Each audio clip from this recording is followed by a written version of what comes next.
Okay, is my character all right? And more importantly, are there still holes in my RV? I can't remember if we patched them up before I locked out or not.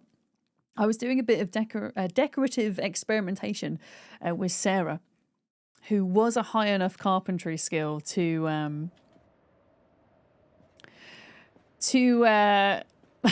let me explain what I have to do in order to wallpaper the RV, because it's not straightforward. We actually have to knock through with a sledgehammer. You have to knock through the wall and then build a new wall and then wallpaper it. And it turns out if you sledgehammer through a wall in your RV, you could technically build an infinite base in the back of your RV if you wanted. We experimented with that, which is quite interesting. So, yeah, kind of didn't fully get around to finishing because we do have to move these counters. Also, what is that there? I think I have to...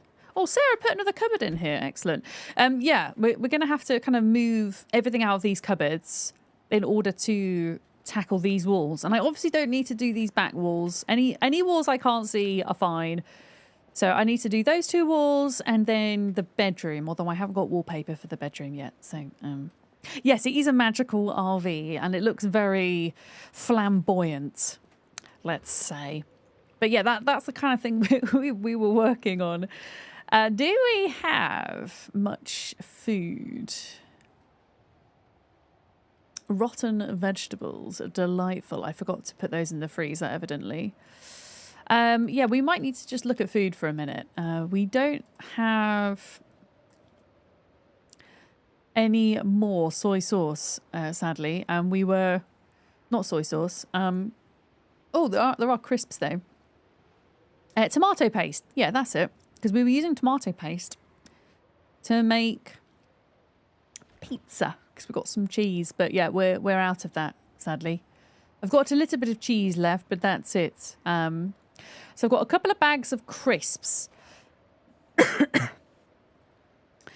Let's have a think. Let's grab a pork chop.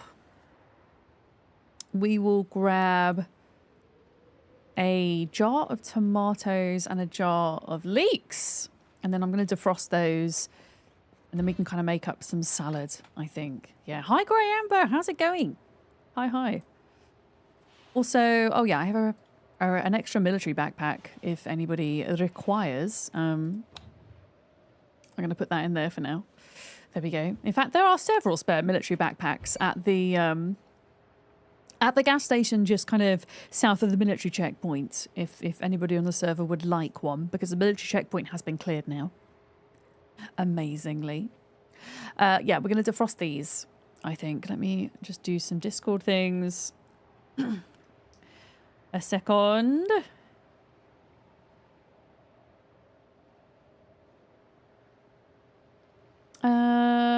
Oh, Duck, I just got your message about the Zomboid map being a bit buggy. It was doing that the other day as well. Yeah, I think that might be a game bug because the server settings are as they should for being able to see people. Obviously, when we're in our RVs, we can't see people who are in the real world and vice versa. But yeah, other than that, it was a little bit buggy the other day as well. I noticed. Right, turn off the oven. Do we have any bowls anywhere? I do, empty bowl. Okay, let's make some salad. Yeah, I'm actually doing good today. I'm sleepy, but what's new? Grey Amber, always tired. But the weather's really good. And wait, why is this? Oh, the pork's still uncooked. The weather's really nice and it makes a big difference to my mood. I managed to get outside and go for a decent walk today. I got some gardening done yesterday as well. The weather was so good.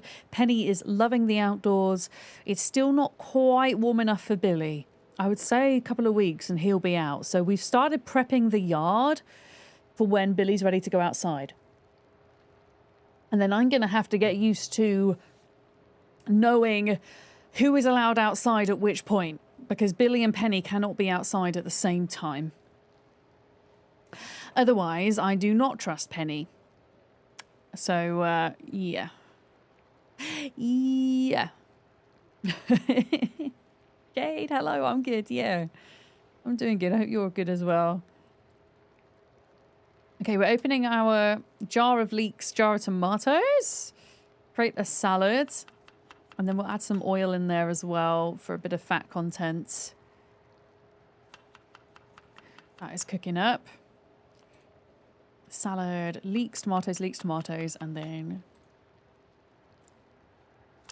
pork chop. Dirk, and I know Sarah's not here yet, but so I'll address you, Dirk. Did you and Sarah loot any of the kind of like I don't know what you've encountered on your travels, but any of the kind of restaurants or takeouts on the way? Because I'm wondering if they're worth looting for even things like flour or tomato paste or butter, cupboard butter, perhaps things that haven't expired. Is what I'm thinking. Just tired, chronic fatigue, you know. I'm sorry, Grey Amber. Yeah, nothing out of the ordinary, but week should be nice overall. I mean, as somebody who... I've not been diagnosed with anything, but as somebody who, since having COVID, gets exceptionally tired very quickly from doing the smallest of things, I can somewhat relate. I don't think I have chronic fatigue or ME or anything like that, which is a whole different ballgame from what I understand. I can kind of, begin to imagine, as it were. So I hope that, I hope you've got the kind of time and space to, to do what you need to do to rest. Only Spiffo and Burger Place just past the checkpoint. Okay. No looting. Oh, okay. So we can go in there and loot then. So what you're saying. Still to be looted. All right, yeah, we'll loot the food places. I'm not bothered about looting the hospital because looting the hospital will require us to to go in again and clear all the zombies, which was fun last time. I mean, fun is a strong word, I think. It was scary as hell, but necessary, I guess, at the time. I have a couple of beta blockers on me already, so I'm not kind of too fussed myself. I'll leave it for somebody else to do. Maybe somebody who didn't get a chance to clear the hospital last time might like to... yeah. Oh, we've got some salami. I don't know if you can put salami in salad, though. Not 100% sure. Okay, we've got salad. We've got crisps. It's nighttime, so can't really do much at the minute. So we're just going to sort out inventory. I think we're parked at the gas station. So I'm going to have to drive quite a bit further north to get to where you guys are. Yeah. A butt ton of zombies and loot in the industrial buildings. Oh, yeah, me and Andy. In the last server wipe, me and Andy did that area. Yeah, there's a sheet metal factory there, which I'd quite like to loot because then we can have some more materials to do, to repair our cars. Which would be good. Chewing tobacco. I keep forgetting who took smoking, if it was Dirk or Molly or both of them, but I've got cigarettes and lighters in there. And this is looking a lot better. Respiration filters can live in here. There we go. You think you both have? Okay, well, there's cigarettes and stuff in there. Books. I think I've kind of read everything in my personal library, so we might pop over to the library van, which we have, to see what needs reading. Oh, wait a minute. Oh, that's the reading bug where it says you've read 219 out of 220 pages. There we go. Life's not bad these days. You're happy with that so far. It's good to have routines. Like streams and Molly's. Yeah. No, I'm pleased that having a routine kind of helps you with chronic illness. I'm always careful with the language I use around people who have chronic illness or chronic pain because, it doesn't, without sounding too dark about it, it's not like rest is going to make it better and it's going to go away. It always persists, doesn't it? That's the thing about it being chronic. And so you have to kind of find ways to adjust things in your life to make it more manageable. I mean, that's how I've done it for myself. And I find routine definitely helps me as well, Grey Amber. Yeah. Yeah. Yeah, I think I read all these. I think I've read them all. Unless... Agriculture 1. Okay, that's also red. The only thing I'm thinking of is how far away... Yeah, we're really close to the next maintenance book. So maintenance 3, I might actually take with me if it's in the other van. Oh, wait, I've got a copy of maintenance 3. I've already read it? Wait, I'm on maintenance 4? Oh, shit, okay. I'm on maintenance 4. Apparently. Right, eat half of that. Eat half of that. Yeah, let's go to the library van and see if we can grab any books just to kind of borrow for a little bit, and then we can drop them off. Because my plan is to kind of just not really keep coming back to this gas station maybe until the end of stream. Oh my goodness, everything's loading in. And it's taking ages. You now have to go back to the boot to enter the RV. Oh my god, sleeps every time you jump scare me, I swear. Oh god. Because you can find zombies in the back of RVs. Because they can be, you know how like in some bathrooms there's just randomly 20 zombies sometimes.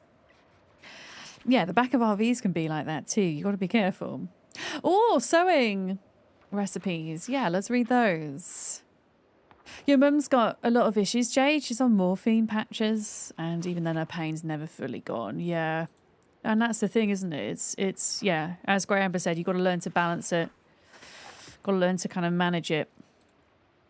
And yeah, that can be a real challenge, I think. A turtle made real it to challenge. the Thank you very water. much for the follow. Welcome in. Welcome. Read. Wait, am I just grabbing these? I don't want to grab them. I want to read them. Yeah, we were just reading some recipe magazines relatively recently, in a patch this side of Christmas at least. They added these new sewing recipe magazines, which are pretty cool. So we're just reading those up for now. There we go. Is there anything else? Woolly Yarn magazine. I don't know how much I'm going to get into tailoring this run, but we might as well read them. Our reading speed is set to be pretty high. So there we go. Read, read, read. What's this? Hunter magazine. Farmer's Guide. Again, don't think we're going to do much farming. I managed to get to level 10 farming on the last community server run we did, which I was very pleased, but I quite frankly don't want to do any farming ever again now. After that, that was a lot of work to keep that running. Okay. Yeah, we could probably do with maybe one more crate in here and then a TV. I would say have a crate for kind of videos as well. And then a TV for watching. It's a bit of a squish, but we can make it work. Sparky's lighting guide. Pioneering carvers. I might do carving at some point. So pioneering carvers is what teaches you the short bat recipe. I'm guessing. Does it? Wait, where is it? Oh, it doesn't. It just teaches you how to carve buckets, goblets, spades, and forks. Well, that's a bit naff. Loftier looks to be a decent game. You were watching FG play it this morning. I don't think I've heard of that one, Metal Hammer. What type of game is Loftier? I think I've heard of Loftier.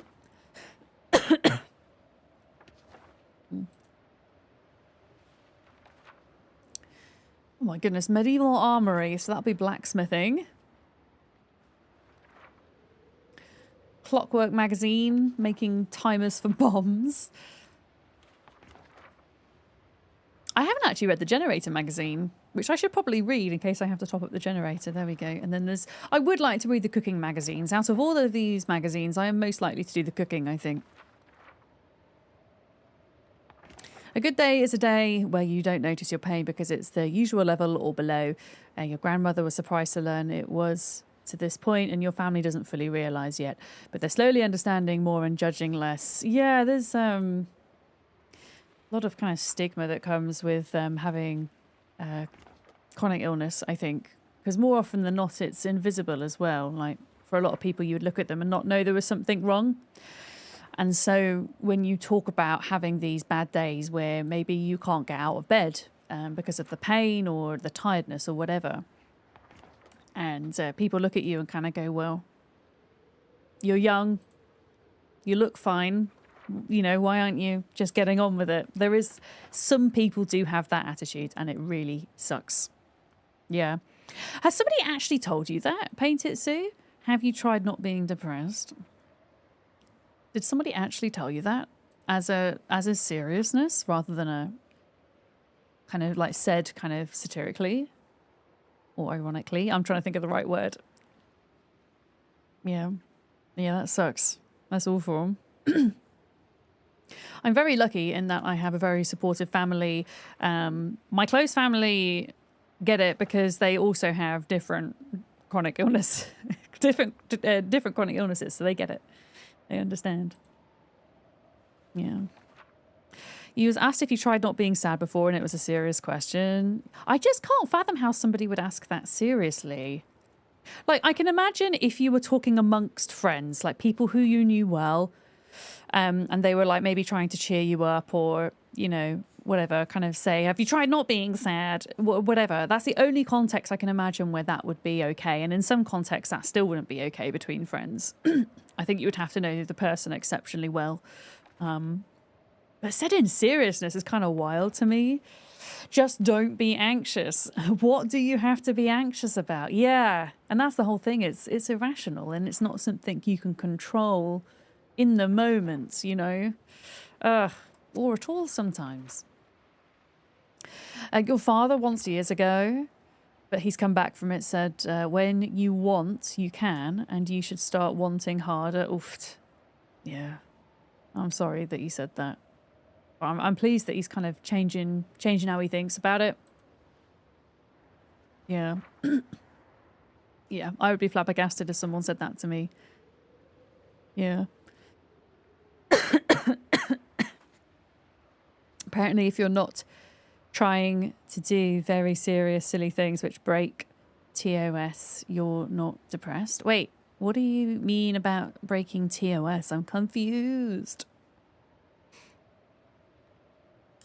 Soapy Banana, hello. I'm good, thank you. I'm just getting my reading on whilst it's nighttime, and then we're gonna go out and kill some zombies. We're just chatting about. Oh, you're talking about self-harm. Hey, you can say the word self-harm in my stream. So, let me just clarify Twitch's terms of service and my personal boundaries with that, because I think it's really important. Yeah. So, if you're saying the word self-harm, as far as I'm aware, that's not breaking terms of service, and that's not breaking my personal boundaries. If you were to describe in detail what you were doing for self-harm, that wouldn't be okay in my stream. That would be too much. But I do think it's important that we label these things for what they are, because they are often censored on certain social media platforms, looking at you, TikTok. And you hear people talking about like unaliving instead of saying suicide is one, for example. I don't know how else you would describe self-harm other than self-harm, but I think it's important we label these things for what they are. Yeah, and as far as I'm aware, saying that outright isn't against Twitch's terms of service. If it is, I'll be flabbergasted, which is the word of the day, I think. Yes. Yeah. Yeah. Yeah, I think it is important that they're taken seriously, absolutely. Yeah. Yeah, and it's easy to say seek help if you're self-harming. Obviously, that's the thing that we would hope that people could do, but you know, sometimes there are barriers to that, which is important to remember as well. Yeah. But yeah, there are other words as well, like people saying grape instead of rape. That's another one, and it's as if it kind of like softens it. I don't know. To me, if you soften those words, it takes away the kind of the harshness of them. Does that make sense? I don't think that's a good thing, actually, because people who've been through those things or who are going through those things, I don't know, makes light of it. Yeah, and I think, I'm guilty of this sometimes as well, becoming kind of morally disillusioned sometimes, because when you see so much, you know, bad news, as it were, going on around the world, and not just, you know, what's happening in your personal life or to your family or to your friends, but, you know, when you look at the news and all the bad things going on, it's really easy to look away because it feels so bad. And I think it's a balance because obviously, you know, if we want to help people, we have to help ourselves first, and we have to feel good in ourselves. But also, it's something I'm kind of practicing in kind of increasing my tolerance level to these things because I think it's important not to always look away. Yeah. Mm-hmm. Yeah. Absolutely. You've got to give yourself a breather from time to time. Yeah, exactly.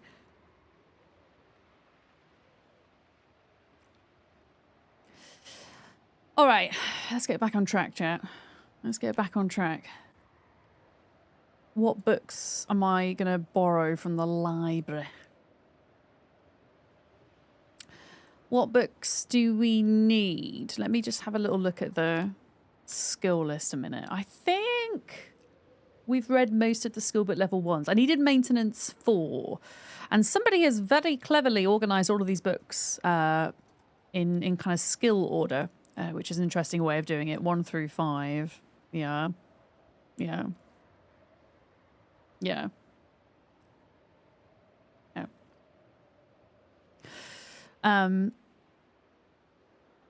Maintenance. Okay, so we don't have maintenance 4. Okay, so I can't read maintenance 4. That's fine. What else is there though? Carpentry 2. Surely we have carpentry 2. We do. Okay, so I'm going to take carpentry 2. Honestly, welding 4. Oh yeah, that's the one I really need. Welding 4. And that's it. Everything else has been read, apparently. Yeah. Yeah. That's okay, Jade. Yeah.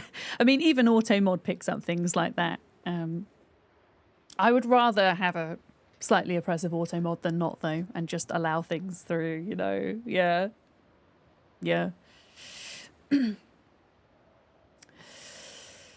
What did I say? Welding. I don't think we've got it. No, so I've only got one book I can read anyway. That's fine.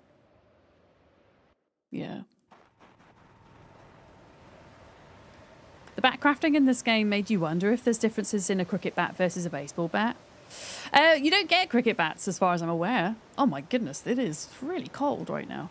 I don't think you get cricket bats in Project Zomboid. I think it's just baseball bats. You can get wooden baseball bats and metal baseball bats though. Yeah, and then you get like short bats as well. Yeah, sorry, Metal Hammer, I did see your message. Thank you for that. It was just kind of in the middle of a deeper discussion, so I kind of wanted to kind of wait till we were done. But no, thank you for telling me about Loftier. Oh, it's an MMO. I don't usually play MMOs. Sometimes I make exceptions, though. Sometimes. Yeah.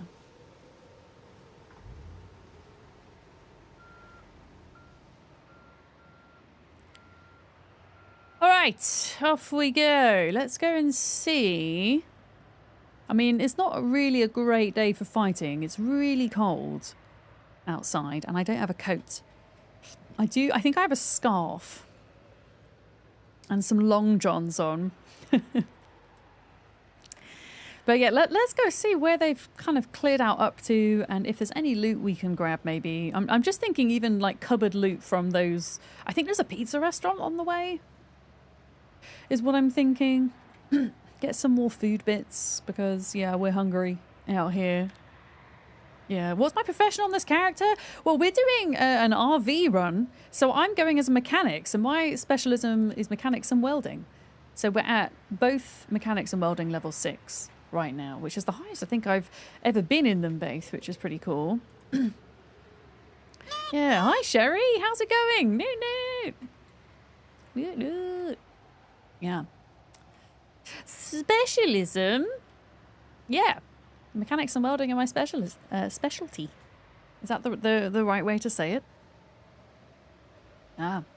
Yeah, so I'm fixing everybody's vehicles where I can. And it turns out that this, like some of the modded vehicles like this one, they get damaged super easily, like more so than the vanilla cars. So they're always needing fixing. So one of the places we want to try loot today is the sheet metal factory, if we can. Okay, so there's still a few cars we need to move from here. But unfortunately, I can't really tow them with this because my horsepower is so crap. All right, can I just eat whilst we're moving a minute? There we go. Eat while we're moving. You've been missing playing Zomboid. You want to play Build 42? It just doesn't work for some reason. Oh, really? When you say it doesn't work, have you kind of followed all the steps to actually kind of get it to load in? Is it kind of crashing? Is that what you mean? Right, eat some crisps. There we go. Yeah, food is also important today. We need to go and grab a bit more of that.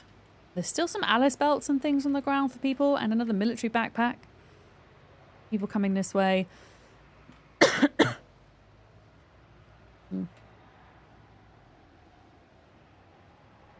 I mean, Sleepy Dragon, there's probably a mod that adds like different types of bats to the game. It really wouldn't surprise me at this point. There's a mod for everything with Project Zomboid.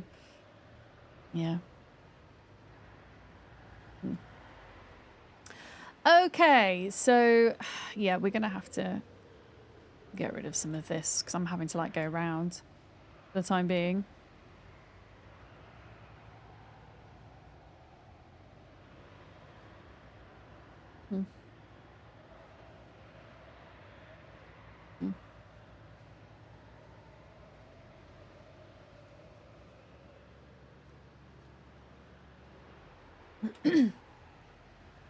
Just kind of navigating through this campsite. So I know they got up to at least the hospital. Oh, there's a hospital truck there. That's cool. I wonder if somebody's bagsied that. Right, stone mace. Hi, Rings. How's it going? Hello.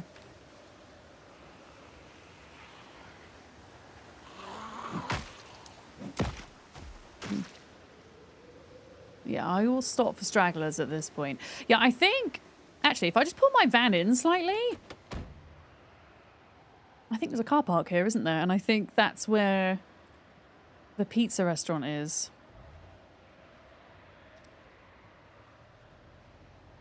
Kind of here.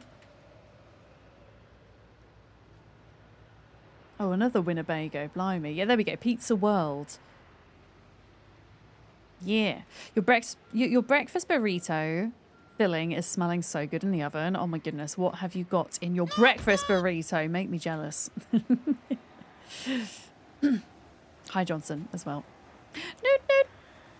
Heckin' love burritos. They're so good. Yeah, I think Duck said they hadn't looted here. Not 100% sure. Maybe they did, but yeah. I was like, is that a zombie or is it just the wind? Yeah, I don't know. Let's just check. Flour. Okay, oregano, flour. Rotten food, naturally. Okay, it doesn't look like there's any tomato. Unless, do they have like a... Oh, that's sad. There's rotten cheese. Okay. Surprising there's not like a food storeroom. Because I'm pretty sure that that's the bathroom there, so... Welp! There's a... I don't know what this is. What's this? Oh, there's a Spiffo. Let's go into Spiffos and have a look. You got mushrooms, cauliflower, tater tots, pearl onions, meatless, crumbles, and eggs. Oh, nice. Oh, that is a fairly chunky burrito. Hell yeah. I was ordering some of my meals from like a meal delivery service. And they did the most amazing burritos. And for some reason, they stopped adding them to their weekly menu. So I don't get my meals from them anymore because I primarily got them because of their burritos. And I wrote to them. Well, I say I wrote to them. I sent them an email asking them why they'd removed the bananas because they were one of my kind of safe foods. You know, I ate them pretty much every night for a year, you know, anytime I was home. But they, yeah, never replied to me, sadly, so I just stopped using their service. And I've kind of got a new list of meals that I'm okay with that I get from Sainsbury's. Pretty much.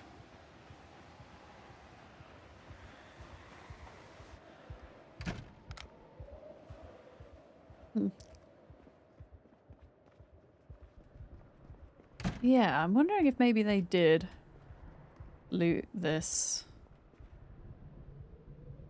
A Spiffo's hat. Oh, Spiffo mug. Roasting tin. Mustard. Oh, here we go. Produce box. Wait. This has got to be rotten. Oh, no. Okay. Hear me out. Stale, uncooked potatoes are fine. If we cook them, they're going to be okay, maybe. Oh my goodness. Soapy Banana's asking for a wine pairing for a banana. I actually have one for banana. And funnily enough, it's a red wine. There's a French red wine called Beaujolais that's usually pretty affordable in most supermarkets. And it's quite a young, light red wine. And it's one of the few red wines that has banana as a tasting note. Banana and red berries and sometimes like a light creaminess. Yeah, so if you see any Beaujolais in your supermarket, as I say, it's very light. In fact, it's so light you can even put it in the fridge for summer and have a chilled glass of it because it doesn't have a lot of tannins. And chilled and tannins tend to not go well together, but because it's so light on the tannins, it's fine. Yeah, Beaujolais. Although don't try any... I mean, do try it if you want, but Beaujolais Nouveau is like this whole craze. I forget what time of year it is, but there's an International Beaujolais Day, and certain vineyards rush to put out a Beaujolais wine as quickly as possible, and it's so young that it just tastes, in my opinion, really crap. So if it says Nouveau on it, But if it doesn't say Nouveau, you're fine. Yes. It's like an event. And it's really big in Wales for some reason. I say that because I lived in Wales for 2 years, but they were really big on it. Okay, I think we're at a point where we're going to start seeing zombies now, so I'm just going to leave the car here. And I'm going to see how we get on, but I mean, it is cold. So, not feeling kind of too hopeful. Duck said there was quite a few zombies by the... Oh, yeah. Oh, shit! They're all coming out the trees. Yep.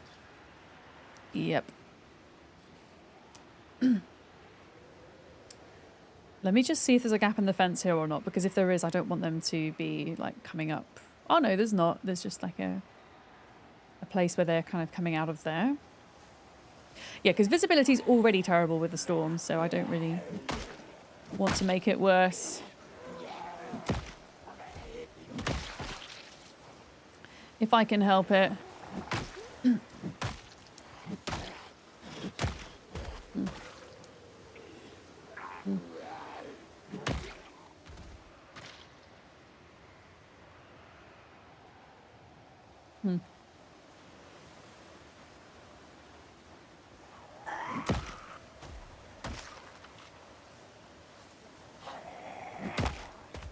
Goodness. Okay, they also might be coming from the hospital at this point. Do I not have my zombie music on? Because we should be getting music. We're fighting. Oh my goodness! Look, I just broke that zombie's clothes off. Depending on your circles, it's big in France as well, because of course it's French, so you've got to be proud of it. But you don't drink wine, or almost none. Yeah, I mean, whereabouts is Beaujolais made in France? Oh, there we go, maintenance 6. But yeah, it is French. There's a producer that I often see in supermarkets for a decent Beaujolais that's about £10 a bottle in the UK called Louis Jadot. So if you see that one and you want to spend a tenner on a bottle of wine and you want to eat bananas with it, then that's your go-to. I mean, I'm obviously speaking for UK supermarkets, but I think you see Louis Jadot wine all over the world. It's a pretty famous producer. Small burbies, Newt Newt, hello. What are these guys doing? They're just like roaming around endlessly here.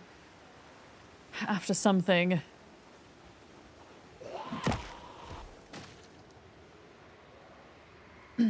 Right, are any more coming from behind? No, we're good.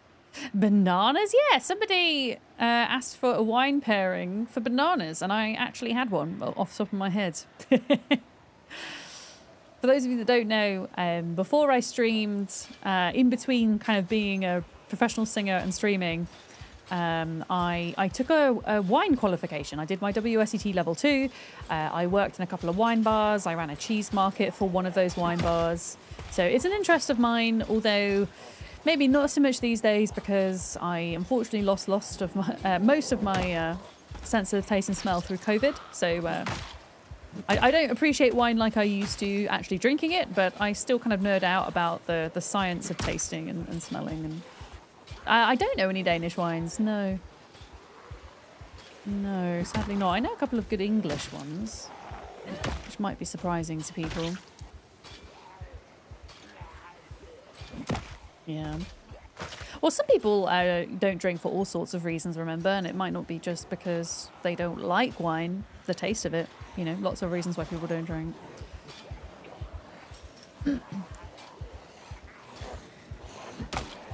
All right, we are still really panicked, aren't we? I need to check how long my character's been alive for, because once we hit that 3-month mark, I'm hoping that the panic will die down a little bit as we start to become desensitized, because I did pick the cowardly trait.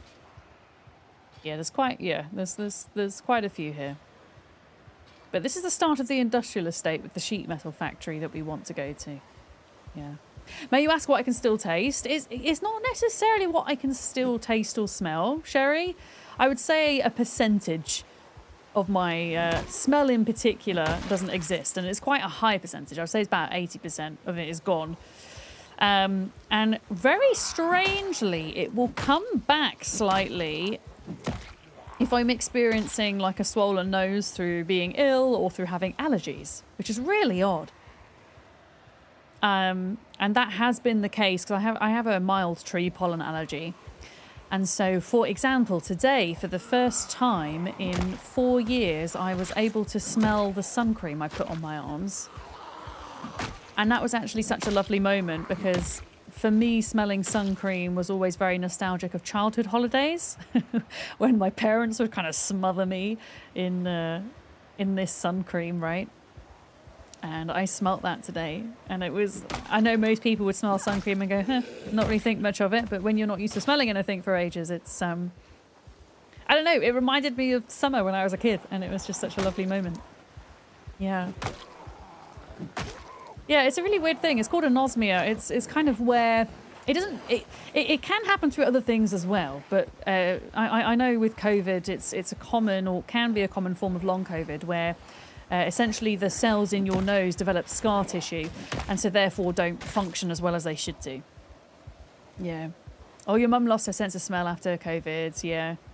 You didn't lose your smell. Yeah, it's a really weird one because on one hand, like I'm really grateful that my long COVID isn't more serious. But at the same time, losing your sense of smell and taste sucks more than you realise.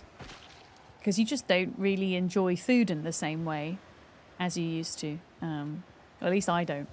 But I've kind of worked around it and I found ways to enjoy food. I just rely on the enjoyment of texture so much more now than I ever used to. Yeah, texture is super important when you can't taste much. Because your nose and mouth are connected, obviously. But very much so when you're tasting. So if your smell is lacking, then your taste is often lacking too. Yeah. So essentially for most foods, I can tell if they are sweet, salty, bitter, sour, spicy, because all of those things at base level are just kind of sensations on different parts of your tongue. So my tongue still feels those sensations. So if I eat something sour, I still feel it on the side of my tongue, you know. I still feel the pain of spice if something's too spicy. But yeah, the intricacies beyond that, no. Although when I had COVID that first time, I couldn't even notice that, which was very strange. Yeah.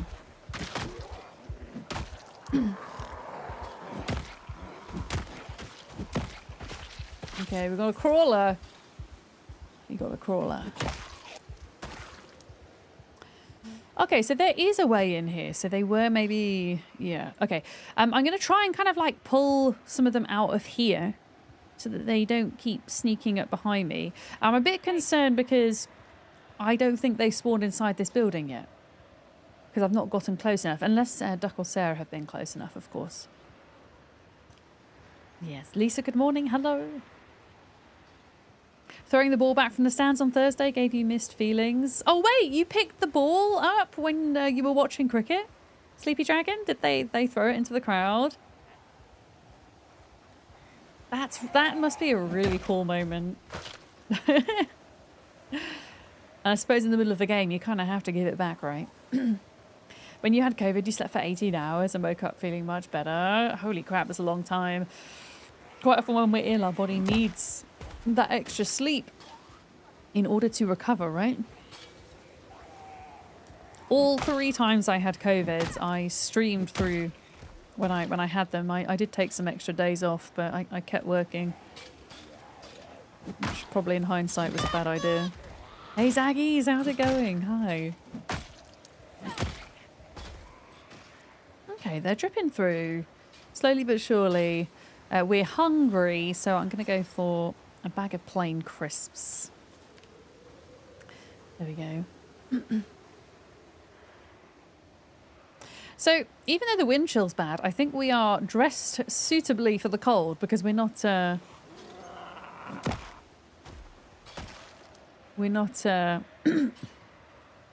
of freezing with a snowflake, which is nice. Okay, so we've obviously got those banging on there. They will eventually come through that fence. Let me kind of come close to the building to see if we can get the zombies to spawn in. Yeah. I mean, I only worked with having COVID because I had to.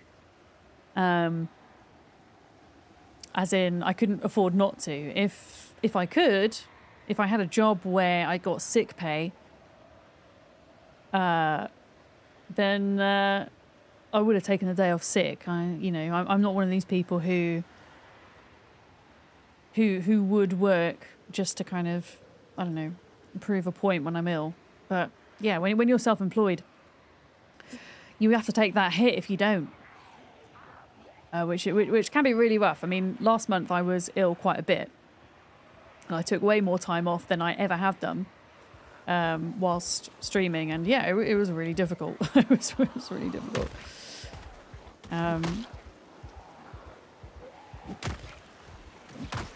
Yeah.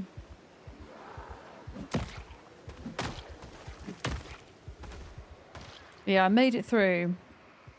But yeah, it has made me think, going through COVID several times, having long-term side effects, it's really opened my eyes to how bad COVID can be just for healthy people as well. Even if you're not immunocompromised, it can affect anybody long-term. We were talking about this the other day. Yeah. It needs to be taken seriously. Okay, I think this is just an office. I don't think this is anything particularly exciting, but because we want to kind of clear some of the buildings in this industrial estate, I will work on clearing these zombies, I think.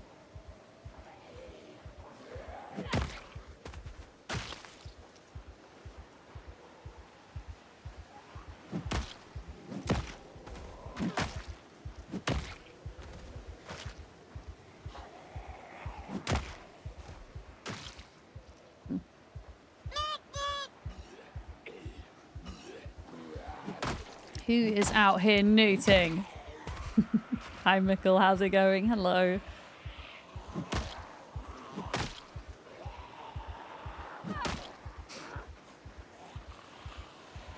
There we go. Okay. I still don't know if they spawned in the building. These are just all the ones that are outside.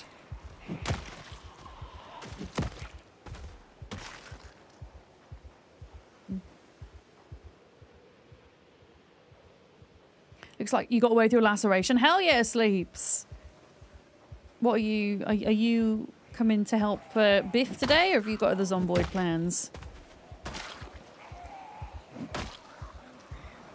We're going to try loot the metal factory if we can. I don't know if I've got any space for any more metal. I suppose I've got that extra unit that Sarah put in.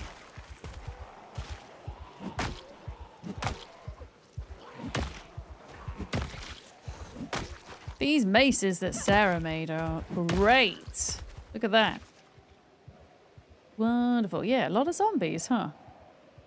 This is ×3. You gonna be back soonish? Okay, gonna get some lunch. Sure. Yeah, I think it's always best when you're going AFK in Zomboid to not. Just to not. You know, log out somewhere safe. You found a new item in PC you've never seen before, a professional makeup kit.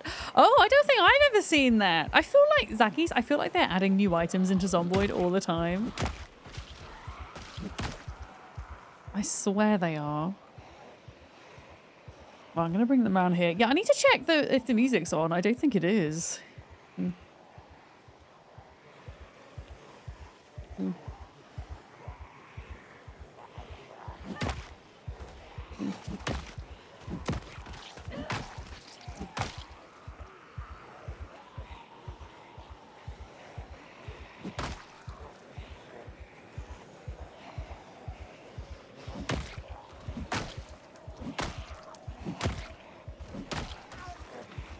Whoa, that zombie tried to grab me there. Okay. I think that I pulled kind of more than I would have liked. Just got to be careful not to like back up into trees because that's going to be a bit of a death sentence if I do that. Am I still collecting Pokemon cards? Yeah, no, I will still look for cards and things. It's just not going to be my focus this stream, I would say. I want to kind of work on pushing more into Louisville today, but no, we will absolutely grab the packs where we see them. I think I would rather, because these zombie bodies will exist in the world for like 7 days before they turn into a skeleton, right? So my thinking today is that we don't check the bodies until like towards the end of stream. And then we can go around and check them for cards. Because I'm not going to be playing Zomboid for the rest of this week. This will be the only time, so yeah. I will want to check them.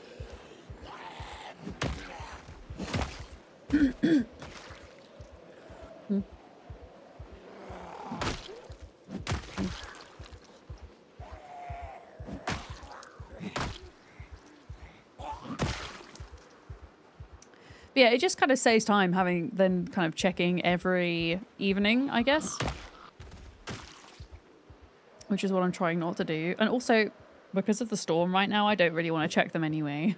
It would be bad. Although it looks like it might be clearing, maybe. Maybe. Hi, Bard. Good morning. How's it going?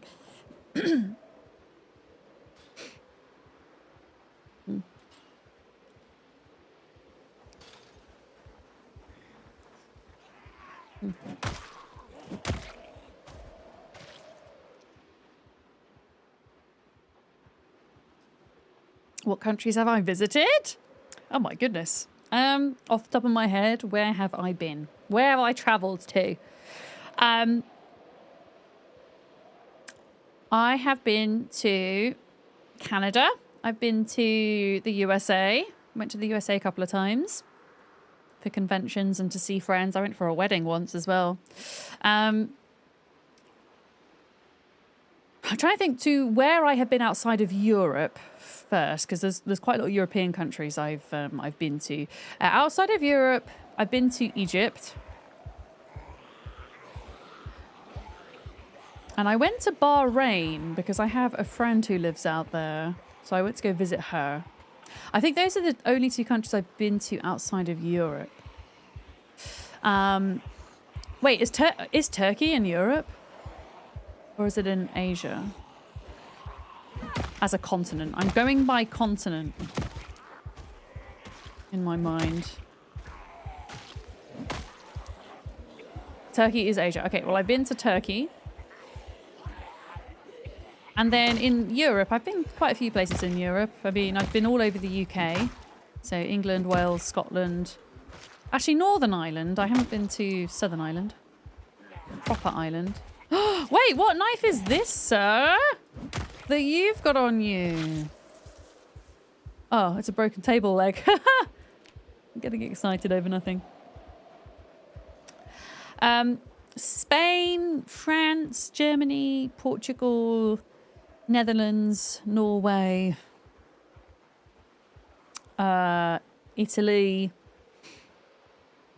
Croatia. I've probably been more places, but those are the top. Those off the top of my head are the ones that come to mind. Yeah. So is Turkey half and half then, Trez? Is it half and half? Half in Europe, half in Asia? Yeah. So in terms of airlines, Turkey's in Europe. Okay, and you work in airlines, Rach, so you would know. Yeah, I seem to recall from taking geography many years ago at A-level that it's a bit of both. I'm not sure like in what context it's either, but yeah. You know what I mean. Not exactly half of it, but you know what I mean. A bit of it. Yeah. Yeah. Bad sad on YouTube. Hi. Apocalypse is okay. We've made it. I say we've made it past the Louisville military checkpoint. I haven't played this weekend, but some folks on the server have done a lot of clearing. So we're now working on the industrial estate that's opposite the hospital, because I really want to loot the sheet metal factory so I can do some mechanics. So I think it's just me killing the zombies at the minute. Yeah. I'm trying to think, have I been anywhere else? I probably have been to a couple of other European countries that are just kind of, I don't know, escaping my mind at the minute. But yeah, in recent years, I haven't travelled as much. I travelled a lot more when I was younger. It's quite exhausting. Speaking about kind of post-COVID things, it's quite exhausting for me to travel now. So I don't do it a lot. It's also quite expensive.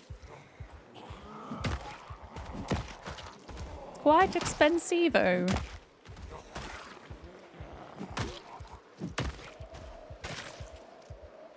The Bosporus divides Europe from Asia. What is the Bosporus?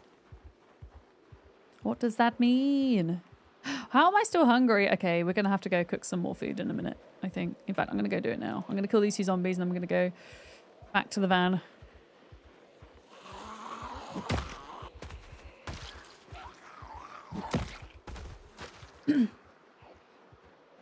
It's a waterway of some sort. Oh, okay. A river. Okay, so there's like a river that divides the sides is what we're saying. Now, when I went to Turkey, it was very much a kind of late teens girls holiday that I went on. We went to Marmaris. Hang on a minute, let me just fix this on my phone. There we go. There we go. We are hungry. Oh yeah, we got stale potatoes to cook. I'm pretty sure, honestly, I feel like I haven't been playing Zomboid an awful lot compared to usual. And it always used to be that if something was stale and you cooked it, then it was fresh. And I hope that that's still the case and nothing's kind of changed with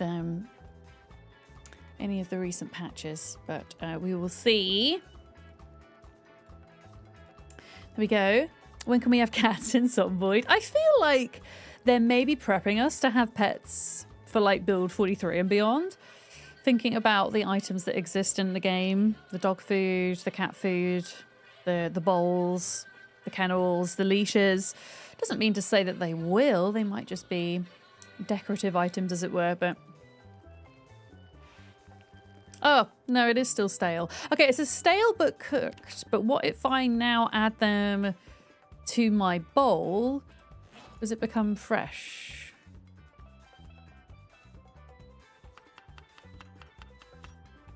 Yes. Okay, it is still going to make me bored, but it's fresh, so that's good. And we're going to put the oils in our salad. So potato. What else have we got? Potato. I'm going to have to eat this whole thing because we're really hungry. Potato, leeks, tomatoes.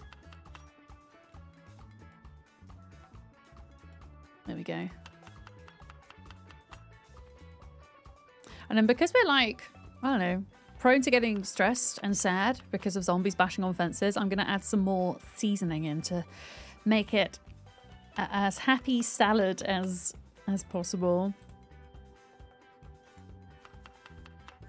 Salt, pepper, Soy sauce. It's just anything.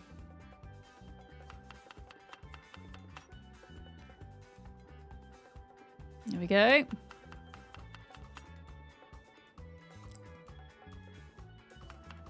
I think, am I not limited by like how much seasoning I can put in? I'm just putting seasoning in forever and it seems fine. Okay. Well, there we go. We can apparently put all that in. Yeah, let me just eat all of it and then I'm going to make another one because it's nighttime, so we can't go out and do any fighting anyway. If only real potatoes work like that. Yeah, when you've left real potatoes in the cupboard for too long, they are growing other potatoes and other things that they maybe shouldn't. Oh, I can prepare bread dough. I can make bread? Oh shit, I can make bread. Maybe we make a bit of bread as well. Let's cook a couple of loaves.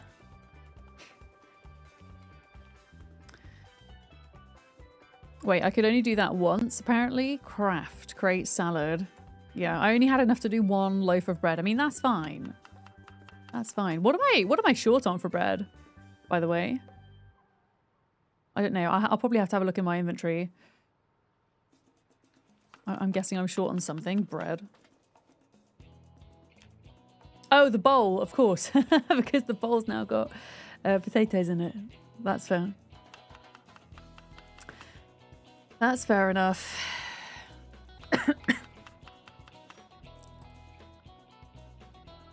Okay, leeks.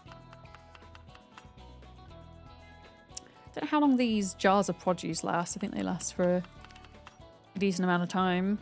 I'm gonna cook the bread.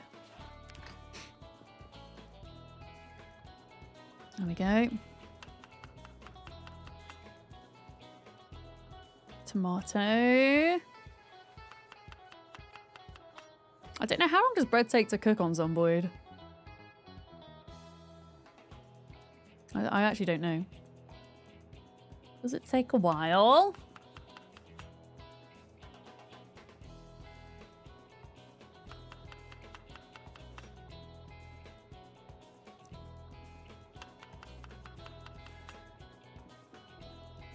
No, okay. It takes like a medium amount of time. I've got time to put some more seasoning in my salad.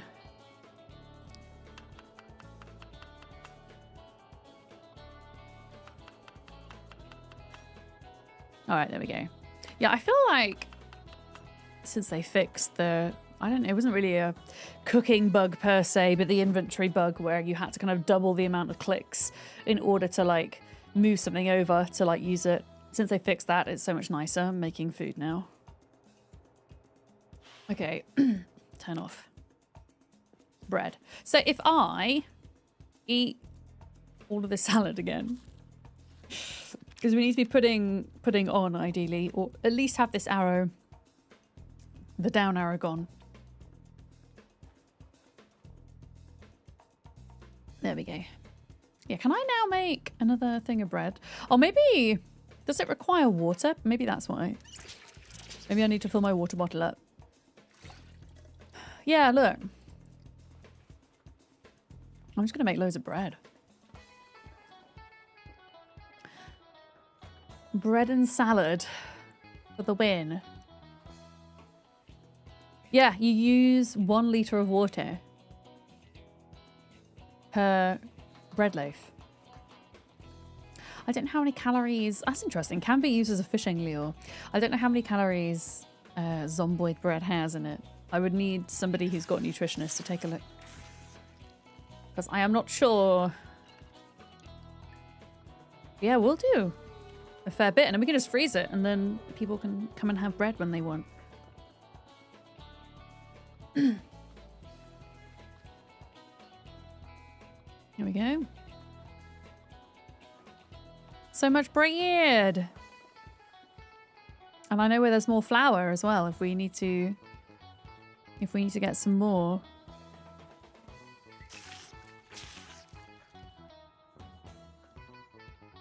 There we go. Let's make... Oh, I don't think we can make more. I think that that is the bread limit. I think. That's what it. Yeah. You like the pie dough better because it never rots? That's true. Although we have, I mean, because of the mods we're using. Oh, we need more flour for bread. Okay. Because of the mods we're using, this RV always remains powered. So pretty much. I've always got a freezer. So we're all good. But yeah, I reckon they'll change that over time. I think they'll make it so that pie dough does rot. I think they've just temporarily forgotten about it. Is my thinking. Yeah, I'm going to make one more salad just because I want to make use of the potatoes, ideally. Before they go bad.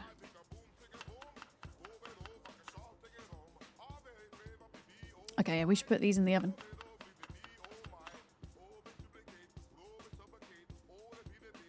There we go. Salad. Just got to put the oil in. I mean, this is a good way to spend the evening, I think.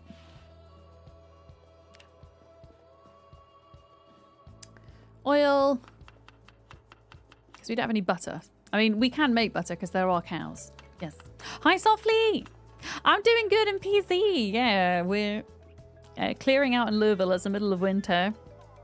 I think it's just me clearing at the moment, but there might be some other folks on in a bit. Yeah, the RV is going to smell good. With all the baking, yeah. Oh, you think the pie dough requires butter? Yeah. But this is also my theory, is that in time, I think they will make butter perishable. Just my theory. We'll have to wait to see. Yeah, that's one of the smells I miss. Freshly baked bread. Nothing quite like it, really. No. Okay. So we've now got food for tomorrow. We've got a bowl of salad and a loaf of bread to take for the road. Quite healthy, I think. And then we can put the rest of this bread... I'm going to put it in the freezer in case I forget about it, because I do keep putting food in the fridge and forgetting about it. So stuff in this freezer is going to be like ready to eat meals. And yes, an entire loaf of bread is a meal. There we go. It's still 2 in the morning. Okay, we'll do a bit of reading for a bit. Oh wait, I still have potatoes. Okay, I'm gonna put them in here. Oh, we've got salami slices. Oh, I thought you could put those in salads, but I guess not. I'm going to put them in the freezer for now. Visited a lake house and you harvested 57 watermelons. I don't know why my brain keeps doing this today, but my brain keeps going to in real life. But of course, in Project Zomboid, right? I mean, I don't know. Maybe in real life you harvested 57 watermelons next to a lake house. It's not totally unrealistic, right?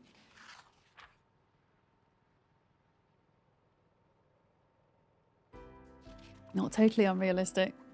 Are you doing single player for a bit, Zaggies? Where did you find the watermelons? I'm trying to think. Did you find them at the McCoy estate? Because I know they have watermelons there. Hi, Livid. How's it going? Good morning.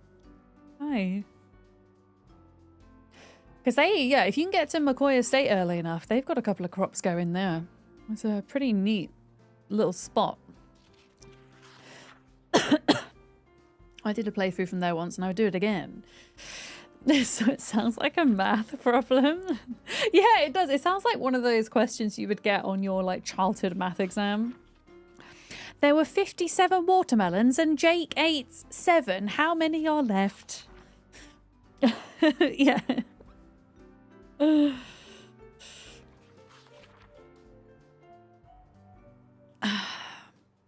remember those questions. Wait, what was that noise? Did anyone just hear a bang? How am I hearing a bang from inside my RV? Am I imagining things? It definitely came out the right side of my headphones. I heard it right. I heard it out of here. Maybe, okay, hear me out. Maybe because of this kind of RV void that we're in at the moment, maybe it's technically possible for there to be meta events inside the RV void. Because I don't think when you're inside the back of your RV that you're actually connected to the main map. Well, you technically are, but you're all the way off to one side. That was weird. Okay, so it wasn't just me. I felt my whole right ear vibrate. Maybe the creatures of the void are trying to break in. Oh my goodness, Infinity. I mean, I did sledgehammer these walls the other day. So maybe it's, I don't know, maybe they're being attracted to the player-built walls now.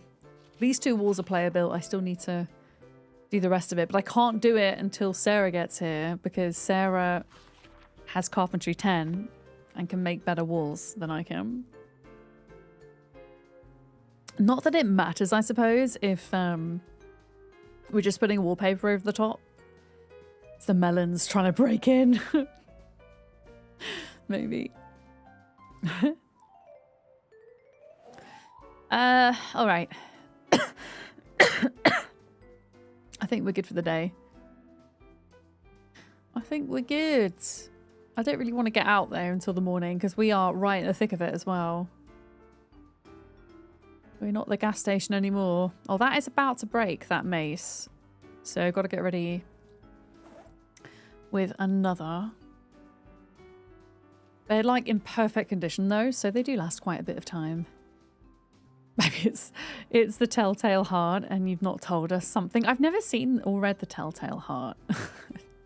I can kind of imagine what it's about though.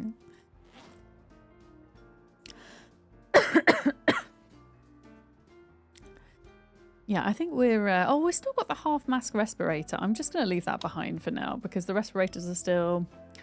They're still a little bit broken.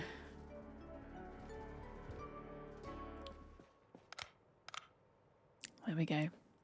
I'm going to put Pizza Magazine in the book cupboard. Wait, I have like a magazine cupboard. Oh, I did. Maybe they are all in here now. Yeah, I need to do a little bit of sorting. These are like all spare books that I found.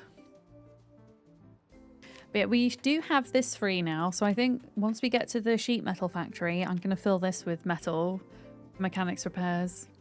It's about somebody losing their mind over the guilt of committing a murder. Oh my goodness. Okay. That sounds quite scary. Yeah. So it's a short story. Wait, who wrote it? If it's a short story, I can definitely manage it in the sense of I used to be quite an avid reader, and I found that kind of finding out later in life that I'm in fact autistic and going through skill regression, which is something that commonly later in life autistic folks tend to go through. I really struggle with reading these days, so short stories are good. Yeah. Oh, it is Edgar Allan Poe. Okay. Yeah, that doesn't surprise me. Soapy Cathedral, welcome in. We had a Soapy Banana in here earlier.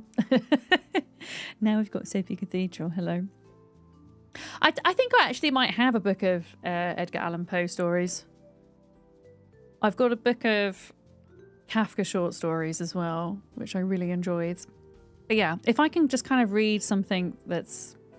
yeah, kind of like one chapter long, I'm much more likely to stick to it than kind of lose focus, if you like. Oh, there we go. Look, Soapy Banana. That's a soap in chat today.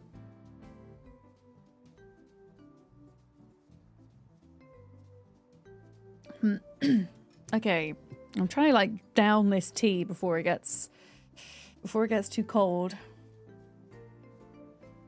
And we've got Zomboid Sunrise in 10 minutes. We can get back out and fight. Thank you very much for the follow. Welcome in. We do anonymous follows here, so they're really appreciated. Thank you for that. All right, last bit of tea. Bear with me. Last bit of tea. Oh, I've still got like one mouthful left. It's not even tea, it's just honey water, but it soothes my throat quite a bit. Tea's never too cold to drink. Yeah, I mean, I could still drink this cold quite happily, but it loses its benefit for me when it's not hot. Yeah, it loses its kind of soothing ability. It's one of the things that helps me not cough at the minute. Which is not ideal when you're streaming and coughing and spluttering down a microphone every 2 minutes.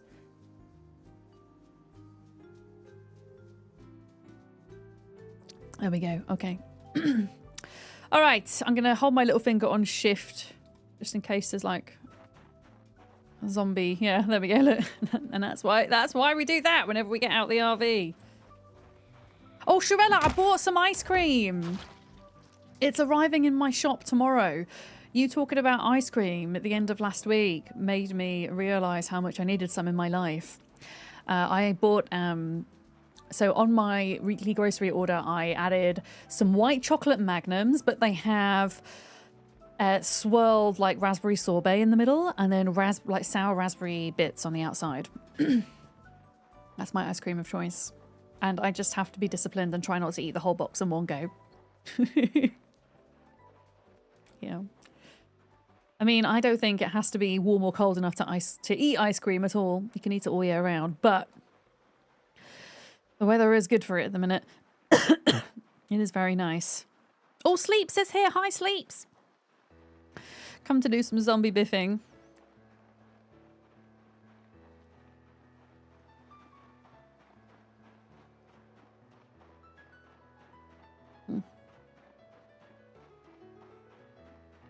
Did we get all this group, by the way? No, there's still a couple.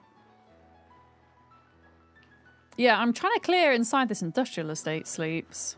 We don't necessarily need to loot every building, but I just like the idea of making it feel safer. Primarily. Pardon me. Oh, you got a stomach bug? Wait, does honey help with stomach bugs, Shirella? I didn't know that. I know, like, isn't chamomile helpful for tummy? Or is that maybe like more of a calming tummy thing? It could be. Just trying to think of things you put in tea. Oh, it has sugars. Oh, yeah. No, I get what you mean. When you've got a stomach bug and your electrolytes are low. Yeah, and your sugars are low. I get ya. Yeah, and if you're like struggling to keep things up then, or in. Sometimes, yeah, having something in liquid form could be helpful. I got you. Yeah. Penny, why are you shouting? I can hear her shouting. Why are you shouting, Penny? I'm in here.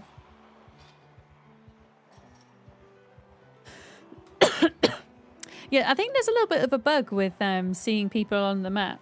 Because I saw Sleeps a minute ago, and now I can't see them anymore. Unless they went into the RV, maybe. Penny, hello. You're going to have to jump up on my lap yourself right now, because I'm in a bit of a conundrum involving zombies. You're going to have to jump up yourself, I know. I usually pick her up. Oh no, she's going onto my spare bed for a nap. Please don't climb on the Pokemon card table though. Yeah, that's it. You go to bed. Yeah, you go for a nap.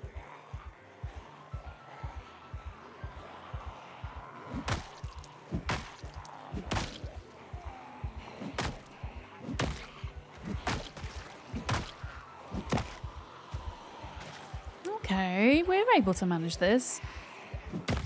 That guy's got a knife in their leg and it looks awfully like a kitchen knife, which might well mean that it is in fact a machete, so we should probably check it out. Remind me. In fact, we're going to check all these bodies out anyway before the end of stream because we have a Pokemon card mod on our server. So one of the places that they spawn is on zombie bodies. So we want to check those. I'm just kind of not doing it after every killing session, just letting it build up a little bit now.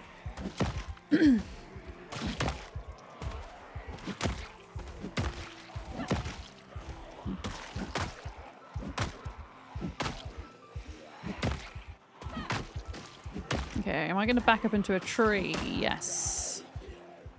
Yeah, remember for looking... Yeah. I mean, it probably is a kitchen knife, but...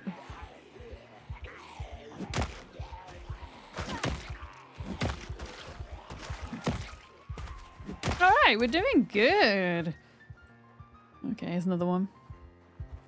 Try and get my kill count up to 2,000 today. I've kind of given up with really focusing on my long-term Project Zomboid goals because I feel like anytime I get a character that's kind of broken my own record or about to break my own record, then that save gets balked by a patch. So I think until build 42 comes out into stable, I'm just not going to focus on that and do as many different types of builds and playthroughs as I can. To kind of, I don't know, learn more about the game, I guess. Yeah. Hi, Cat TV. Welcome in. Hello. On YouTube. Okay, it is time for bread/salad. Yeah, I've no idea. Oh no, Sleep. I can see Sleeps again now on the map. They're just across the road.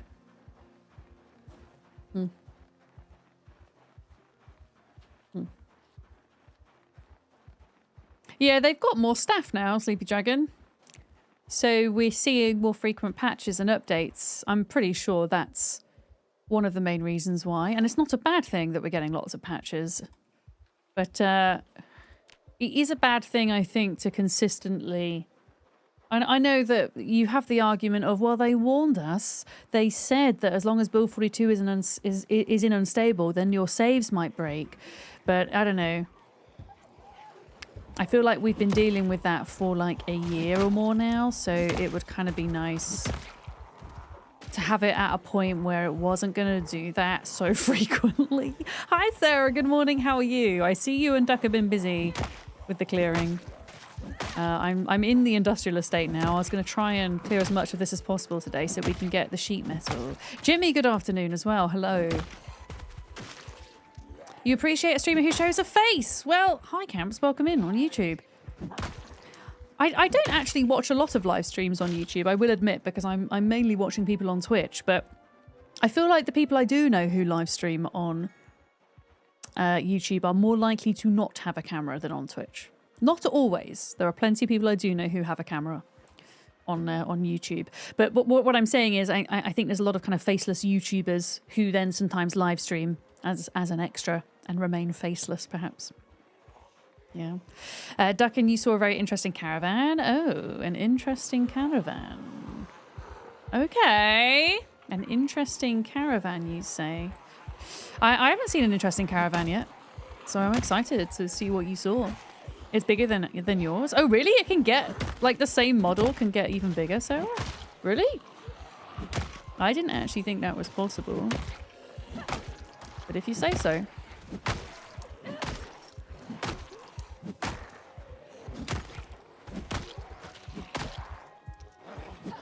Alright, this is not the best place to fight. Let's pull them round here.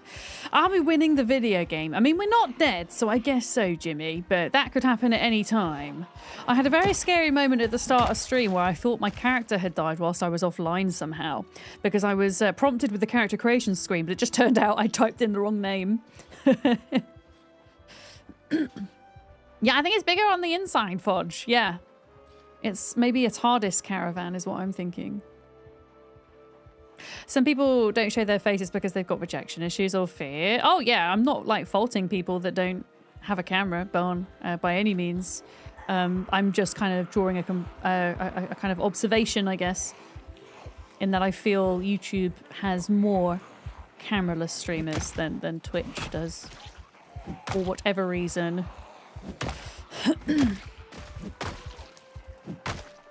It's really interesting. On the days where I don't have camera on, which is exceedingly rare, it's usually... I think in the past I've only not had my camera on when I've had an allergic reaction and my face has been like swollen, or when my camera's broken or something's broken.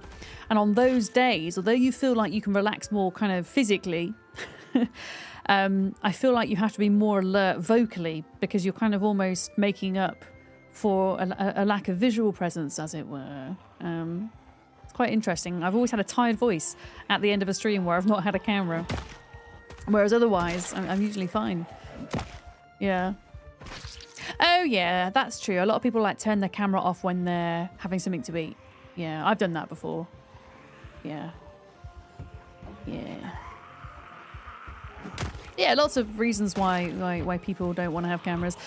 And I think, to be honest with you, I mean, I personally, when it depends what you're looking for in a streamer, I want to see a human. I want to kind of feel more of like a connection, I guess, with who that person is.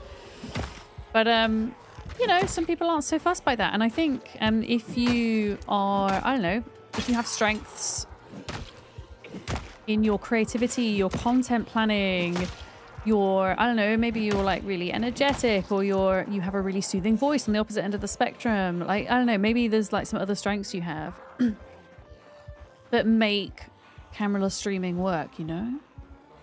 Yeah. You never used a camera when you streamed, and you always had someone asking when you were going to get one. And yeah, it's a perfectly valid answer to say, well, actually, I'm not. And then on the other hand, other types of streamers have like VTubing models, don't they?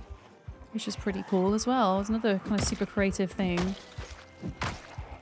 Yeah, all different flavors of streamers. Usually don't have your face in pictures, but people have been loving the Dragon on tour. With the... Yeah, I'm not great for taking photos. Mainly because, I don't know, I'm just an awkward photo taker, I guess. And I'm more of a kind of living in the moment type person, I guess. I have to be in a kind of special mood to take photos. But I do sometimes. It's just, I feel like in my adult life, especially in my 30s, there's hardly any photos that exist of me. As someone who's super leaky, you don't want to cry on camera. I feel you with that, Sarah. I'm a leaky person as well. And I've come to learn to let the tears come out.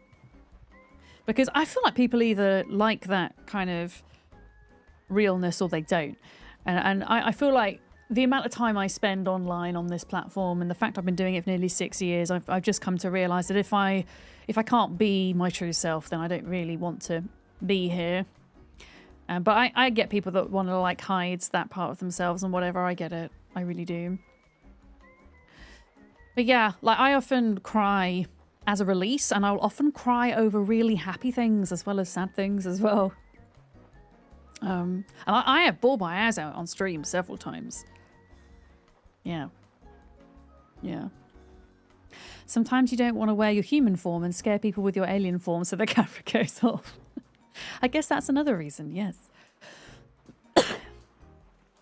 Or maybe, I don't know, it's after midnight and you turn into a little gremlin. And you have to turn the cam off. I mean, I would still want to see the little gremlin. That's the type of person I am. But yeah, I feel like, yeah, if there's people that like don't like that in a streamer, then they find somewhere else to hang out, and that's okay. That's okay. I've realised I'm not for everybody. And that's good. I don't want to be for everybody, because if I was, I'd be a pushover.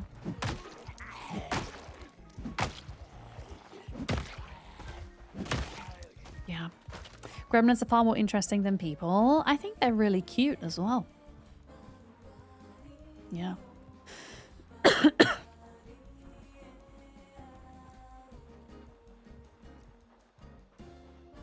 I think it's just an office building. I don't think this is anything fancy, sadly. Oh, the snow stopped. Hell yeah. Hell yeah.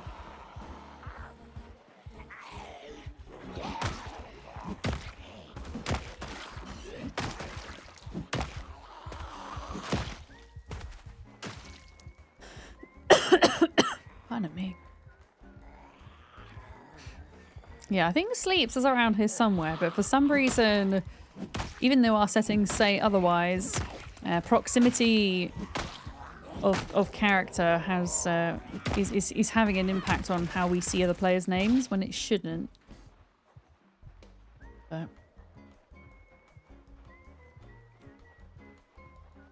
okay.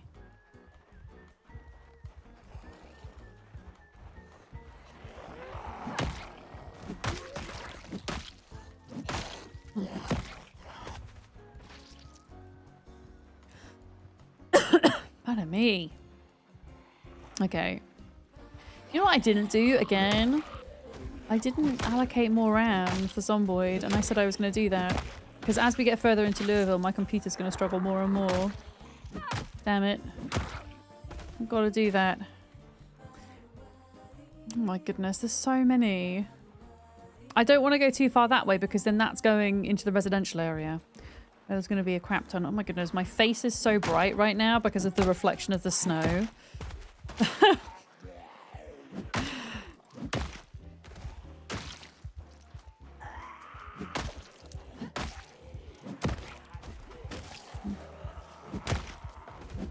What day is it today? It's the 27th. It's the 27th. Okay. Can't believe how quickly this month has gone on. There's a sheep in the gas station. Yeah, Sarah was trying to rescue it. I think Sarah was, or maybe it was Duck. Somebody sent me a screenshot of a sheep. Your map also keeps clearing itself somewhat. Oh, yeah, there's something odd going on then. Oh, yeah. Wait, Sarah, the van you were talking about, was it in here? Whereabouts was it, the caravan? Like, do I need to clear in this area? Is what I'm thinking.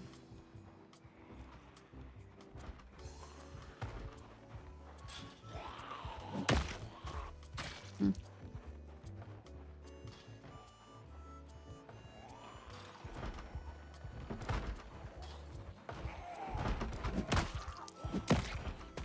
You can see it on the road when you're at the gas station. It's just like a little lamb, isn't it?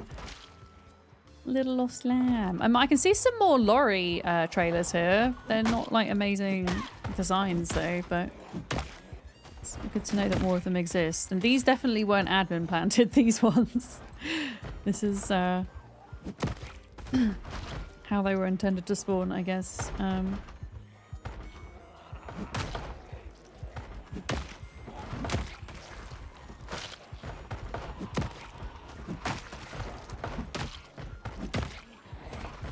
Yeah, there's quite a few of them. Oh, there's another purple one. Is Molly's purple or blue? I can't remember. I can't remember. Right, I'm going to try and bring them around here. You can see the caravan from the road when you're at the gas station. Okay. I don't know where the gas station is. Is the gas station a bit further up, Sarah, on the corner? I'll take a look at it. I kind of want to see it. I'm intrigued. Yeah, I wasn't sure exactly where you'd cleared up to. I know before Duck left they said that this area is still spicy, which I can see. This is still spicy. Yeah, gas station's a 3 green building past the hospital. Okay, gotcha. Yeah, I might drive up that way in a bit then. When I need to take a break from biffing, inevitably. Alright, we are going to have to take a break from biffing because my character's tired. Yeah. Self-care check. What can I do to self-care check? I'm gonna have some water. Always stay hydrated. Thank you, Metal Hammer.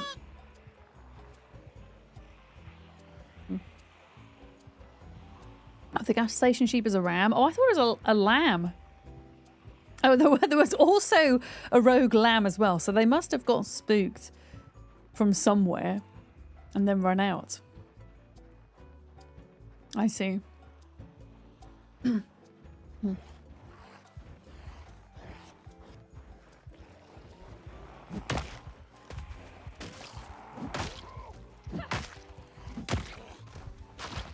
Okay.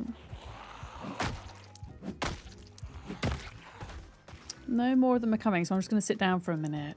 No poo deaths today. Hopefully not, rigor mortis. Do you know what I didn't do? I didn't look through the clips from Friday's stream. I'm going to have to. I hope somebody clipped poo death.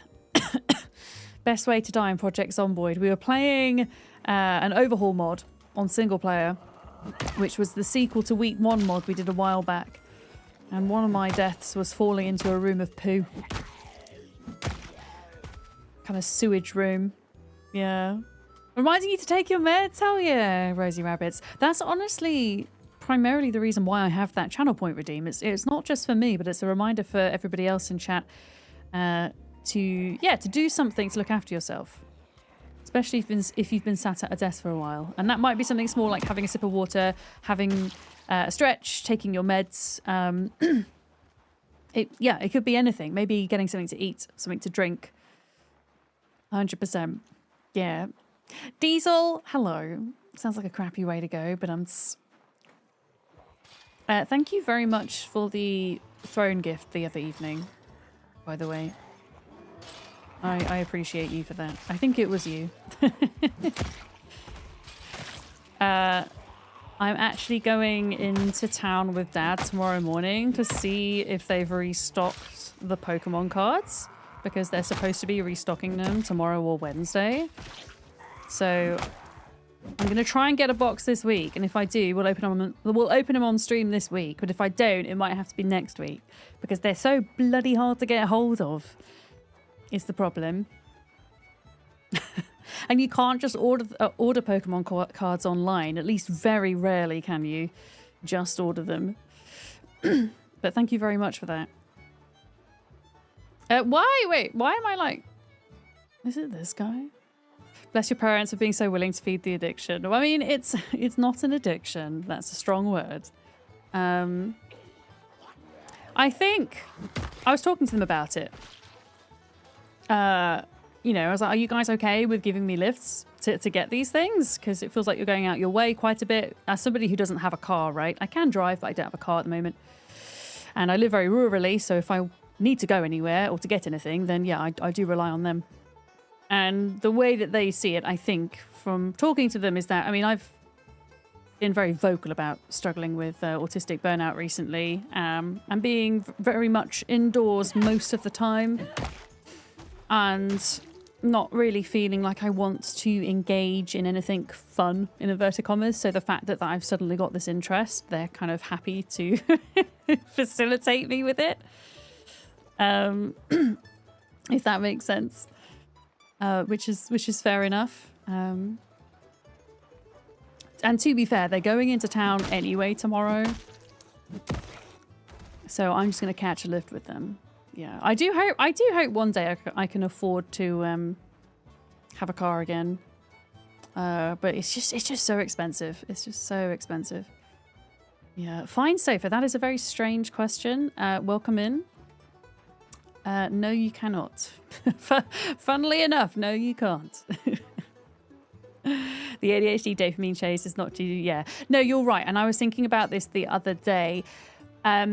I don't think in itself dopamine chasing is an addiction. I do think sometimes some of the things that ADHD people can get hyperfixated on or use as coping mechanisms can result in addiction, though. I think you're correct. You're half correct with that. I just, yeah, I'm not addicted to Pokemon cards. It's too strong a word, and I think it kind of lessens the impact of the word, because for some people addiction is can get really bad, and this isn't bad for me. Yeah. But yeah, for a lot of people with ADHD, I do have ADHD, and the reality is it can lead to that, right? And people can dopamine chase things like more harmful things, can't they? Like alcohol, drugs, etc. So, but I feel like I have very little control. The thing I do have little control over is what my brain chooses to latch onto every couple of years. And for whatever reason, Pokemon cards is it at the moment. And because it survived the 2-week incubation period, I can almost with certainty say it will last for at least 2 years, and then my brain will find something else that I'll have a deep interest in. I've moved on from skincare. Skincare was the past 2 years. Now it's Pokemon. Yeah. Petrol's now £1.55 a litre and diesel around £1.95, yeah. If I ever got a car, I would want to get an electric car. Which are quite expensive at the moment, but would save on fuel and be better for the environment in the long run. But yeah, it's an affordability issue. Yeah. Yeah.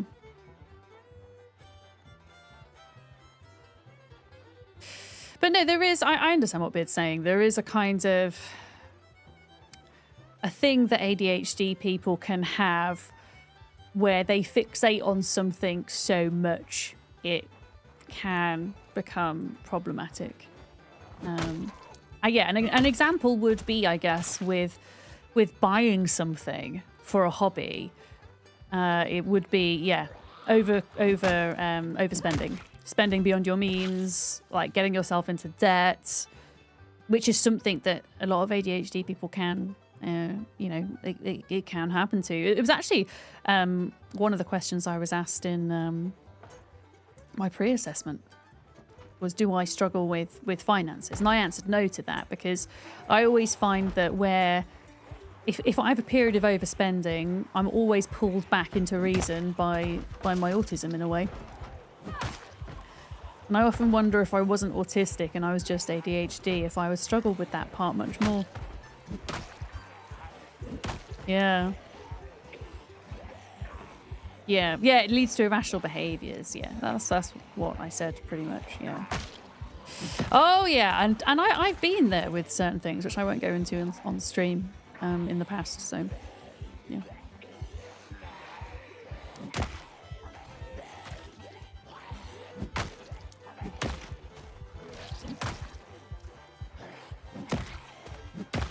Okay, I have no idea if Sleeps is still here because the character thing's broken. I have no idea. I think they might be up at the gas station. Yeah. This is the first question you get asked by every neurodivergent healthcare person. Oh, really? The finances question, Shirella? That's the question you get asked. Yeah. Who is in here newting? Oh, it's Valor Rocker. Hi, good morning. I had to look up to see who it was. But yeah, gas prices at the moment. Holy crap. Yeah, they're pretty wild. I think a first step for driving would be to maybe go on my dad's insurance, because my mum has a car, my dad has an electric car. Eventually, when mum's diesel car kind of dies, they're not going to replace it. But for the time being, they have two cars. And they're both retired, or at least semi-retired. So there would be enough opportunity for split use, if that makes sense. And you could probably save a lot of money that way, going on someone else's insurance and chipping in, obviously with fuel and repairs and whatever. A bit more affordable than just having another car. Yeah. Zombies on ice. I don't know, what kind of music do you think the zombies would dance to if there was a Zombies on Ice show? I can imagine them doing something to the Sugar Plum Fairy or something like that. You work from home, so rarely drive? Well, same, Laurel. This is the thing. Most of the time... Oh, zombies! Most of the time, zombies. I mean, it's not too far from the truth. Most of the time, I'm at home, working, streaming. And until I developed the Pokemon hobby interest, I didn't really have much need to go out more than once a week. And actually, it's been really great for me in that sense, as somebody who was struggling to kind of have the motivation to get out. Yeah, even playing Pokemon Go on my phone as a reason to get out and get more steps in, you know. Yeah. Yeah. You really wanted an RV, but they're still impractical for towing a caravan. Oh, yeah. They have the same horsepower as some of these, the cool vans, vanilla vans in the game, like the Lady Delighter and the Alien van. Yeah, they got really bad horsepower, so you have to sacrifice being able to tow if you want an RV. Absolutely. Yeah.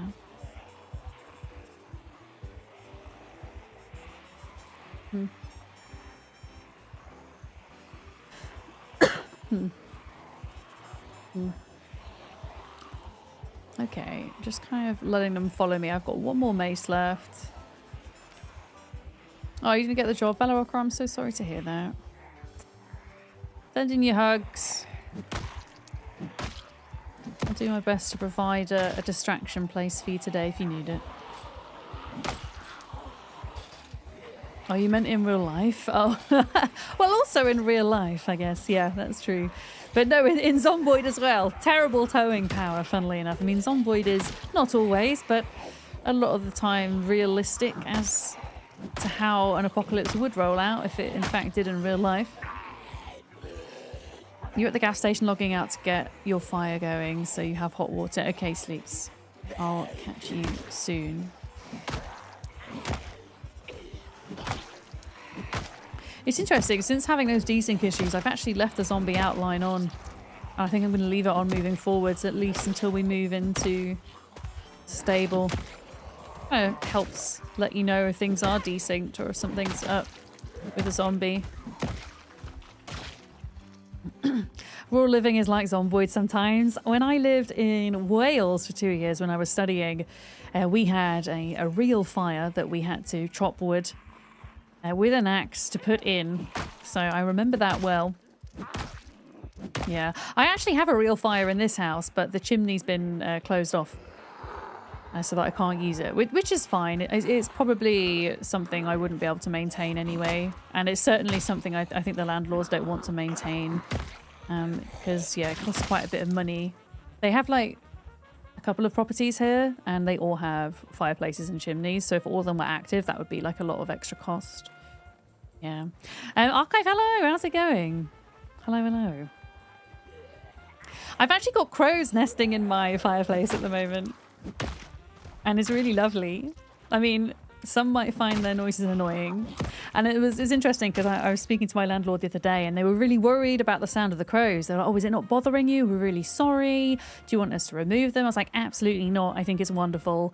I am used to living in a city where I hear or heard sirens and people shouting all the time at all hours. If I can replace that with bird squawks, like 100% any day would do. And also at nighttime you hear owls. And it's the cutest thing. Yeah. Oh, was that the beast from the east that year when we had a load of snow, 2018-19? Time you had to get coal for the fire. To be fair, I remember that storm. And I was living in a house that didn't have a fireplace during that time. And our water pipes froze. Our water pipes froze and I had to go to the gym to shower every day for 2 weeks. Luckily, nothing burst when it thawed, but it was a pretty rough time. Yeah, you've got starlings nesting above your balcony, which is really cool. They always look like they're having a brilliant time. I freaking love birds. I think they're awesome.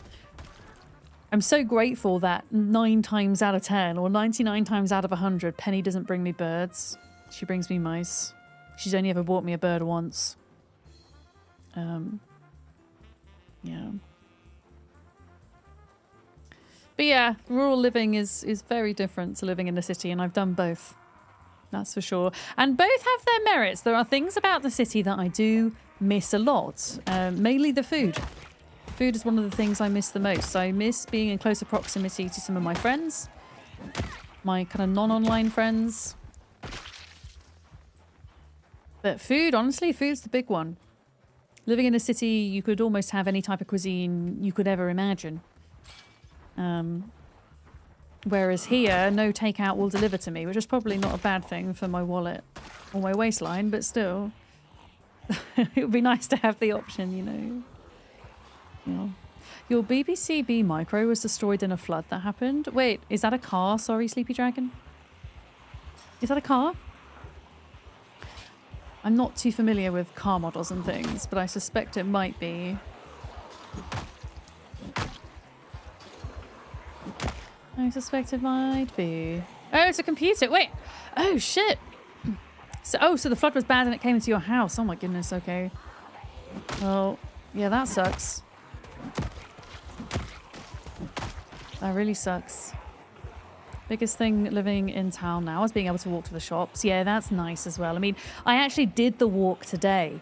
For me, because the weather was so nice, I thought, you know what, I'm going to do it. And I walked into town and back, and that was 2 miles, which I know doesn't sound like a lot to most people, but for somebody who has some form of chronic tiredness as a result of COVID, it's a lot. And I won't feel that tiredness until later this evening or tomorrow morning.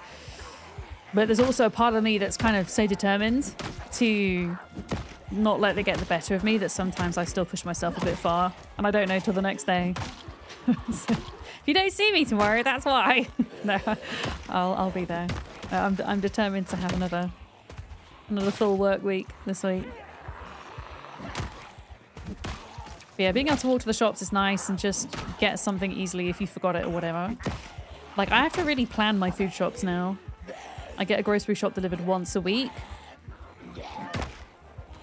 And yeah, if I want to go get something, it's 2 miles. But I do have a bike. It just needs kind of fixing up. I should kind of really fix that and get it going because that will make things a bit easier. Yeah. You miss rural living. You lived in small towns your whole life and now living in a city can have an effect on your anxiety. So that's really interesting you say that, Valorocca. I don't think I realized how much living in a terraced house in the city had an effect on my overstimulation, specifically related to my autism. As I say, not being able to hear everything that's going on in your neighbor's house and being able to hear like sirens all the time and all these things, and it being relatively peaceful here has had such a positive impact on my mental health. It really has. And it's kind of wild that for what I get here, I mean, I don't pay much less rent, but I still pay less rent than I was in the city for a much smaller place. Yeah. If it's more than 0 steps miles, it's a lot. I appreciate that, Shirella, yes. Chippy's basically next door to you. It's the best. Oh, I could do a chip. I haven't had a chippy in ages. A lot of the local chippies, I think there's still one where I live. But again, it won't deliver to me. So if I really want it, I'm going to have to go walk to it. But there used to be a few more, but they've gone out of business for whatever reason, which is quite sad. Is the way of things sometimes. Unfortunately. What's a chippy? Okay, British people, we need to explain to Valorocca what a chippy is. Fish and chips. Is it a sandwich? Close enough. Fish and chips.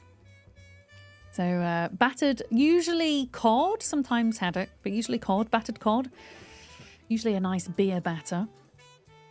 And then thick, chunky chips. So not kind of American chips like fries, but, you know, thick, chunky chips. You can get other things at the chippy, but usually that's the staple dish. Yeah. I don't know if you have fish and chip shops in America. Do you not? Yeah. It's a buffet of fine deep fried meats, fish, and confectionaries. I haven't had a chippy in ages. I usually get a fish cake because I have a bit of a thing with fish and bones. Kind of gives me a bit of anxiety about eating fish. And I find fish, I know it's not necessarily better for you. In fact, it's probably worse because fish cake is generally more processed, but the texture's more consistent and reliable. Oh yeah, deep fried Mars bars are a thing, especially in the north. Have you ever tried one? They're actually amazing. But you cannot, I mean, maybe you can eat a whole one, but it's so rich. In the pub job I used to have as a teenager, we used to, at the end of shift, deep fry a Mars bar and split it between us. Yeah, hi brother. Yeah, we're going into Louisville. I mean, it's not me who's done most of the work here. Sarah and Duck have done most of it. But apparently there's an interesting caravan up here that I need to take a look at. So that's what we're going to do. We're going to go take a peek. I'm going to park. Oh, there's Duck's car. Okay. Deep fried Oreos. Yeah, I guess it's a similar kind of concept. Something. It's the sweet and the salt together, isn't it? It's the sweet and the salty. Let's go chill on the back of the RV for a little bit. Oh, so you don't have chippies where you are? And you're in the States, right, Valorocca? But you do have a lot of restaurants that serve fish and chips. Okay, but it's not like a sole establishment that just does that one thing. Yeah. Yeah, I suppose it doesn't make sense in America because America's so much bigger than the UK. And where do you get fish from? The sea. Or the river, I guess, but cod, the sea. And so there's going to be more places in America that aren't anywhere near a coast, right? So the fish isn't going to be as fresh, whereas in the UK, you're much more likely to live in close proximity to the sea. Very true. You can't eat any meat with bones like a chicken leg. It makes you feel yucky. Yeah, I can eat it, but I can never eat too close to the bones. So I just don't bother ordering that type of meat because I feel like it's a waste for me. So I just don't. But yeah. Kind of same vibes, Shirella, for me. Yeah. You were talking about deep fried American abominations with your... Well, the thing is, the Mars bar's not an American thing, brother. The deep fried Mars bar is a specifically, as far as I'm aware, a Northern British and Scottish thing. So it's not just American people that like deep fried food. Us Brits like it as well, especially us Northerners. Yeah. An uncrustable peanut butter and jam dumpling, and they dip it in batter and fry. I mean, I would totally try that, just saying. I would try it once. I'm not saying I would like it or have it ever again. Hi, Sleeps. You didn't scare me this time. Oh, you found a Pokemon pack? Are you sure? Oh my god, it's a gym pack. I haven't opened a gym pack in game yet. Are you sure? Do you not want it? Okay, well, thank you very much. We have the Pokemon card mod on our server, so let's get our priorities right and open it before we have our dinner. Ponyta, Rattata, Sabrina's Gaze, Executor, Clefairy, Tentacle, Victreebel. Awesome. Do I have a Gym Heroes binder? Do I have... I think I threw them all on the floor. Fossil, Japan sets, Pokemon Gym sets. Okay, so I should be able to put them in here. Pardon me. I've got the streamer burps. And the streamer hiccups. Oh my goodness. Whee!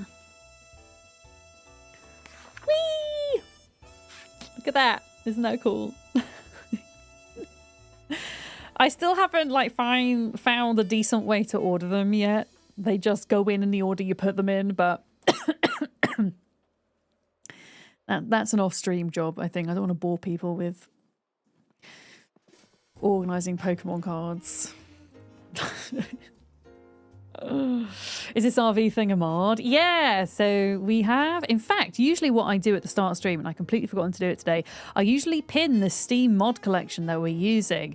So this is a community server that I run for my patrons as a way to kind of say thank you for people who support me over on that platform. I run a couple of different servers for patrons, and Zomboid's one of them. We're kind of wiping the server relatively frequently because the game's going through updates all of the time. Which kind of require us to in many ways. And so this run, we decided why not add a bunch of wild mods. We're going to do an RV Nomad run. So this is the mod list. The main mod is the RV Interior mod, which allows you to go into the back of your vans and build it like a mini house. There we go, there's the mod list.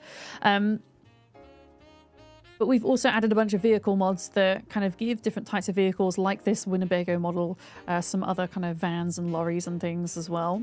And of course we have the Pokemon mod, because why not? We also have the cheese and ice cream mod, because you can't, in the vanilla game, make cheese and ice cream, which is terrible. So we had to add that. And, wait, why are we ending?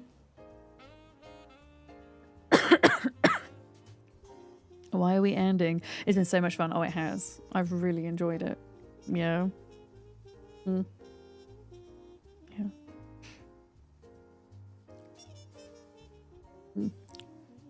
Just checking my Discord. Give me a sec. Give me a sec. I've got Discord messages. Okay, there we go. I'm caught up. I'm caught up. I'm caught up.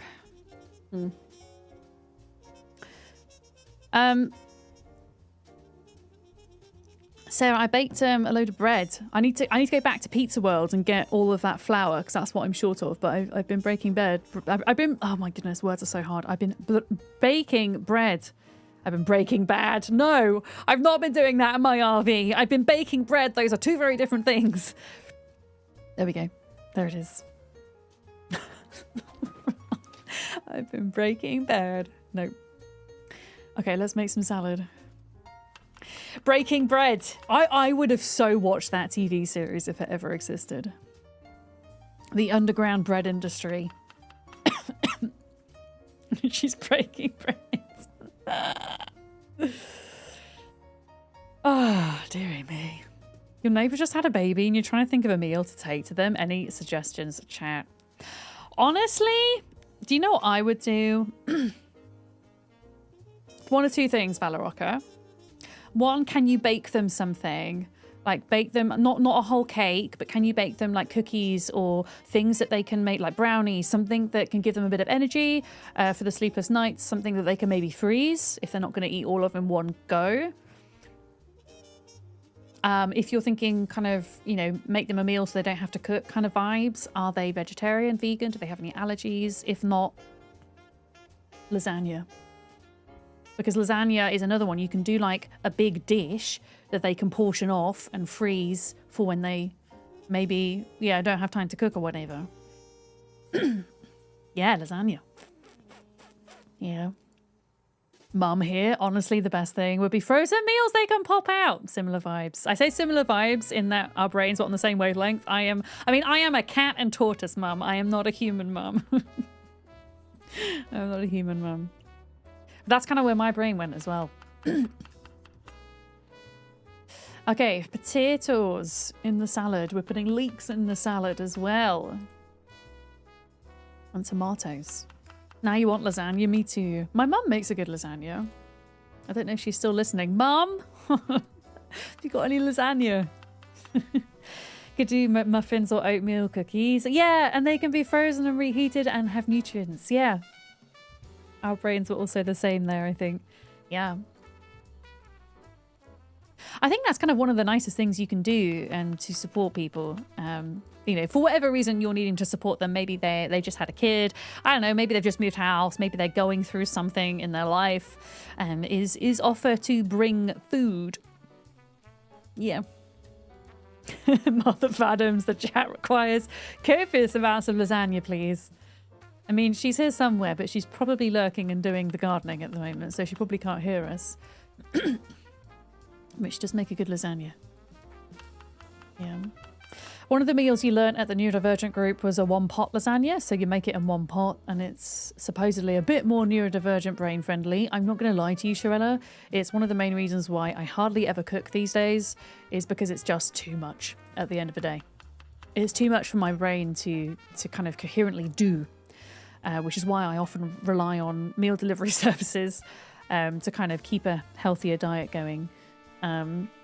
So one-pot recipes, yeah, the way forwards. The way forwards. Yeah, same. I was using a company called Simmer, which they kept almost endlessly giving me a 30% discount. But they stopped doing my safe food. My safe food was burrito, and it was a particular type of burrito that they made, and I ate it almost every evening for an entire year, and they stopped doing it. And I sent them an email. I was talking about this earlier. I sent them an email saying, hey, why have you taken this off your menu? It was so good, and it was one of my autistic safe foods, and I tried to explain what that was for somebody who doesn't understand, but yeah, they never got back to me, so... Sad. Very, very sad. When left to your own devices, you just eat sandwiches, but being fed is better than not being fed, is my way of looking at it. You know, if you're somebody that struggles with cooking, or maybe you struggle with food itself for whatever reason, fed is better than unfed. So, yeah. If you eat the same thing every day and it's not the most nutritious thing in the world, it's better than not eating at all. That's kind of my attitude towards it. Yeah. If you're close to the mum, you'd offer to do dishes, laundry, or sweep and mop. Yeah, offering. I think something that is like talking about you know, offering support to people and offering to cook for people. But if you're trying to offer to support to someone, whether they're new parents or whatever, being kind of more direct with what you're offering can be really helpful. I think it's so easy to say, hey, I'm here if you need anything. Just let me know what you need. But that requires extra cognitive and brain power for the person or people you're trying to support. And especially if you just had a kid, your brain's probably all over the place. So actually, if you do the thinking for them and just say, hey, would you like me to come over and bring a lasagna? And then they can say no. They can be like, actually, no, that's not helpful. And that's fine. But then they can either, it's just a yes or no answer. You know? Yeah, you make Buddha bowls with instant pots. Wait, when you say instant pots, do you mean instant potatoes? Did I make my salad? I did, and I'm going to eat it. Delicious. There we go. Yeah, I might have to bug you for that recipe, Shrutler, if it's not too much to write down. If it is, don't worry about it. If it's like stored in your brain, that's okay. But it sounds like something I might be able to manage at some point. If I can at least maybe do like something like that once a week and then freeze it, and then I've got something I don't have to cook on any of the other nights. Is what I'm thinking. You just need to translate it. Oh, okay. It's in a different language. It was wonderful having the Nando's in December. It had been the first time you'd eaten in a restaurant-type place since your accident, and you pretty much handled the fork okay. Yeah, because because Sleepy Dragon, you broke... I'm going to forget which part it was, but you broke your shoulder. Was it your shoulder you broke? Yeah. And it was your writing arm as well, wasn't it? Which makes a lot of things very difficult. For sure. Oh, wait, you're talking about an Instant Pot. Not instant potatoes. I know what you mean. An Instant Pot. You know, this is the sad thing. I actually own an Instant Pot that somebody bought me very kindly as a moving in present about 5 years ago. And I still haven't used it. Yeah, I've still not used it. It's there for when I'm ready, but I've not used it. Yeah. It's like there's, I don't know, there's a daft cognitive barrier between me and cooking. Yeah. One day I'll get there. There is one dish I sometimes cook. It is a gnocchi bake. And it's a comfort food of mine that I sometimes make, and that's quite easy. If you buy from the supermarket the pre-made gnocchi, because making gnocchi from scratch takes a lot of time. I have done it before, and oh boy, it's good, but it takes a while. Store-bought gnocchi, easy. Chop an onion, fry the onion in some balsamic vinegar and sugar, so you're kind of caramelizing the onion a little bit. And then blend in a bowl a tin of plum tomatoes, but specifically proper San Marzano Italian ones, so they're super tasty. Sugar, salt, oil, herbs, pepper. Blend the sauce. When the onion's done, put the gnocchi in the pan after it's been boiled. It takes like 2 minutes. And then put the sauce in, and then put it in a pot that goes in the oven, and smother it with cheese and herbs and breadcrumbs on top. And it is so good. I still haven't cooked that for an entire year. But if I was going to cook something, that's what I would cook. And because that recipe is so ingrained in my mind, despite it technically being a two-pot recipe, actually, it's still very quick to do. Still very quick, yeah. But the key is the good tomatoes. You've got to buy the San Marzano, and at least in the UK, they're not readily available in supermarkets, sadly. Striking Earth, hello. Hi. It's good to see ya. You've almost got your full movement back. Hell yeah. Yeah, these things take a long time to heal, don't they? Especially when it's like our dominant arm. I was lucky in that when I fell down the stairs a few years ago and sprained my hand, it was my left hand. And because I'm right-handed, it meant I could at least still play and stream pointy clicky games, which I did for 6 weeks. I played an awful lot of RimWorld in that time. Because otherwise I wouldn't have been able to work. Yeah. But there we go. Oh, you're growing San Marzano in your garden and Roma. Oh, hell yeah. Unfortunately, those species of tomato don't tend to do too well where I live in the UK, which is quite far north. So yeah, if I want to get them as tasty as possible, I have to get the tin variety and get them from usually either from the internet in a big pallet or from like a specialist Italian deli is what I've done in the past. Let's defrost some salami. We've got salad. We're kind of running out of food actually. I'm going to have to think about how we go about getting some other food. I mean, maybe just eating bread would be good, and we can get flour from the pizza shop. I think that would be the way to do it. Your go-to cooked meal used to be pasta and spam, which you could do in one pot, and then you've logicked yourself out of being able to eat spam, so you switch to the bacon lardons. which needs to be fried. Yeah, it's like the extra step, isn't it? I lived off, not quite the same as spam, but corned beef hash. I lived off that. _30 and just subscribe. When I was ill. Hello, Vadam's Wave, Vadam's Rave. Oh, Hija, thank you for your 22 months. Hell yeah. I really appreciate that, Hija. Thank you for the resub.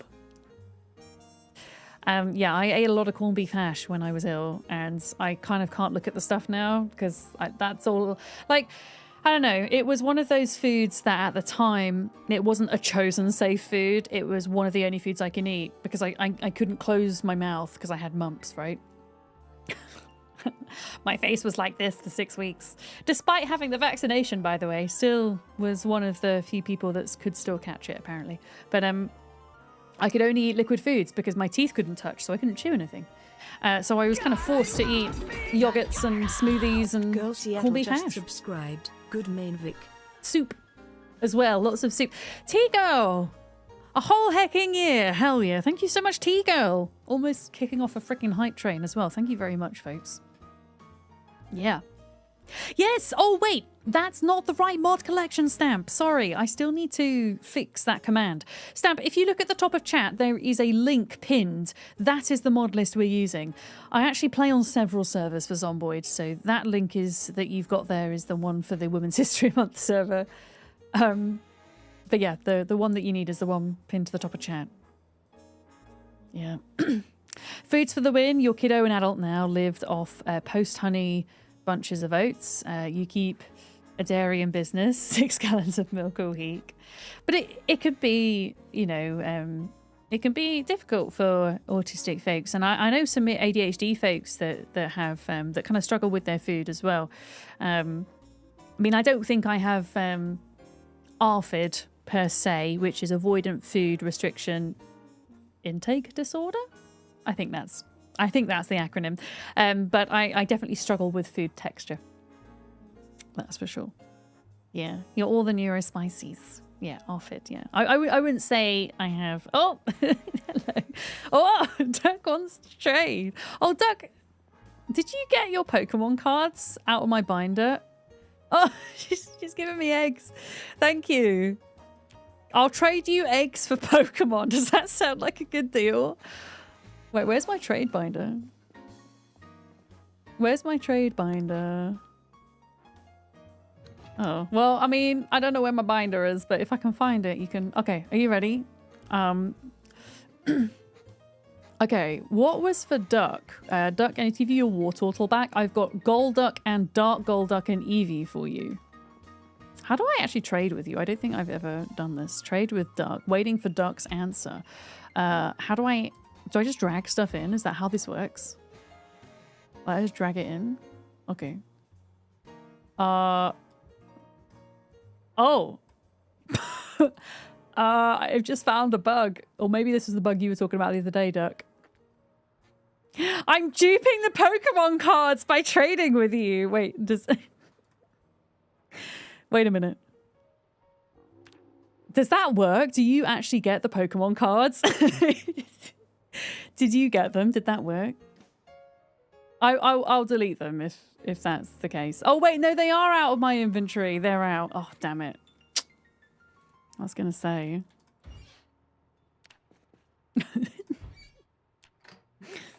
Infinite Pokemon glitch is not.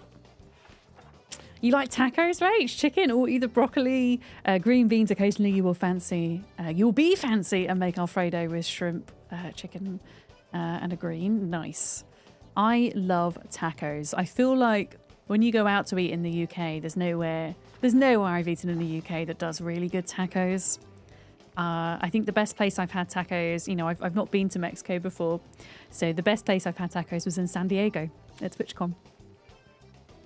Very good. Okay, eggs. I think I've cooked them. Thank you for those, Duck. That will help with the old salad situation. I'm going to put them in the fridge. Thank you. Thank you. I'll put the salami in there for now as well. And okay, we're going to come up on an ad break shortly. So I'm going to go to take a break, I think. And when I get back, we'll go I mean, do we want to keep clearing that industrial estate? Is that useful for people? I would like to go to the pizza shop to get the flour so I can make more bread. If anybody needs bread, it's in the freezer, by the way. Feel free to take a loaf. Maybe that'll make me not sad. Oh, goodness, it's 10:20 in the morning, so everyone's probably out zombie biffing.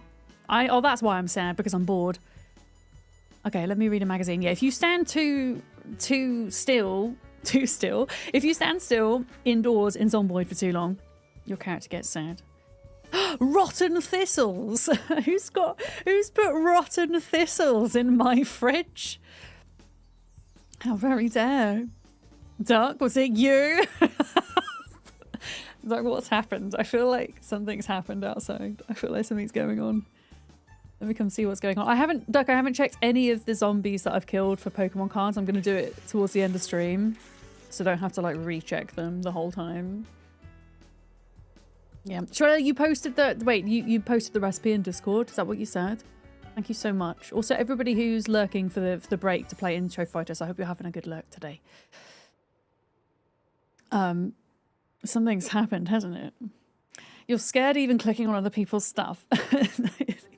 You can... No, honestly, I really, like, don't mind. I mean, as long as people don't steal any Pokemon cards that are not in my trade binder, you can take anything out the trade binder. I really, honestly, I don't know, I'm just, like, beyond that point in Zomboids where I care about people taking my stuff. But I think it is...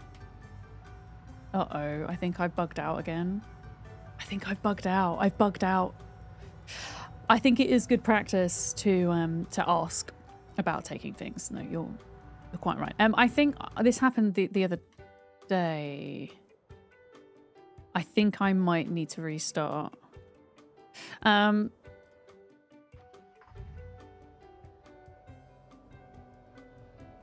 Yeah.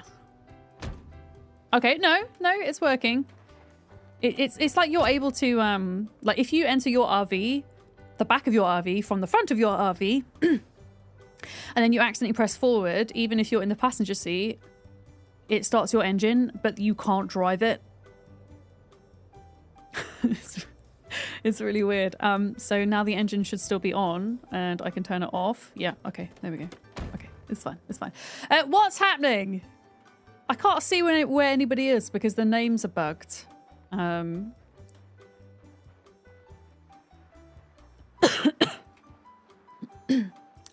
Oh my god. Duck, are you in this pile of zombies by any chance? Are you in this pile? Are you like trapped in your trailer? let me deal with these. Wait, you are? Wait, which one? Are you in the pile of zombies or are you in your trailer? I need to get them to go into a line. Oh my god. Ideally. There's 2 oles. There's 2 oils. There's 2... I don't know what that word is supposed to be. I'm trying. I'm trying. Piles. Okay. Alright. I think Duck might have died when I was on a break. Oh no. I'm sorry, Duck. I will get revenge for you. I don't know where these are all going though. Oh wait. Oh, you're back. Okay. Okay, so you're still alive, but you've... Okay, I get it. You've been bit, right? Okay, well let's deal with them then. Let's deal with them.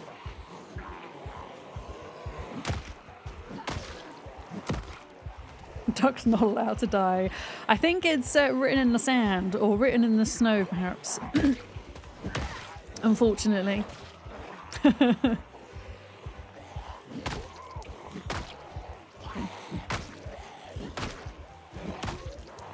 Oh my goodness. Did I? Oh, I didn't pick up any more weapons. Okay, after I've done this group, I need to go back to my RV and restock. I might see if I can lure them all the way down to where the pizza shop is so that I can get that flour as well. Oh, you're not bit. I thought it was really bad. I thought you meant you'd been bit. We'll get through him. That's okay then.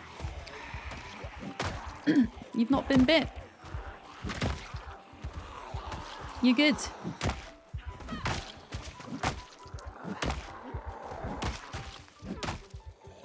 Okay. Yeah, I might just quickly pop down to the pizza shop because there was like 3 bags of flour in there, and then I can make us some bread. You love that the RV is kind of TARDIS-like in that you can enter another dimension, right? And it's such a TARDIS that you can actually sledgehammer through the wall. And then the RV, whenever you're in the back of the RV, it kind of exists on a different map, if you like. Or the game sees it as a different map anyway.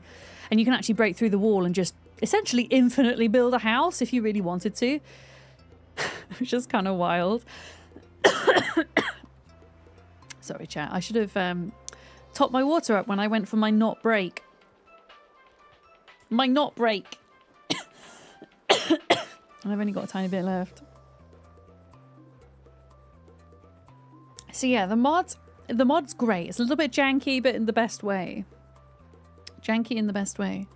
Oh, they found a way around the fence. Yeah, they have down here as well. I'm going to come back up, Duck. Sorry, I'm prioritizing food as always.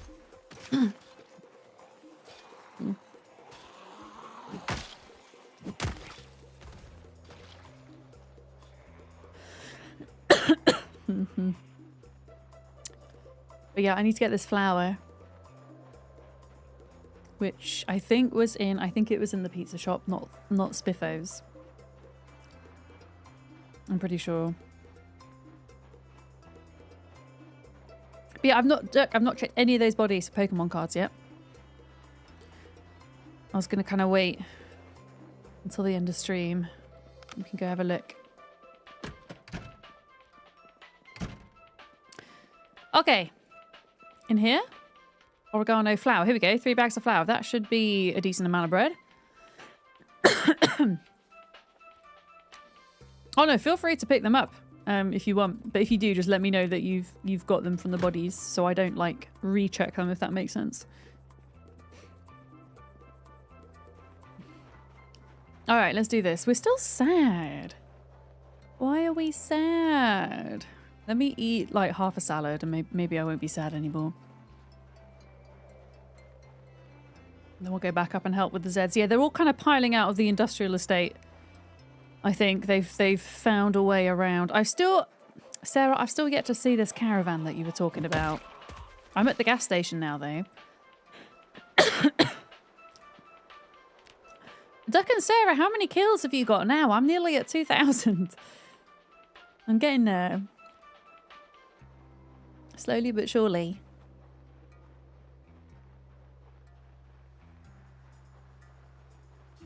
Oof, my frames are dropping. Do you remember where we saw the caravan? You said it was near the gas station. I haven't done a very good job of looking for it, in fairness. I'm just kind of reminding myself to look out for it, I guess.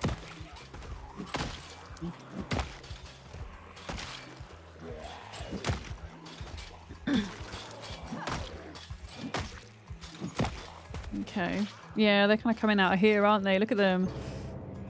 Oh my goodness. I don't even need to look at chat. I know who that is. It's that time of day. Jay Dizzle, thank you for the smelly bits. How are we doing today?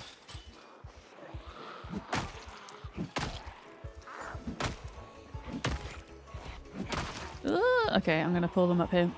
A reminder fart. Thank you. Duck grades the kiddos' desks in school for the Pokemon packs. Yeah, the Pokemon packs from the mod also spawn in school desks. Apparently, people have been finding them in vending machines as well, which is pretty cool. I haven't come across any vending machines yet, but if I do, I'll take a look. Yeah, I'm trying to like catch them from in here as well because they're just coming out of the fence here, Duck. And Sleeps, if you're still here. I'm not sure. I'm not sure who's here because I can't see anybody's name on the map right now.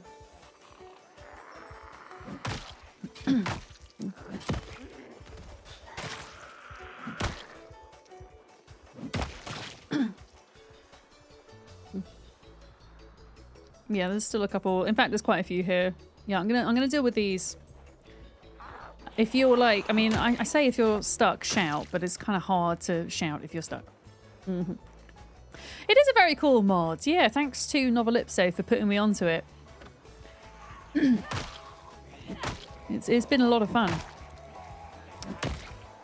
Apparently it's like a huge mod though. Buckman was saying that because, well, we think it's because whoever's made the mod has obviously uploaded high-res images of the actual Pokemon cards. The mod itself is massive in size compared to almost any other mods. that he's seen. Cleared your little group. Excellent. Okay. Yeah, I'm working on the ones around here at the minute.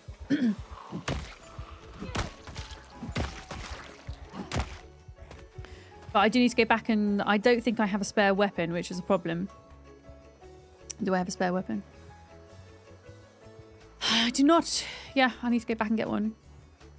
Also, how old is my character? They have been alive. They've not even been alive a month. I have to wait until month 3 before I stop becoming so panicked around zombies. Yeah.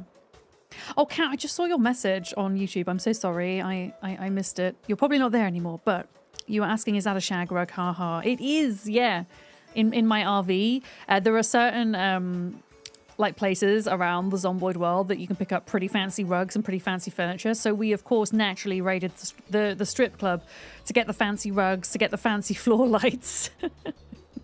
You're at 5.5 kills now. You're on your record run. Oh hell yeah, Sarah. And Duck's also 70 kills off your personal best. That's really awesome. I think I was talking earlier, I don't know if you were both here, but I was talking earlier about how I am struggling to kind of have that motivation to do my personal best at the moment, because I mean, my personal best with Build 42 is 10k. My personal best overall is only 15k. And I feel like every time I kind of get towards that mark, the devs break the saves. So yeah, I'm kind of, for me, I'm like focusing less on that until when Build 42 comes out in full, as it were, not in full, but not in experimental, then I'll go for it. For those of you that don't know, the build we're playing on is technically a beta. It's not even early access, it's beta. There's patches every other week that break things, much to Buckler's dismay.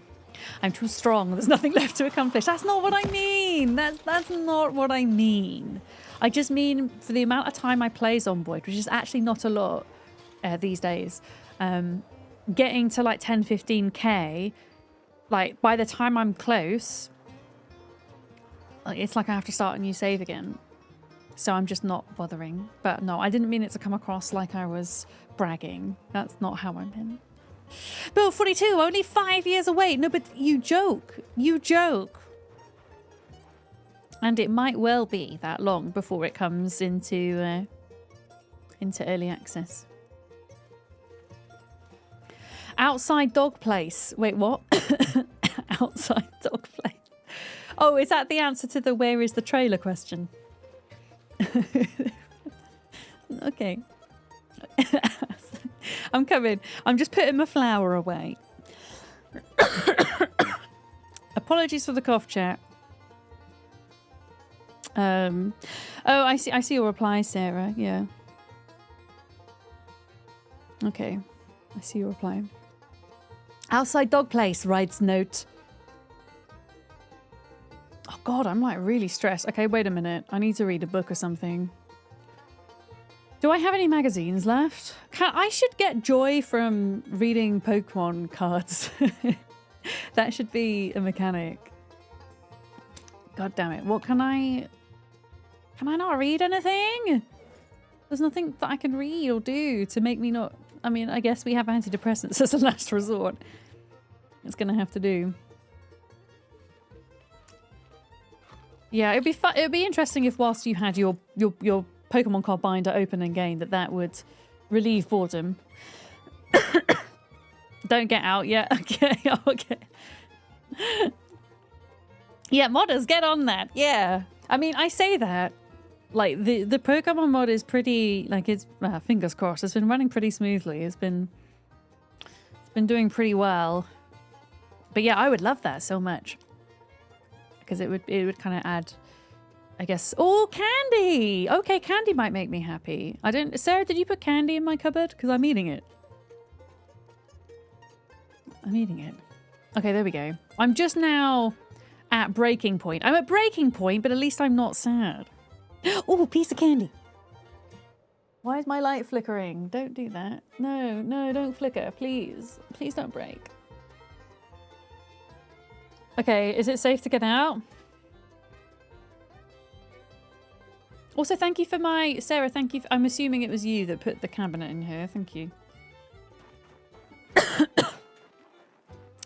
So outside the dog place, do you mean the dog food factory? Is where the trailer is? Oh my god, what? Look, you have a string of friends. You've got a... I'm going to take some of them away from you. I hope that's okay. You've got a string of friendos over here.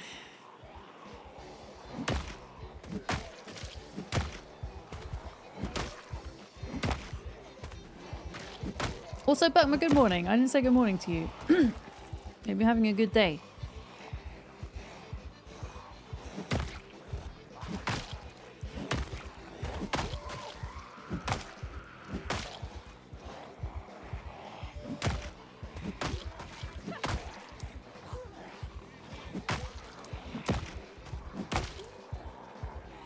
Okay.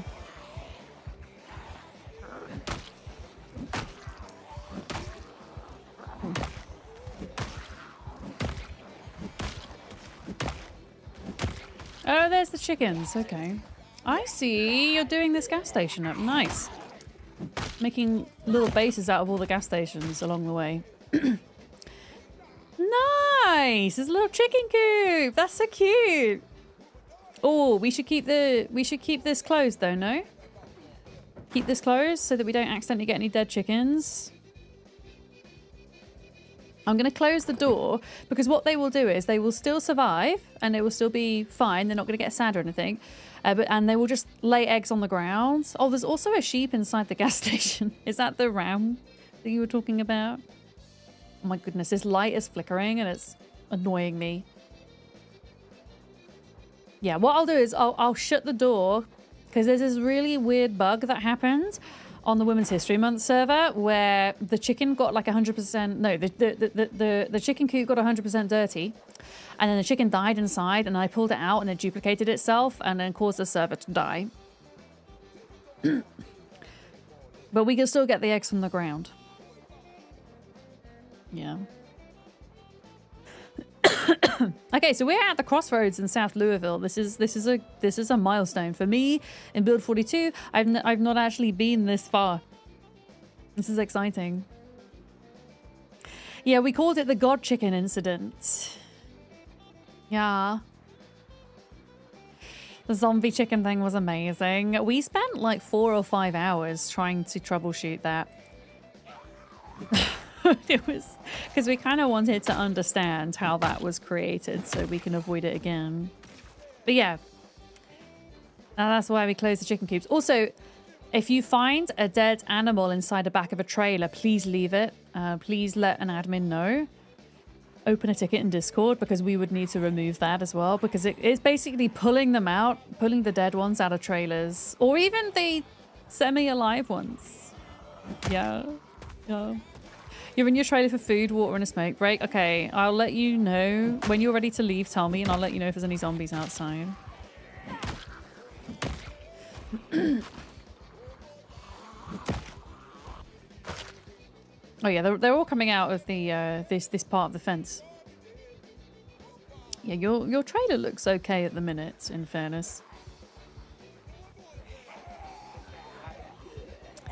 But yeah, I think the plan is to just keep heading north, and then on the left, eventually, we should find the Louisville University, and therefore the biggest library that exists in Project Zomboid.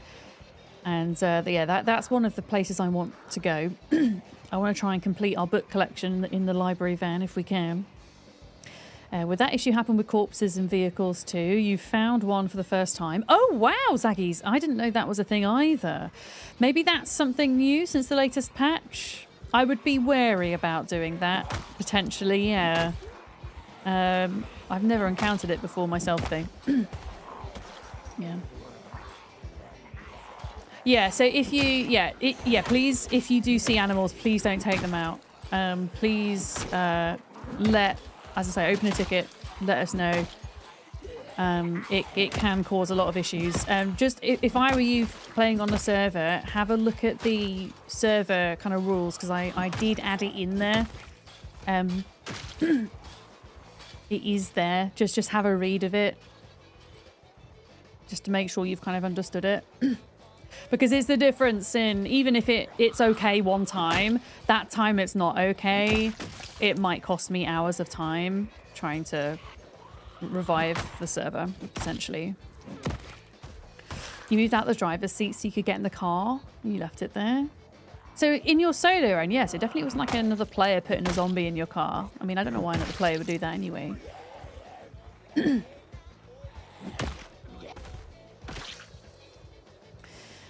Okay, folks, please remind me, when I go for my next break, I need to log out and I need to allocate more RAM to Zomboid.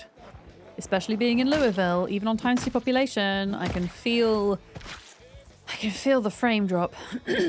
It feels like when you used to run City Skylines 1 with loads of mods. That's how it feels right now. Is it safe? It's about to not be. No, it's not safe. Don't get out. There's literally a zombie right outside your thing. Hang on. Let me deal with them. Let me deal with them.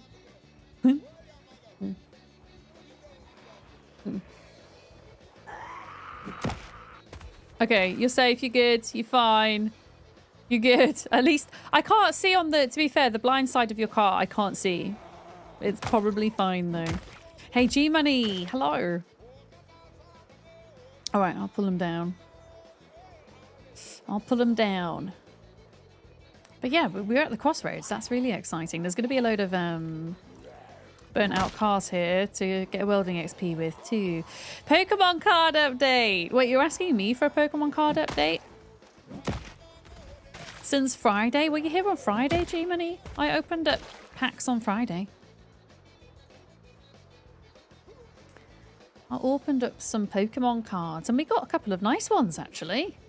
Got a couple of nice ones. And Some Kind Bean bought me another box of Ascended Heroes, which if I can actually get hold of any tomorrow or Wednesday, I'm going to, and then we can open them on stream.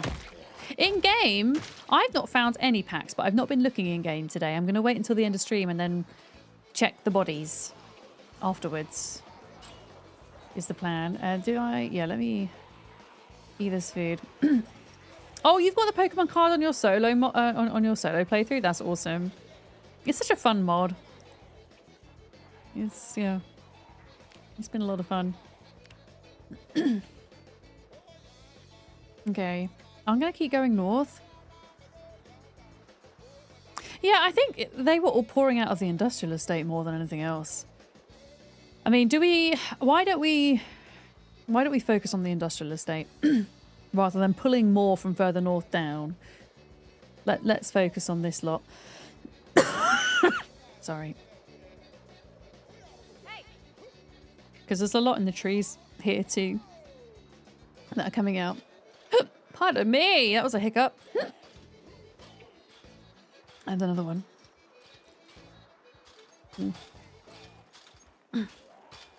Okay, they're following ducks, so that's something. I'll go down to the other entrance. Yeah, tree zombies are the worst. I don't really want to get caught out by a tree zombie. Invisible tree zombies. Oh, it's because I'm at breaking point because they're bashing on the fence. That's why. That's why. They're right up there with bathroom zombies. Or now RV zombies, because there is a chance that in the back of your RV when you jump in for the first time that there might be a crap ton of zombies. That is a thing. Yep. And there's no way to like do the door trick. You just have to risk it or not. Oh wow, there's a lot of them here. I wonder if they'll break that fence eventually. But yeah, this entire area behind this fence has loads of factories. It's like a dog food factory. I think there's like a postal service. There's a steel rod factory. There's a metal sheets factory. I specifically want the metal sheet factory so that I can fix cars up with the metal. It's nearly night time. We're going to have to go to bed soon. At least when you're fighting in the snow, at least you can kind of stay out a little bit later because it's so bright. As long as you've got moonlight, you can actually see what you're killing, what you're doing.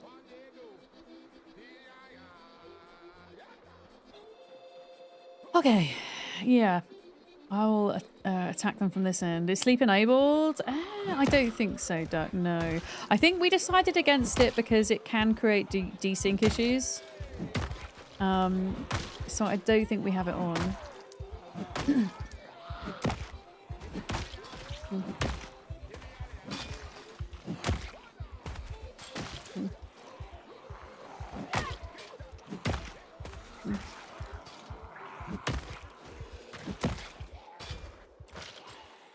Okay, are they coming in from this side? I can't tell because they're second trees. I go very quiet when I'm in the middle of zombie biffing. It's I don't know, Zomboid's one of those games that when you're fighting, it's so hard to like focus on chat at the same time. It's so hard. The concentration. I often find if I play Zomboid and I'm just fighting zombies for long periods of time that I get strained eyes. Like my eyes hurt after a while. And I have to like switch to either playing something else or doing something else. Oh, there's so many. There's so many! Duck, have you got any books in your van? Because my character needs to de-stress.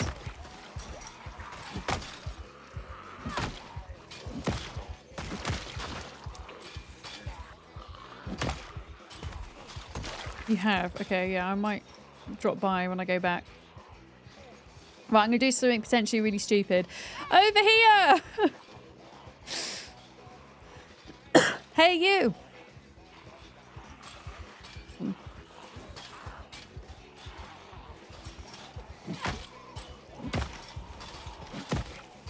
Okay, some of them are just going to get stuck on the fence, but I'm hoping to funnel some of them up here and then kind of go back towards the trailer.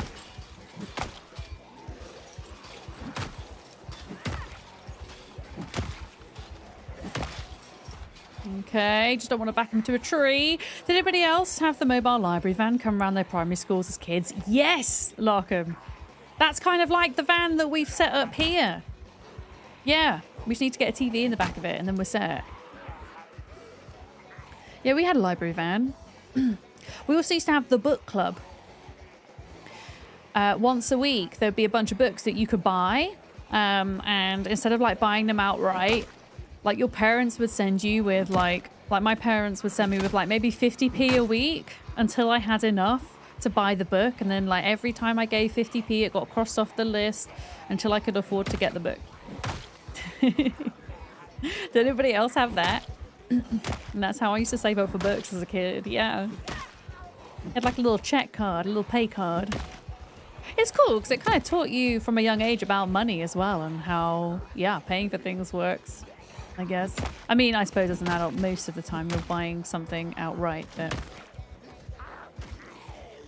I mean, I was like a young kid then, so like, yeah, 50p pocket money would be all I got until I was like a teenager or whatever. A couple of quid.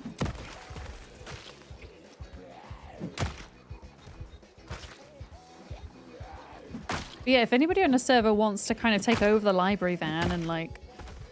I mean, it's pretty much organized. It just needs a television and an extra box. And then maybe the box is painting or something. This light is still flickering and it's really annoying me. It's been on the fritz for a while now, and I've been putting off replacing it. Is this... Oh shit, that's the hospital. I don't want to go there. You had a specific series of kids' books. You still remember Biff and Chip? Yes, I remember Biff and Chip. And Biff and Chip had different reading levels, like depending on, I guess, how good at reading you were. And I was always really frustrated because they only ever allowed me to read the green books. The grey books were the ones without words at all. And then the green books were like the next step up. And I was always a bit behind in school. I think that that was partially to do with my ADHD, but I also think it was partially to do with the fact that in the way that English school works, is if your birthday is in September, you go into the next school year, but my birthday's right at the end of August. So I was really young. I'd only just turned 4 when I started school. And so I was like a year behind in development compared to the kids that were born in September of the previous year. But yeah, my teacher never allowed me to read beyond the green, and then I'd get really bored. was like, well, I want to read the harder stuff. And they were like, no, you can't because you're not good enough. I was like, well, screw you, teachers. I turned out just fine. You've got de-stress books on your caravan floor. Thank you. Your kids are August born, so they started as soon as they turned 4 as well. Yeah, I mean, I think that had a lot to do with it, striking Earth. For sure. Yeah.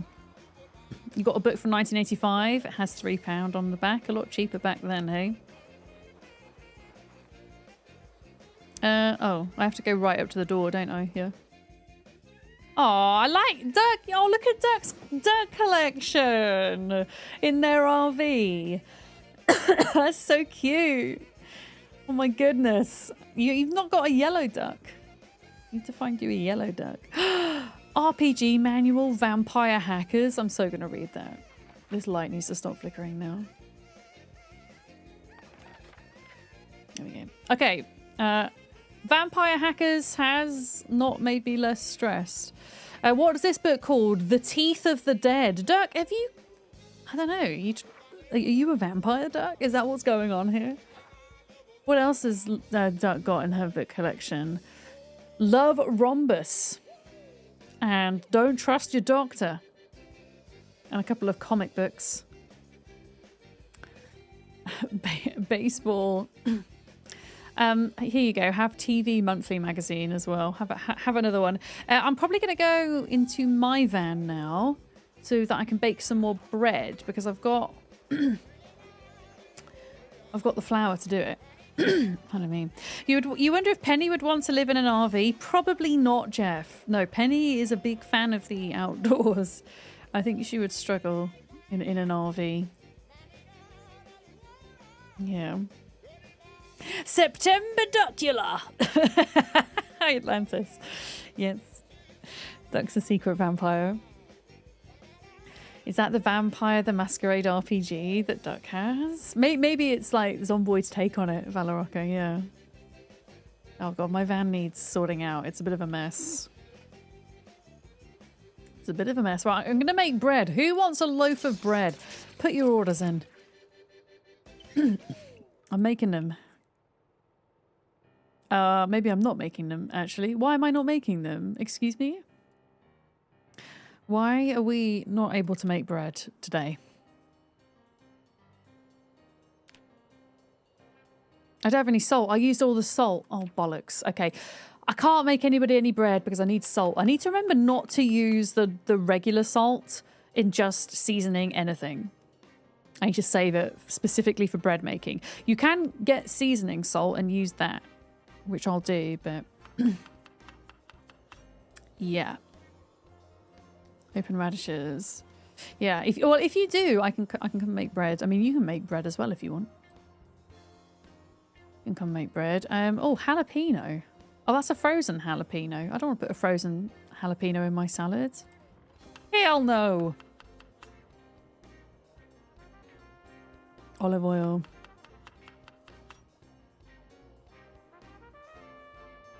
We're going to have potato, egg, and radish salad. It's going to be delightful. Delightful and delicious. Probably not very nutritious, but got to sacrifice something. Oh, I'm out of eggs. No, I'm out of potatoes, sorry. No more potatoes. No more patates. No, seasoning salt doesn't count, no. Sadly. I feel like they've given the seasoning things like salt, pepper, herbs, whatever, they've given them less uses than they used to have, I swear. You just put some veggie soup on to boil. Hell yeah. Did you make it from scratch or are you doing like potted soup? I have a soup book, a soup recipe book, and it's made by the Covent Garden Soup Company, which are a British soup company that do like pre-bought soup that's really nice. But this particular book that they've written is called 365 Days of Soup. And it's a soup recipe that is seasonal to Britain for every day of the year. And it's really cool. I have made a couple of them in my time. But yeah, I wonder what today's soup would be. I'm trying to think what's seasonal right now. I don't know. You saw something about a new vampire open world game. I heard something about vampires. Oh no, we were talking about. Are you coming out of Lurk Rage? We were talking about. There was Duck had a vampire book in their truck. Yeah, and we and they had another book about teeth. So I was suggesting that they were secretly a vampire. You got a cooking VHS? I think I'm at level 3 already, but thank you. Yeah, I'm nearly at 4. So I'm good on that front. Yeah, pre-bought soup is it's just so much easier, isn't it? Like, I love homemade soup as well, but there is nothing that quite beats a cheese toasty dipped into Heinz cream of tomato soup. It's so good. It's so good. I'm actually really hungry now. I had like a brunch today. I stopped off at my parents' house on my way back from my walk, and I had some crumpets and some juice and stuff. But yeah, I'm hungry. I might need to go make a snack soon. I don't know if I have much to snack on though, because I'm waiting for my grocery shop to arrive tomorrow. Might have to have some emergency waffles. Or something. Okay, bread. I'm just going to eat this bread. You've been lazy, but making cheesy garlic bread and dipping that into tomato soup. That's not lazy. That sounds delicious, Rach. Sounds great. Larkham. Wait, what are you talking? Wait. Larkham, context. I'm confused. What's the context? Is clam chowder considered soup? I mean, I guess so. I mean, is cereal considered soup? There's a philosophical question for you. Larkham, I'm so confused by your message. You're going to have to explain it to me, please. Our pre-bought indicates you're stealing soup from somebody. Pre-bought's the wrong word. You know what I mean? Pre-made soup. Pre-made, okay? Pre-made soup. No, it's not already been bought and then I taken it from someone. No. I'm not a soup stealer. Absolutely not. Oh, rotten thistles can go in the bin. Oh, Duck wants to trade. What are we trading, Duck? A whole chicken? Oh my goodness, thank you. I don't have anything to give you in return. Well, I do. You can take some bread from the freezer if you would like.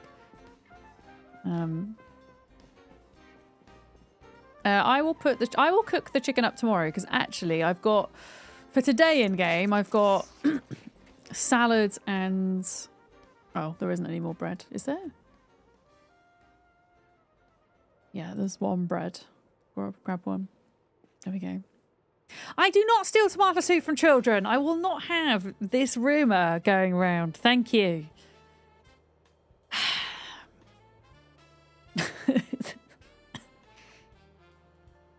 No, I keep slipping in my chair. There we go. Yeah, I might take a break sooner rather than later and go get something to eat quick because I'm hungry. Penny, are you shouting? Or is that just the kids outside? No, children and my cat sound very similar to a certain extent. Yeah, I don't have any more books that I can read right now. Oh, nighttime. So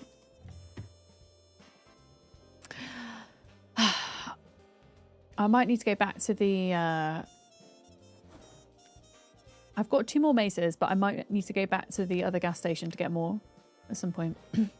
Will stale legs hurt you with a weak stomach? That is an excellent question, Duck. They didn't used to, but I know that they recently rebalanced the weak stomach trait. So I'm not sure. Maybe you will have to science it. Is that rain? It's rain! I knew it. I knew it was going to rain. I'm so glad I went on my walk this morning. I'm so glad. Confirmed by the streamer chat. Streamer steals tomato soup from wee children and taunts them with grilled cheese sandwich dipping purely for their own entertainment. Deplorable. Larkham, thank you for the bits. I mean, have you ever had a cheese toastie, or if you're in America, a grilled cheese dipped into tomato soup? It's the best, one of the best meal combinations out there. Your knees feeling like it's going to rain? Are they clicking, beards? Are they clicky? Maybe that's why my upper back was clicky before and it's not clicky now. Change in air pressure. You might get some much needed rain. I mean, Atlantis, you do outline quite literally the silver lining of the cloud in that I now don't have to water my garden tonight. Yeah. And I managed to get outside in the sunshine. So hell yeah. Yeah. Garlic baguette and creamy vegetable soup. I mean, that also sounds good. Basically, just bread with cheese dipped in soup. Yeah. I usually put my soup in a bowl, Jadazil, because the quantity of soup that I require is more than what would fit into a mug. Yeah. Yeah. Damn it, I should order some Heinz tomato soup, actually, in my next shop. You're more like September Duckula. You don't like the sun. Yeah, I mean, I like the sun this time of year in kind of mid to late spring, because it's not hot enough that I'm stressing out in the heat, but you still kind of get the endorphin benefit from being outside, but the temperature's nice. Yeah, this is my favorite time of year. Late spring, favorite time of year.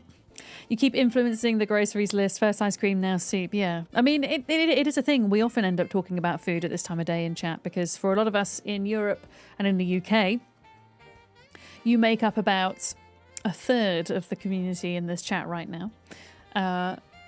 It's nearly our dinner time and we get hungry around this time of day. Yeah, I'm going to add soup. I'm going to add soup. Thing is, I'm trying to avoid bread at the moment because I've got an IBS flare. So what? I don't know. Sourdough isn't so bad. I don't have as much of a reaction to sourdough as I do to regular bread. So maybe I could do a sourdough toastie instead. You've still got your snack box from the cricket unopened. Wait, you didn't unopen it? You didn't open it when you were there? Or you mean you bought the snacks when you were away? It's a box of original Cornish fairings. I don't know what that is. Is that a type of candy? Also, we're just chilling in the RV because it's nighttime and I don't want to go outside. I don't have anything else to do. If anybody's wondering why I'm standing around like a lemon. And nattering. How are we doing on short blunt? We're working towards level 6. Okay. You had an enormous hot dog and plus chippy chips were enough for lunch and dinner. So the snacks made it home. Fair enough. You could go for a grilled bacon bit and Swiss cheese sandwich. Oh, also sounds good. I've got sweet and sour chicken tonight, which is one of my kind of safe ready meals from Sainsbury's. So that's going to be my dinner. Yeah. Penny, I can hear you. I can't see you. She has the cutest meow. It's very high-pitched and very quiet. It's like, eh. I can't do it. It's so high-pitched. It's so cute. And she's making noises at me. I just had a thought. We're like kind of filthy, huh? I'm going to wash everything. Are you showing me something, Duck? Or are you showing me something in the bag? Hi, John. How's it going? How are the Pokemon cards going, John? Did you manage to get any more? I feel partially responsible for getting certain people in this community back into Pokemon card collecting. Oh, it's books. Thank you. Okay. I wasn't sure what was in the bag. Excellent. Thanks. Thanks. I think I'm okay at the minute.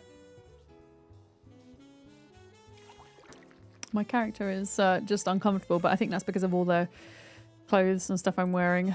Yeah, since we're waiting for it to be 5 a.m., which is sunrise, I'm just going to have a wash, I think. Is potato soup just adding water to mashed potatoes? Asks Jeff on YouTube. No, it's a little bit more extravagant than that. I mean, it depends how chunky you want it. Some people put kind of chopped up, more fuller, soft cooked potatoes in with different vegetables. Some people will blend it, maybe add some cream to make it smoother. It depends on the recipe. Oh, they're recipes. Oh, okay. Thank you. Yeah, I'll have a look to see what I've not read. I'm gonna finish my wash first, though. Yeah. Now, one of my favourite soups to make, if I ever, which is rare, make soup, is tomato and red pepper. Roasted tomato, red pepper, and red onion. Which, if you're using... Oh my goodness, my character's actually cold inside my RV. If you're using kind of fresh ingredients from the UK, is probably seasonal. End of July, start of August. Like all the way through August, that time of year. Yeah. Yeah, my character's actually cold right now. Oh, I know why I'm cold. It's because we're washing our clothes and then we're putting them back on wet. Because we don't have a dryer. That's why. That makes sense. Okay. You know what? I'm not going to go and have my snack now. I'm just going to wait until my next break. Because it is the start of a new day and I want to go out and biff. And I want to see this caravan that's exciting. Different caravan. Okay, my character looks clean. Do we get a dino trivia today? Oh, yeah. Okay, if Kiri isn't here by the next break, I will do dino trivia for you, Shirella. Let me get it out. Hang on. I've got it ready. Kiri usually comes in and does a useless trivia question of the day at about 5:30. But if she doesn't do one today, then we'll do this. There we go. Emergency trivia box.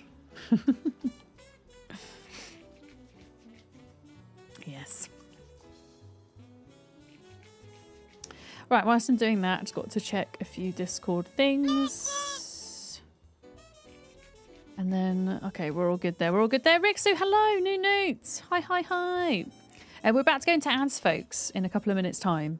Thank you for sitting through them. I appreciate you. We'll be here on the other side. It's not like you're missing much. And we're just washing ourselves and chatting at the moment.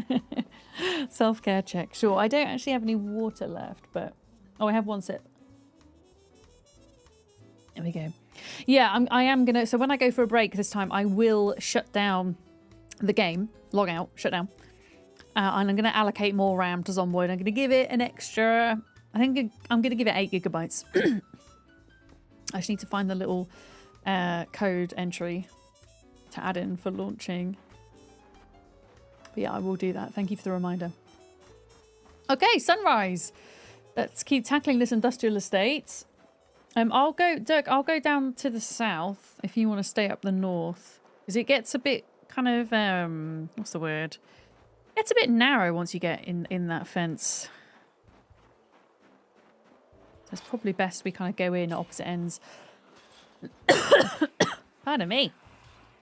Blimey hell.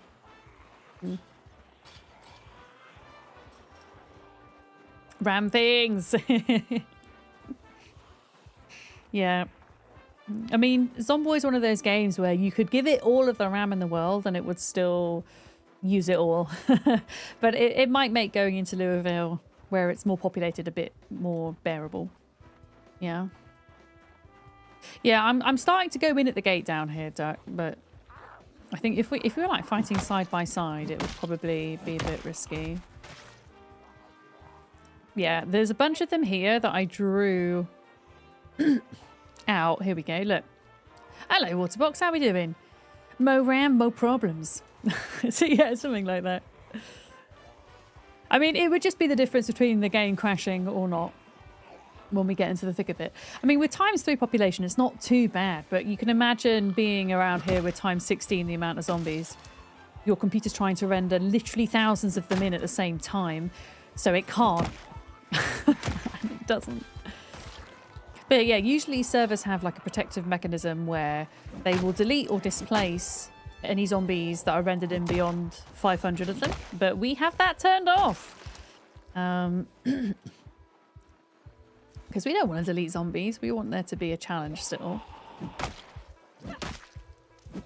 Kind of feels weird as well when you're like fighting a big group of zombies and then they just disappear.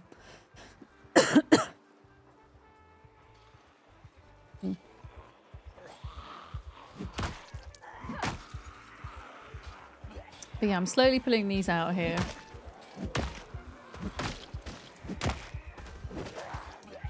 Oh, that was weird. That didn't create a sound effect. That was disconcerting.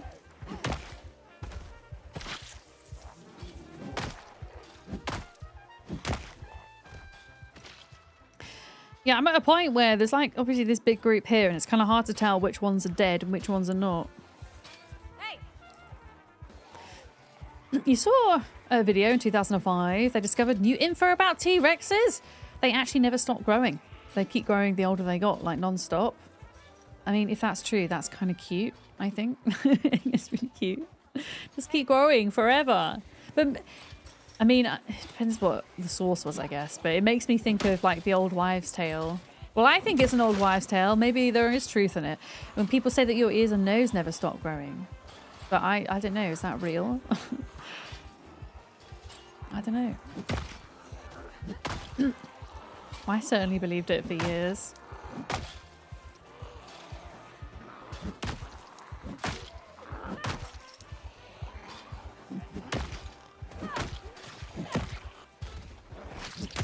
There we go. T-Rex grows up to be a giga. Yeah, something like that. It just grows up to be an entirely new species.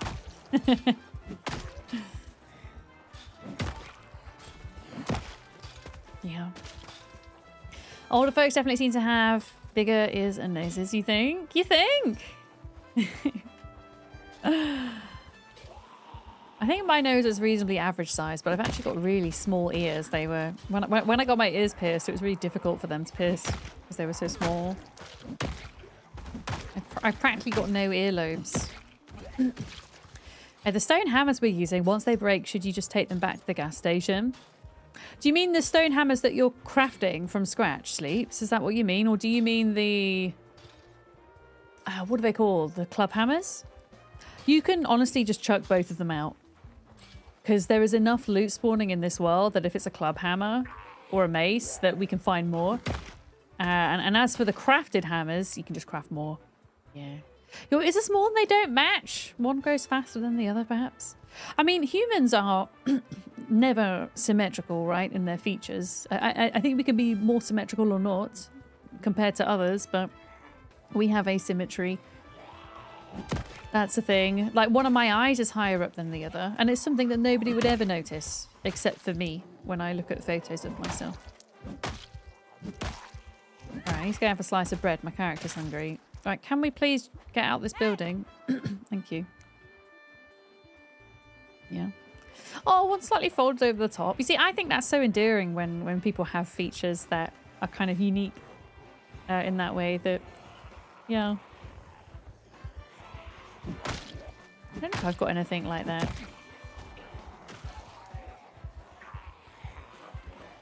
Oh yeah, it's snack time. Snack time! Bread, vegetables. Let's eat the salad. There we go. You think humans have some limit to stop when they stop growing? I mean, it wouldn't surprise me if that statement wasn't true. Like, I believe a lot of what I'm told. I take things quite literally, so. I don't know. Oh, is that the T-Rex keeps growing till it's at least 40 years old? I mean, that's still a very long time compared to a lot of species, right? So you're not far off.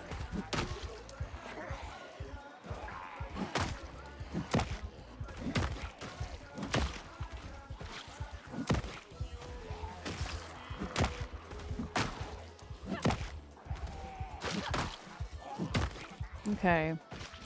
We are getting there. Oh my goodness, it's bright. Makes my face look super pale because of the snow reflecting in it.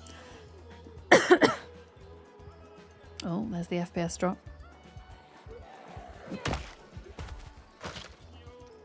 We must be on 2,000 now, surely. 2,035 kills. Hell yeah. Yeah, the snow is great for night fighting.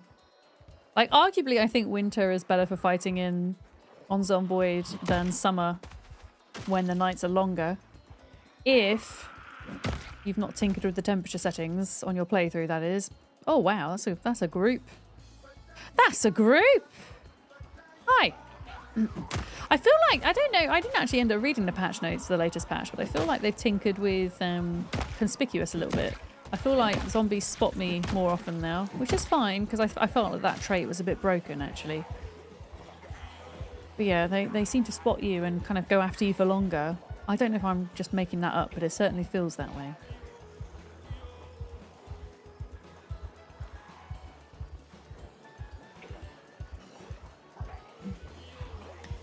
They don't get bored as easily, which makes it good for kind of trying to draw groups of zombies out. I actually prefer it than not having it. It's fighting. Oh, nimble. Oh, that's nimble too. Bang in.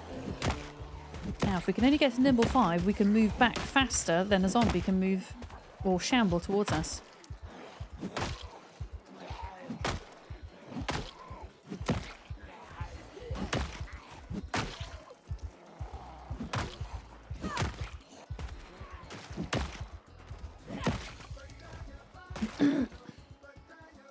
It's been harder for them to notice you without the trait. Yeah, I think they've done a bit of balancing, and that, for me, that trait needed some work. Yeah, it feels more realistic now.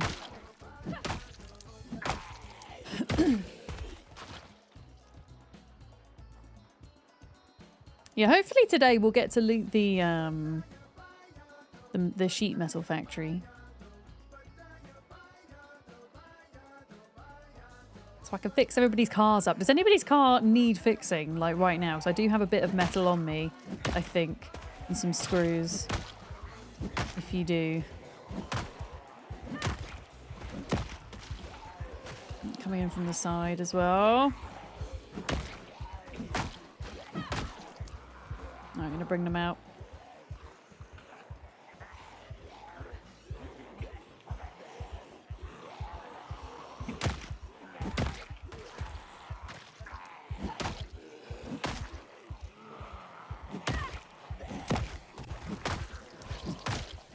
Okay, we need to go rest. We are tired. Is this a sub-only server? Rigor Mortis, this is a Patreon-only server. Patreon is a platform that you can monetize yourself on as a creator. And they only take I think it's a 9% cut of the sub, which is higher, or lower, I should say, than any other platform I'm monetized on. So it's, I kind of provide a series of servers, not just the Zomboid server, but a series of servers to those that support me on that platform. But yes, it's a kind of private Patreon. But if anybody, you know, is able to support and wants to sign up to join us, there is a link. We have a couple of different tiers, but the base tier, which is Herman tier, it's cheaper than a Twitch sub, and that will get you access to the Zomboid server, 2 Ark servers, Conan Exile server, which we're going to be on again next week for their Unreal Engine 5 launch, and also our Enshrouded server. Oh, the sync with the engine? Okay. You're gonna, yeah. I might need to get some engine parts because I am short of those. Sleeps. Yeah. Yeah, it looks, Sarah, it looks like we're not going to need to wipe our server, which is some kind of miracle because if you don't know, Conan Exiles is being ported into, well, from Unreal Engine 4 into Unreal Engine 5. And we're getting to play it next week. And apparently we're going to get, at least private servers are going to be able to keep their characters, their followers, and I think their bases. So we might not have to wipe at all. I mean, I say that this is what they're telling us. Whether that works in practice or not is a different matter. I am going to take a copy of the save file before anything gets converted, though. I'll probably bring the server down on Sunday to do that, in preparation for Tuesday. Because I put a lot of time into that character and that server. And don't get me wrong, like the starting hours of a survival game are always the most fun. I wouldn't be completely opposed to starting again, but also I put a lot of time into that character, so it would be nice to be able to kind of pick up where I left off. Oh, you got 6 mechanics? Oh yes. So the rule on our server is you can extract engine parts from cars as long as they have 50% or less quality on the engine, because it completely wrecks a car. If you take engine parts out, it will completely wreck it. Kiri, good morning. Kiri, we were sorry, I saw your messages and I in my head I said hello to you, but I obviously didn't say hello in actual person. You're right. We do have a Valheim server, but that is a server for star tier and above because we're limited with play slots on that one. But we still have our Valheim server. It's still up and running. It hasn't gone anywhere. It's just not a lot of people play on it because Valheim's not had an update in a while. You're going to say hello back in your thoughts. Oh, it's something I must do all the time to other people in chat as well, where I think I've said hello to you, but I haven't in fact said it out loud. I just acknowledged you in my own head. Yeah.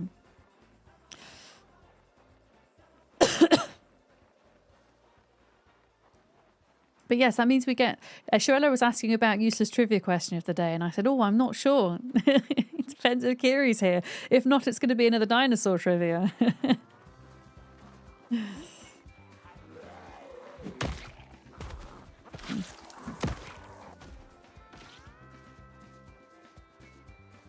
Okay, another zombie coming out here. Oh, bollocks. That is a loud breaking noise. All right, we should have 2 more stone maces. Kiri is ready with the question. On the next break, which will be at 12:30, so I can time it with ads.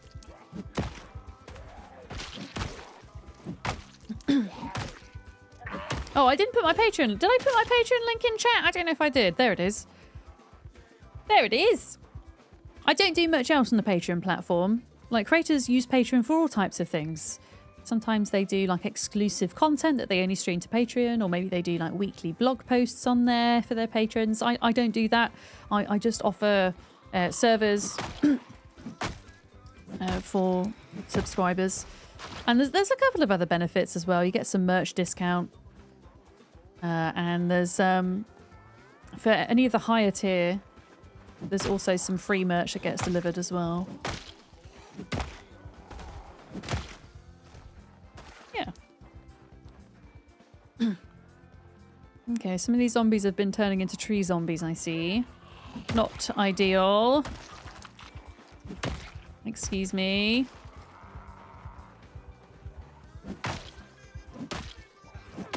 Where are you all coming from?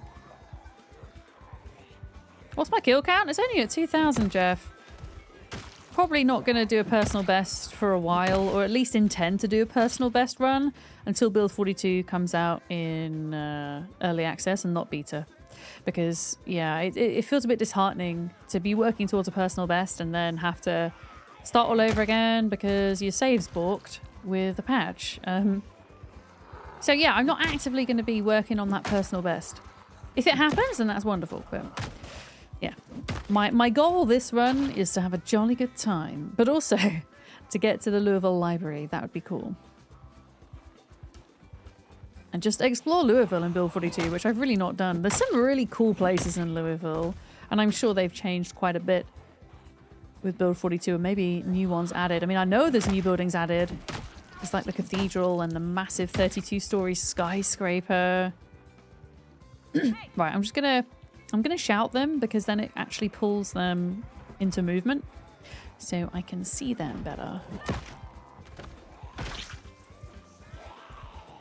There we go.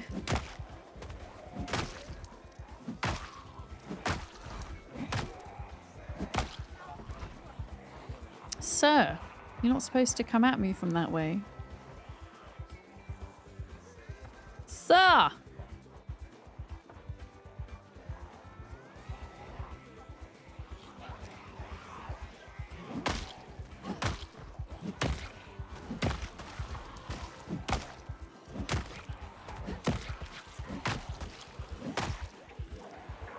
That heartbeat is going. I'm amazed we're able to do so much damage considering how panicked we are, but there we go. No cutting in line! Get in your place!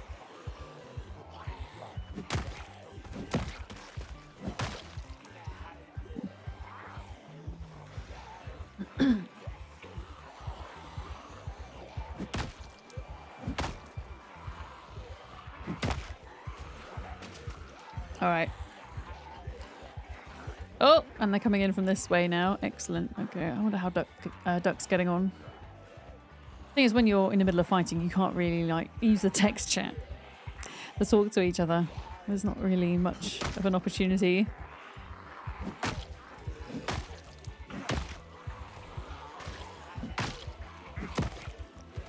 Sarah, there was a bunch of these maces at the gas station south of the military checkpoint, right? At least I seem to remember there was. I'm just thinking about going back and getting some.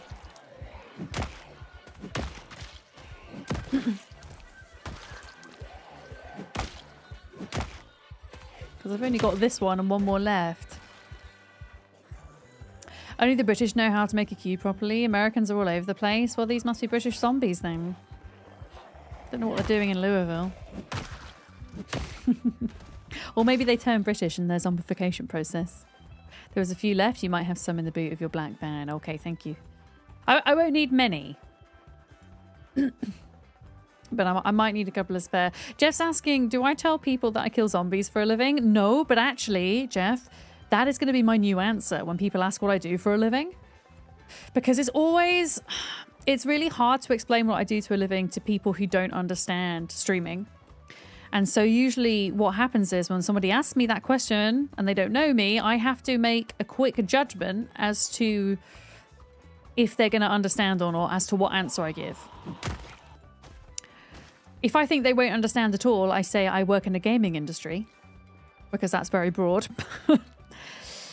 For those who I think have some kind of literacy of online content creation, I will say I'm a content creator who specializes in video games. And for somebody who I think is game savvy, I will say a streamer. Yeah. But no, I'm going to say I kill zombies for a living. That's so much more cool. That's so much more cool. But yeah, it's mainly an interesting point of conversation, because usually when you ask somebody that question and you're just getting to know them in whatever context, I don't know, maybe you're at a family do, or at your, I don't know, you're somewhere and you're meeting people for the first time. They ask you what you do. Usually you just say and they go, oh, that's interesting. And then they move on because they don't actually care what you do, right? It's just one of those filler conversation questions, right? But when you say you are a content creator or a streamer, people often have something to say about that. And the most positive reactions are, oh my goodness, I watch Twitch and that is really cool that you do that. Or, oh, that's really cool. You get to play games and stuff. That's awesome, you know. But there are also like super negative responses as well that I have had myself. One of which is commonly, oh, but that's not a real job because you just get to play games all day. The other one, which annoys me more, is it's assumed that because I'm a woman that I make spicy content for a living. You know, absolutely nothing wrong with doing that. My view on that is you get objectified as a woman anyway. I get objectified when I sit here in like the baggiest clothes I can imagine. Like if you're getting paid for it and you have control over it and you're in a good place, more to you.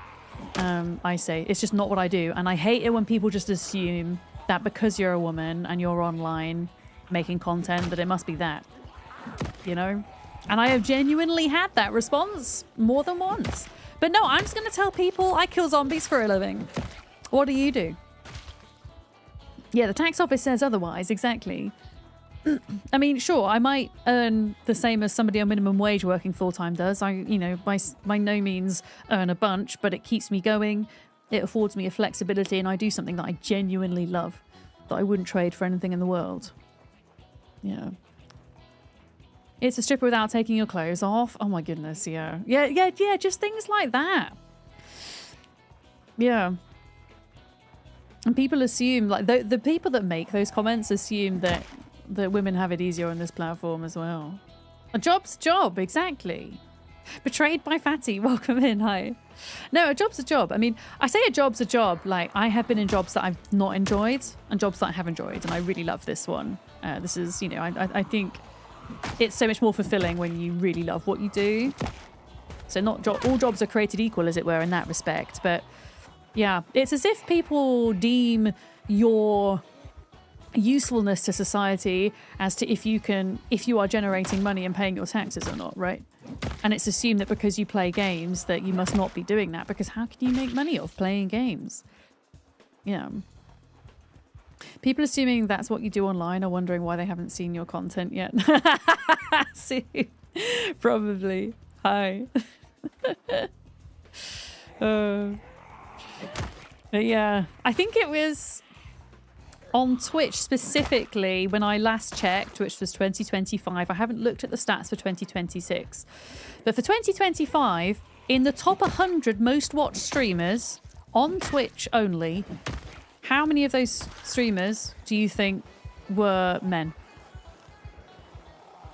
Actually, no. How many do you think were women? How many do you think were women? Out of 100 in 2025, top 100 most viewed streamers, how many do you think were women?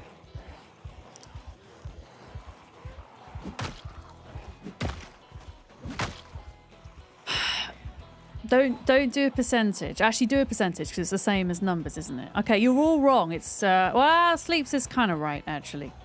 4. There were 4. There were 4. So don't bullshit me and say the women have an easier time on this platform.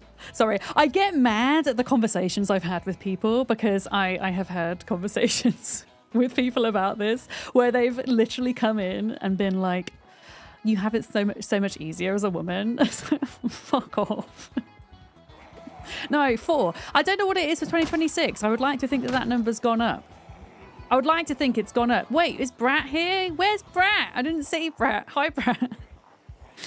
Wait, where's Brat? Agreed, Sue. I'm going to allow that. Also, Dirk, you did your personal best. Congratulations. That's really awesome that you've hit a record. Yeah. I guess I don't need to do the useless trivia today. Yeah, I beat you to it unintentionally. I mean, it's not useless. I think it's a really important statistic to highlight. You know, yeah, the inequality that still persists.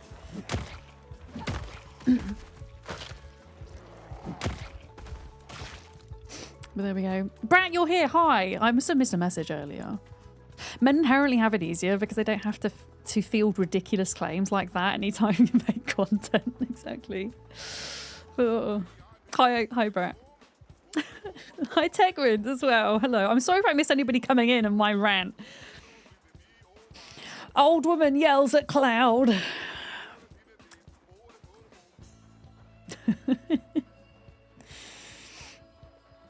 There are more female attorneys as well, and most women make less as lawyers. Yeah, that's your line of work, isn't it, Sue?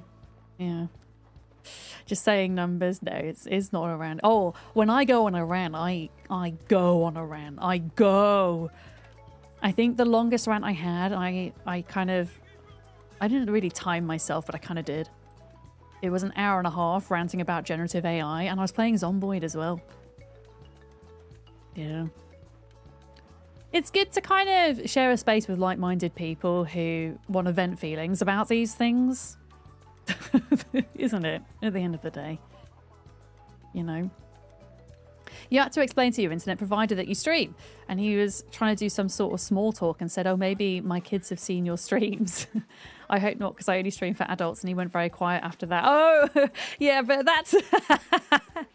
Do you know what? I've got a funny story about that, Shirella. Yeah, streaming for adults is different to making adult content. So when my mum had come over, and my landlady was here as well, and my mum was like showing my landlady what I did for a living, so showing her one of my Twitch VODs. And she said to my landlady, yes, but she makes contents for adults. And I was like, no, just don't word it that way. Don't word it that way. Not that there's anything wrong with that, but like, yeah, you know what I mean? That's not what I do. I mean, I'm not an 18+ channel, but I'm also not a family friendly channel. I'm kind of somewhere in the middle, right? I'm somewhere in between, I would say. We need to get another slice of bread. A slice of bread. Well, we need to find salt as well. We don't have any more salt. Speak about the war. Yeah. Yeah, I think if you're internet literate, you understand the difference between those, but not everybody is. Yeah, an adult entertainer. Yeah, which is different from making content for adults. Also, hello, Yenna. Alexa, play Pink Pony Club. Oh my god, I wish we could play Pink Pony Club. I could sing it to you. But I don't know if me singing it would trigger copyright. It probably wouldn't, because I sound nothing like Chapel Roan, sadly. Wait, did it work though? If anybody has Alexa, is it now playing Pink Pony Club? I hope it is. I make content for adults. It's software for professionals. Exactly. It could encompass a lot of things, Jadizzle. Wait, GWAR. I don't know who that is, Beard. They covered Pink Pony Club and it's amazing. Can you please share in the music channel? I would like to hear any and all covers of Pink Pony Club. Wait, is this the Pink Pony Club cover that got set as a meme to Plankton from SpongeBob? Is that it, Beard? Because that recording is genuinely amazing, but also that, like, it being set to Plankton from SpongeBob is great because it kind of sounds like Plankton. Okay, if you could send me a link in the music channel, I will verify if it's in fact the voice of Plankton from SpongeBob. It might be a completely different cover, because Pink Pony Club, if you don't know what this song is, it is an absolute club banger for the gay community. Well, and for the straight community, but it was written by Chapel Roan as she kind of experienced her first gay club ever. And it's just, it's amazing. Yeah, it's great. Yeah, it is for everyone, absolutely. But I think specifically the kind of context of how it was written, you know. Automod, please! Automod needs to chill. Rap. Your usual useless trivia question dealer has fallen down on the job, so you had to source these yourself. Wait, what was the question? Half of 16-year-old American boys have done this in the last year. What is it? Gotten their driver's license. I suppose it depends what country you're from, because in the UK you've got to be 17 to drive. I don't know what the limit is in the States. I don't know. Did they get a part-time job? I don't know. I feel like somebody already guessed the answer, right? Jeff's asking, have I had Alaskan waffles with hot fudge and ice cream? Honestly, those waffles sound so much better than the ones I just made. I had savory waffles, so potato waffles that essentially get put in a toaster. It's my alternative to eating bread at the moment, which I can't have. So, yeah. Yeah, you got a winner? Okay. Okay, so some states are 16 and some are 17 for driver's licenses. Okay, I don't know. What was the answer? I don't know. What was it? Also, it's nighttime. Of course it's nighttime. Of course I took my break at a really silly moment. I can make salad now, though, so that's nice. I can make egg and chicken and radish salad. Delicious. Bloody delicious. There we go. I feel like we're making no progress in this industrial estate. Oh, hi, Sarah. Hi. It's going to take so long to clear.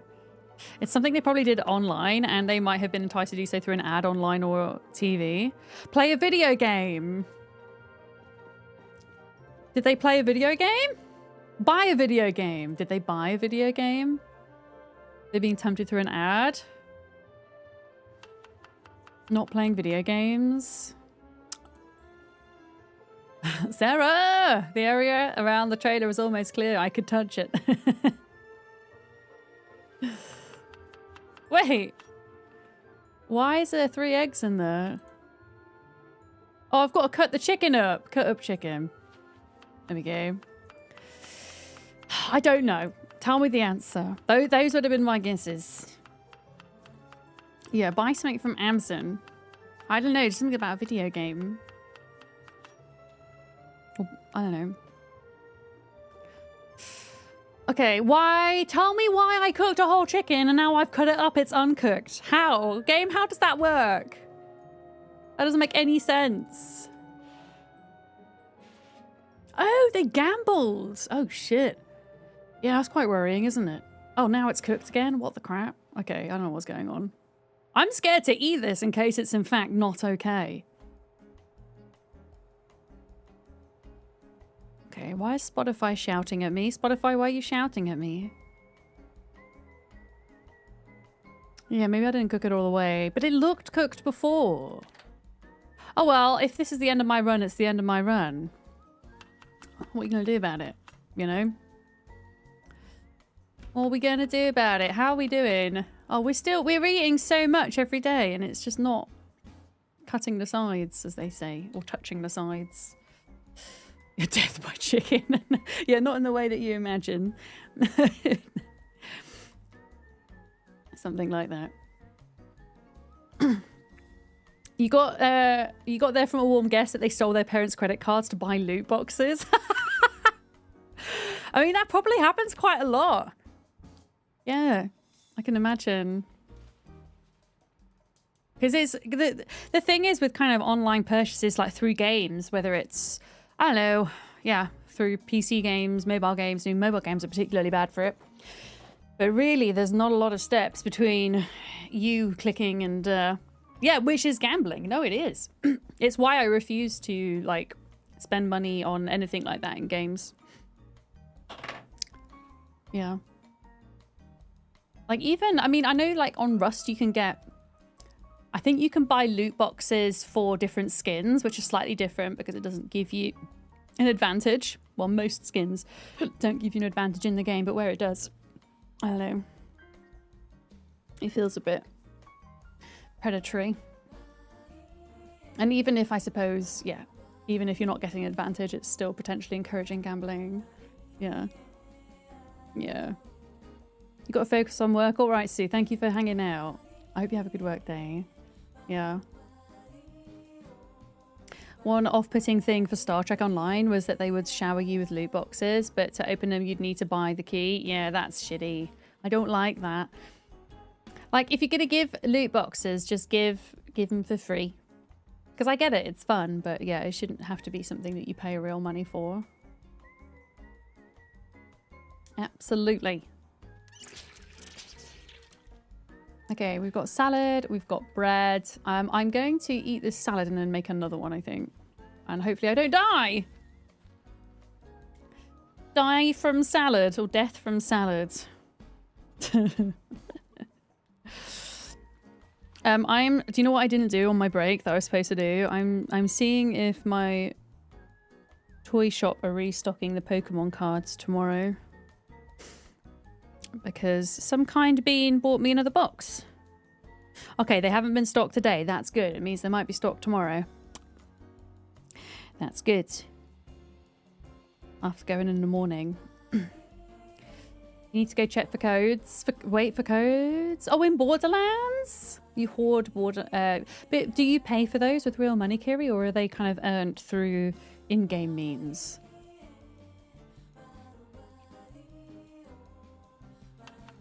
Golden keys, you have no self-control with diamond keys. They get used instantly. Do you play Borderlands as well, Gernor? I never played Borderlands before. They give away the keys, but you have to go look for them. Okay. That's a bit different. I think, yeah, for me, like, as long as actual money's not involved. Yeah. Yeah, some kind soul got me another one of these boxes that I opened the other day. So if I can get hold of them, I might not be able to. I might have to wait until I can get a hold of some because they're really hard to get hold of. But if I can, I'll open another box of that on stream. Okay, let's add egg.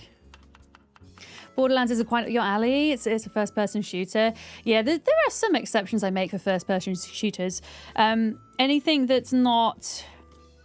Things that are rooted in the modern era or rooted in kind of like modern warfare are really not my jam. But if it's in a fantasy-based setting, then I can make an exception around that, I think. But I don't really know enough about Borderlands to know where that falls.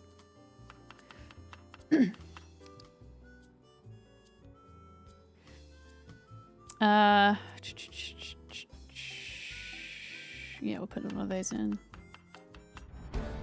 Ooh, cooking 4. Okay, nice. Nice. Handsome Jack rewired your brain. I'm guessing that was a character. Borderlands 3 suffered from having to follow up on the best villain ever. So Jack...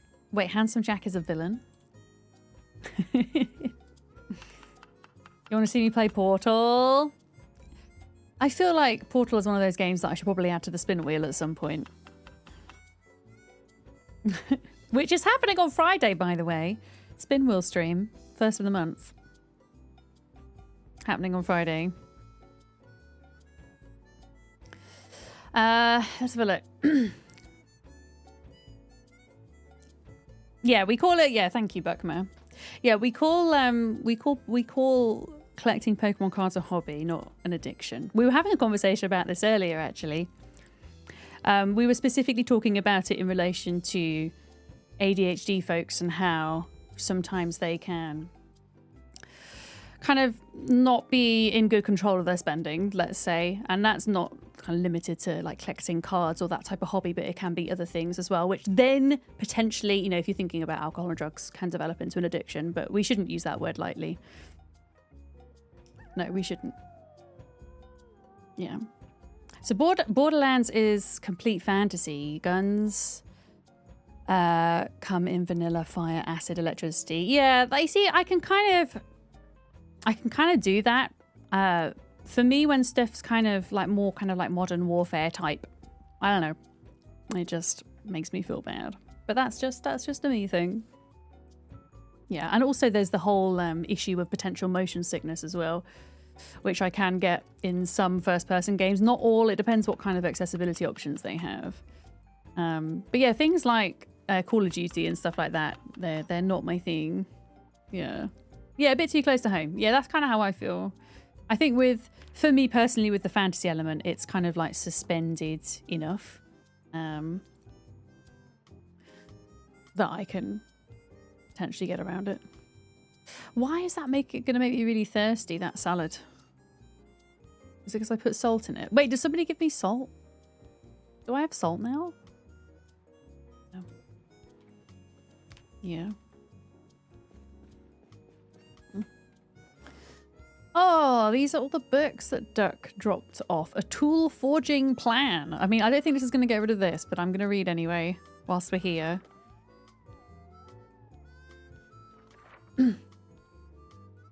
So Borderlands can be a little bit gory, but the cartoonish art style makes it bearable. Yeah, I don't do well with gore, but if it's cartoonized, it's probably okay. But anything realism and gore is just an absolute no for me. Like, I'm not fearful of it. I just feel really faint around blood, but it's not like a panic. Does that make sense? It's not a panic. I just feel ill.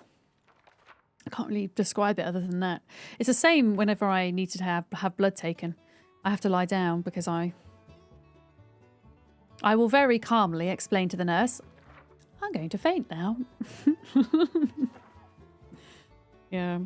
Yeah, I mean, PZ, I've actually turned the blood splatter down quite a bit on Project Zomboid, but that's not because I don't like gore, because the graphics are so far removed from being realistic. It's fine, but more of a optimization thing for me. The doors shaking is scary. Wait, where are you guys? Are you guys not in your RVs right now? Are you out in the darkness? You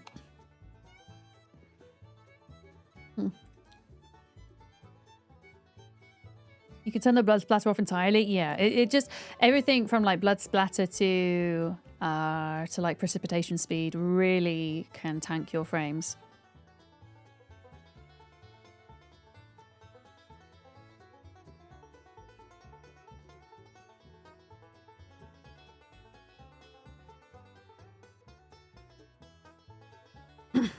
There we go.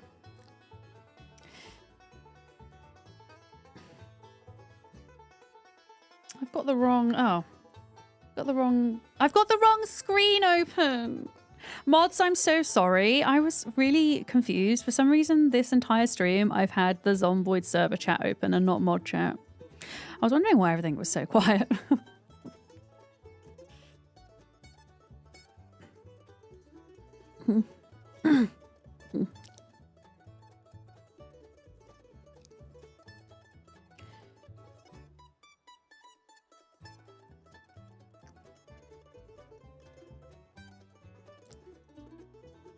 Sorry, I'm just catching up with some stuff, chat. Give me a sec. I've like missed a billion conversations. I was in the wrong Discord channel. Okay, let me just respond to this.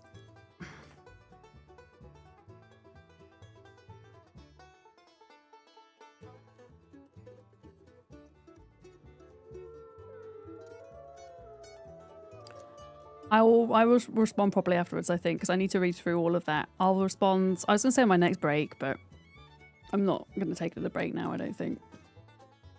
You upgraded to a 2K monitor. You can play Borderlands again in higher definition. Hell yeah. Wait, what is my monitor? I don't know what my monitor is, but I've been feeling for a while I might need an upgrade. Because my monitors are kind of bleeding. And I think it's because I've moved house so many times with them now that they get knocked slightly. And then, I can't describe it. Like the bottom of this monitor that I'm looking at here, this one's fine, but this one, it kind of like where it should all just be Zomboid, it's like bled into the desktop. It's really strange. At least I think that's what it's called, bleeding monitors. You know, I think mine's 1440 Sleepy Dragon. But yeah, I do need to replace them at some point because the bleeding on this monitor is getting worse and worse.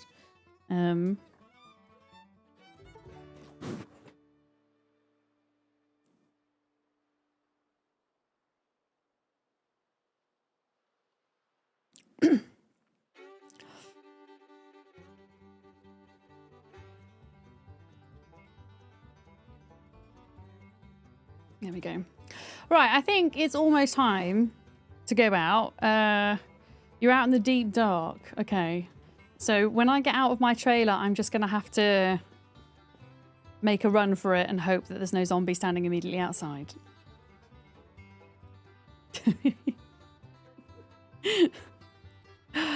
Oh boy. I can't remember where I've parked. I'm at the gas station, aren't I? I think I'm at the gas station.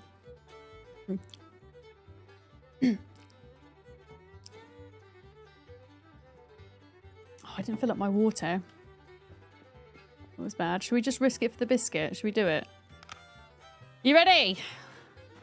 Woo! We're good. We're good. We're good. Right, where are these zombies at? Where are they at?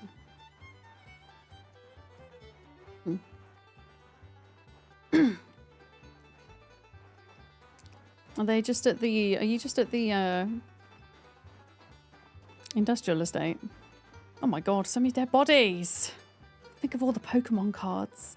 Oh, why are you running into the trees? That's terrifying. Oh my gosh. A turtle made it. Oh my gosh, Sarah. No, absolutely not. I'm getting out of here. Thank you very much for the follow. Welcome in. I'm getting out of here.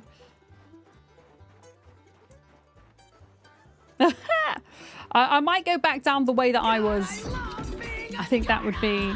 Kirief just subscribed. A good idea. Oh my gosh, I'm getting really close to a crazy milestone. Oh wow, you are. 1 more month. Wait, is that 6 years in 1 month, Kiri? That is wild. Thank you so much. Nearly 6 years worth of support. I still remember when you came into my stream when I first started playing Valheim. Back in the day.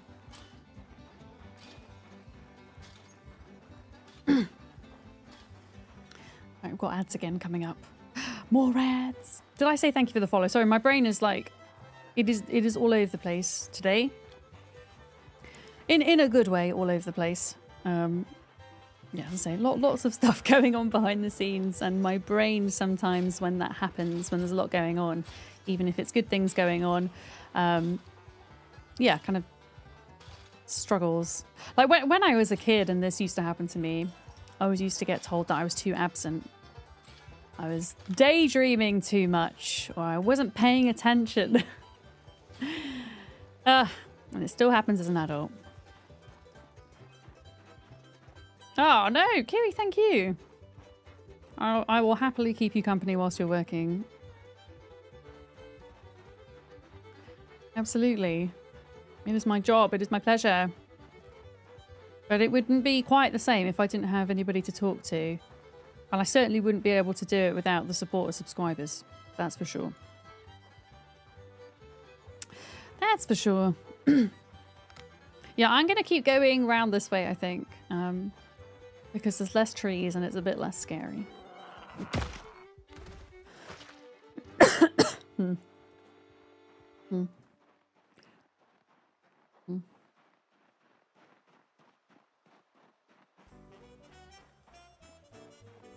Okay, I see. Oh, okay. Yeah, there's a nice little group down here. I see them. A couple of tree zombies. I could probably turn the torch off now. Yeah, you see, look, they just appear out of the tree.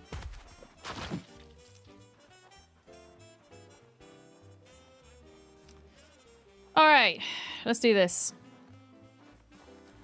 Let's get this group in.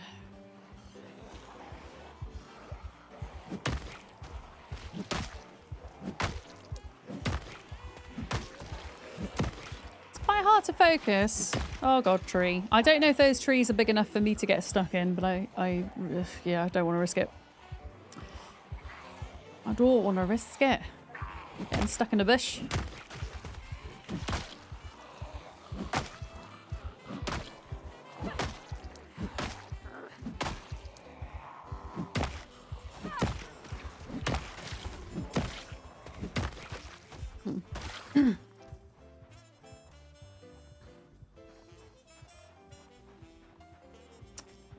I might shout, just because then at least they're all moving. And it's a bit easier to tell which ones are dead and which ones are double dead. Because they were never alive. Well, they were alive at one point, I guess, but not whilst we've been here. They haven't been. Here we go. Yeah, I'm still in the very far south of the industrial unit. I don't know how far you guys have gotten. It's probably going to take a bit of time to clear all this. I think it's worth it, though. There's quite a good bit of loot here.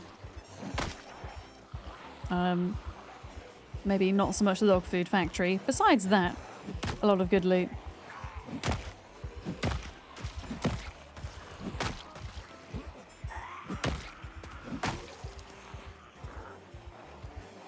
And we're hungry again.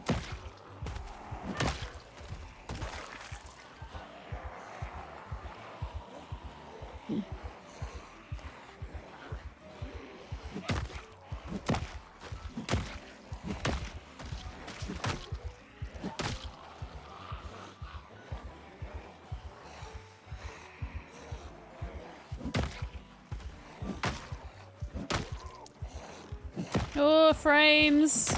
Why did it suddenly just get bad there? Oh god, there's a crawler. Okay, there's a crawler. That's not good. Let's get away. Let's get away.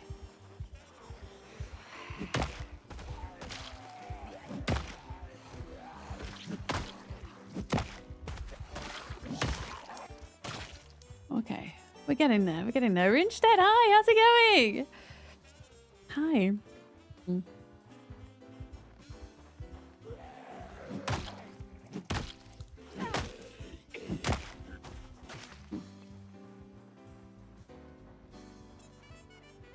Okay, they're coming in from this side again now.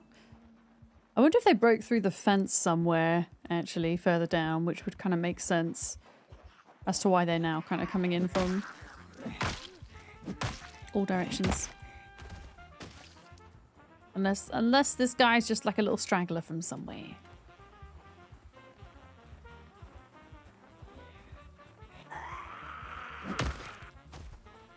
Okay. Oh, they're coming out the building too still. But yeah, none of these zombies, at least by me, have been checked for Pokemon cards yet. So there's probably several packs. Maybe after, yeah, I think after today in game, like, oh my goodness, hello, look at all these. We'll start checking bodies. Look at all these guys. Gosh, there's so many. There's so many for not times 16. Yeah, you've not checked the bodies either. Yeah, I might, because then that'll kind of coincide with when I'll be finishing stream. So yeah, maybe like towards the end of fighting in game today, we could check the bodies and see what we come up with. But yeah, we've not actually, it doesn't feel like we've made a lot of progress today. But we're getting there. We've killed like 1,000 zombies. So that's something.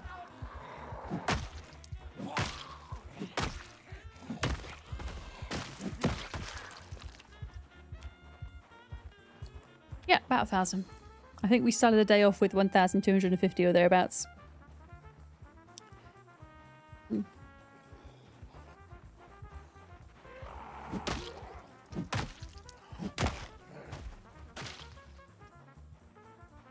Chili on top of white rice and meat bits. Oh, hell yeah. Love me a bit of chili. Chili is another one of those dishes that you can kind of batch cook and do in one pot when you're feeling like you don't want to, I don't know, you're not in the mood to cook for whatever reason. And you know you have to. That's quite a good dish. We were talking about that earlier. See, I did have my little snack, but I'm still hungry. I'm still anticipating dinner. We need to go sit down for a minute because we're a little bit exerted. There we go.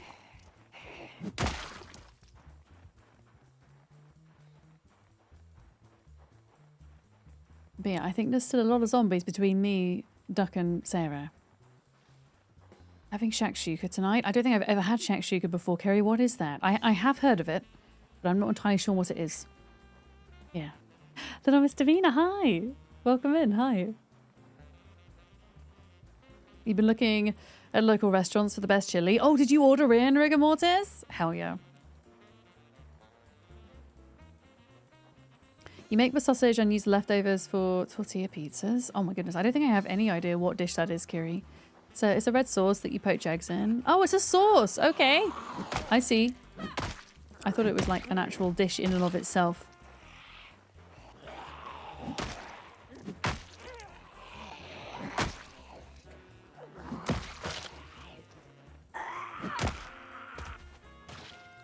Oh, this is the hospital. I was like, why is there suddenly loads of zombies? Yeah, I don't want to fight over here. I'm going to move. So it is a dish in and of itself. Wait, you can just eat the sauce on its own? I suppose if the sauce has like, I don't know, vegetables, bits of meat in, etc., then it would be filling. I don't know. Whenever I think of sauce, I just think of something that kind of goes or accompanies something else. Yeah.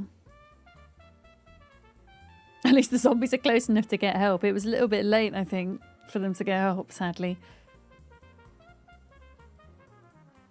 And you poach the eggs in it. It probably wouldn't be for me then. I'm not good with eggs most of the time, unless they are a really specific consistency of scrambled egg, and then I'm okay. I never trust anyone to make me scrambled eggs but myself. Grilled cheese and chili. Oh my goodness. We were talking about dipping grilled cheese and things earlier. Or as we call it in England, a cheese toasty. It's the same thing. Same concept. Yeah. We were talking about dipping it into tomato soup.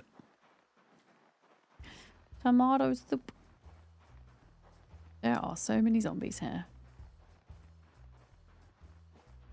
And yeah, we are not even close.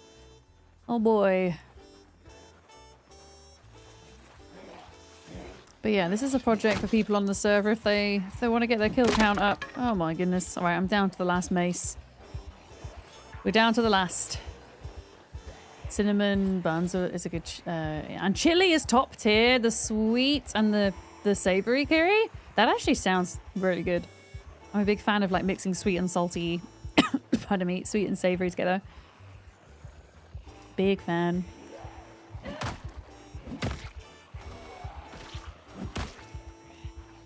Is cheese toasty the same thing as a Welsh rabbit? No, Welsh rabbit is cheese and mustard. I think. It's cheese and mustard, like melted cheese and mustard. Yeah. So you, typically in a grilled cheese or a cheese toasty, it would just be the bread, butter if you like, and the cheese. That's it. It's very, very plain. But yeah, the rarebit has the mustard in. I don't know, is there anything else different about rarebit? We do have some Welsh people in chat, I know that. Or Welsh rabbit, as I used to call it. Yeah. And you wouldn't necessarily have it with bread. Like, you can have it like on top of ham and stuff like that. I mean, you can have bread with it.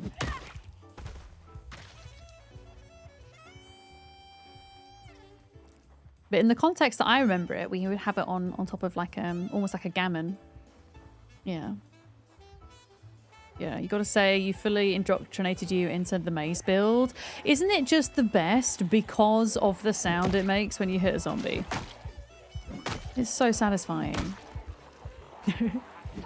Yeah, my last build that I did, I maxed out masonry, carving, carpentry, and all of that. I'm not the chief mace builder on this playthrough though. It's Sarah. Well, Sarah's doing the maces. I think Duck's doing the carving. I've gone for mechanics and welding this time, and I've not maxed those out yet. I've been a bit stubborn because I'm waiting for welding 4 before I level that up anymore. But yeah, trying since the kind of rebalancing of traits and occupations, kind of, doing a different build that I've not done before. Yeah. But so, yeah, the mace is a really nice little weapon. And you can make the long ones as well. You can make them short blunt or long blunt, which is pretty cool, depending on what your style is. Oh, that thump! That thump! It's so good. Thump, thump, thump. Mm.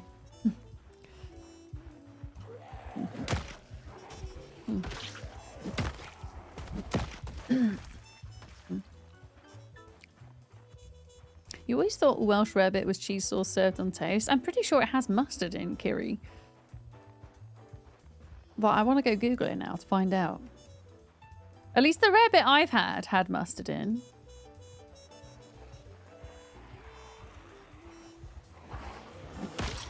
Okay, so when you see the frames dropping, this is what I'm talking about, why I need to increase the RAM. This is why. I think it was also trying to load in all the stories of that building as well, which wasn't helpful.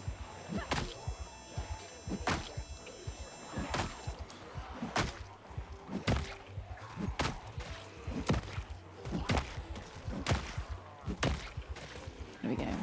Mustard is used in it generally. Okay, Welsh person confirming. Thank you, Sleeps. I remember specifically whole grain mustard as well. I don't know if it has to be that type.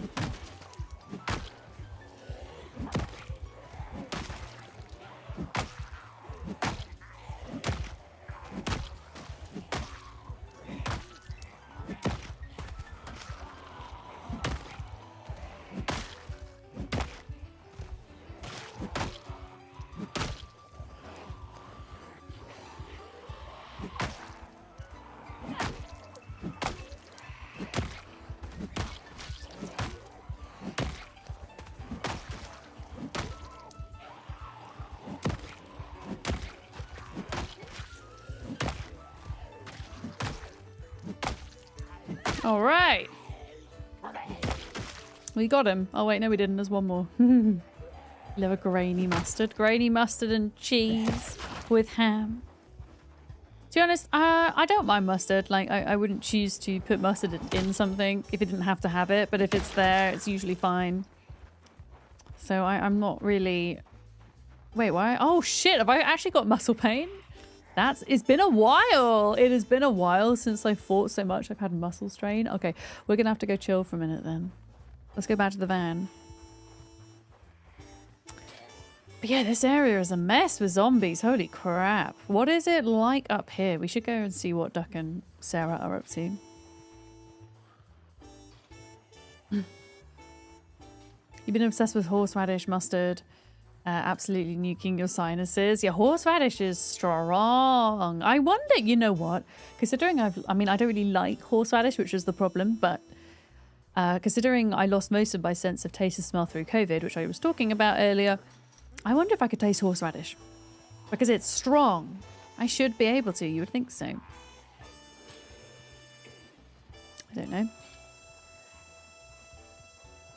How do you know if the rabbit's Welsh? It's not Welsh rabbit. It just sounds like rabbit. It's rabbit.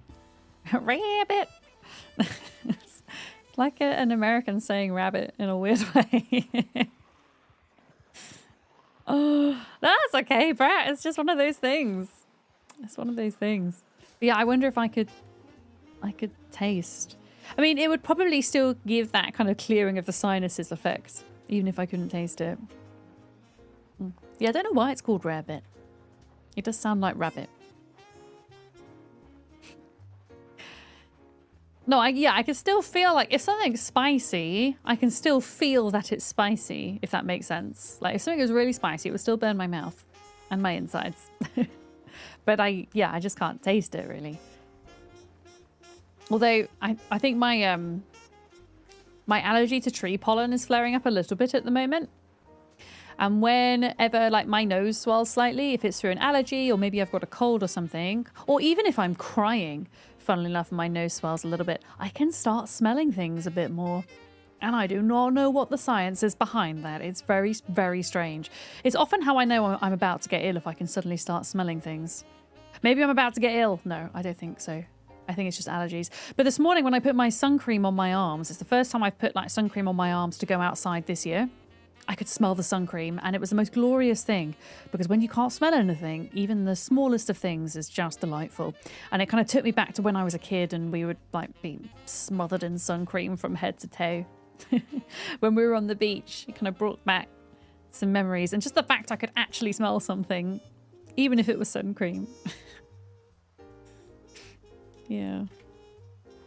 Apparently the first recordings of it used in the 1700s, it was called Welsh rabbit. Oh, so both are right. There we go. The rabbit people aren't wrong. Yeah.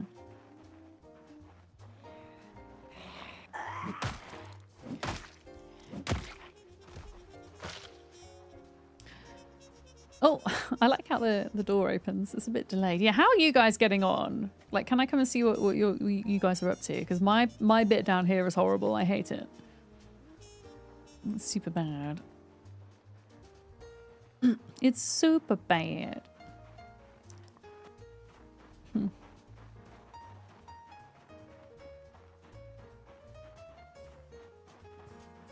Like, which are you kind of coming? Okay, I see where you are. Yeah, maybe this is what we should have done all along because, oh, this is the dog food factory. Why are we going in the dog food factory? Caravan. Okay, I understand now. You want the caravan. So this is the different caravan that we've not seen before. What the hell? I mean, the caravan that Duck and Sarah have is way more cute than this.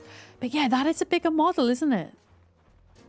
You've not been inside yet. Do you want to do it? Should we do it together? Should we risk it for the biscuit? Sarah, do you want to join us inside this caravan? Do you want to risk it? If you don't, that's totally cool. I understand if you don't want to risk your character. I'm doing it for the content. Let's make sure that the zombies are actually dead out here, though. Yeah, you guys are doing a much better job up here than I was doing down there. That's for sure. There are still some over here in the corner. Wait, okay, you deal with... I'm going to go down here and check. Yeah, there's quite a few here that are a little bit too close for comfort. In fact, there's quite a lot here. There's quite a few. Yeah, there's a lot around here.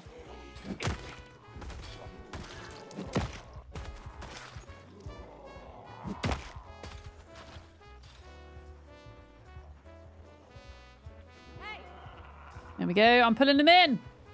I'm pulling them in.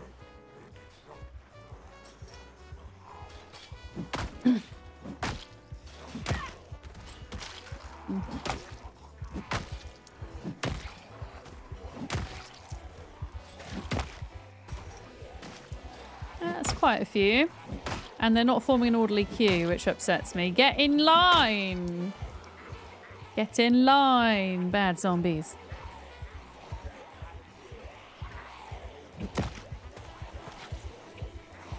Be careful. Okay, I will. I will be as careful as I can.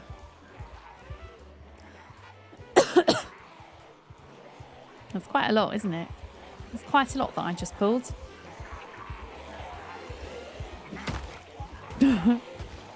Wait, what's an airstream? Oh, is that like a soda stream? Is that what you mean?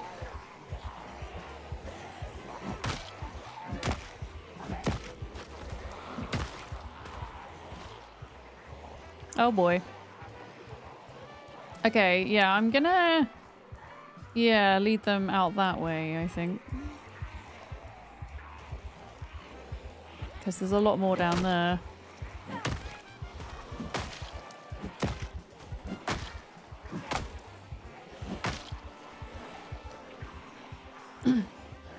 This is a lot. That's a brand of caravan you're looking at? It's a brand? What brand, T-Girl? Oh, they're travel trailers. I thought you meant like a soda stream. Yeah, that makes more sense, huh? Right, Duck, I'm coming in behind you, okay? Oh my god, there's like zombies in front of me and zombies behind. Duck, I'm in a situation. I'm sorry. I'm trying not to be. Dead zombies T-posing, yeah. I thought they were not all dying in the same position, but it looks like they are in fact still all T-posing when they die. I don't know, well, it's not really T-posing, it's more like dabbing. Okay, yeah, there's quite a few of them coming out, Duck, now. Some of them are still aggro to me. There we go. I mean, if you could plank with one arm, then props to you. But they look like they're dabbing, I think.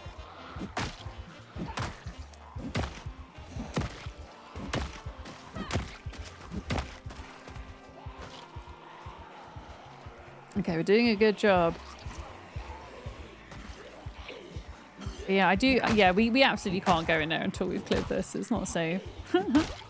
I do want to try go in the back though and see what it's like.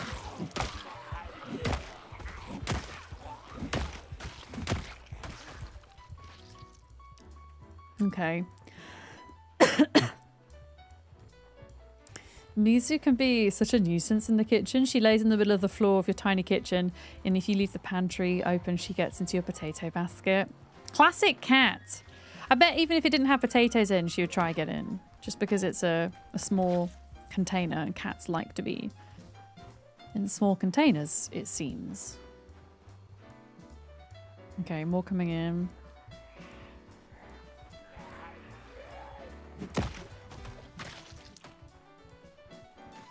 Yeah, there might be some more kind of through the trees here, so I'm probably going to run through the trees because I don't trust just walking.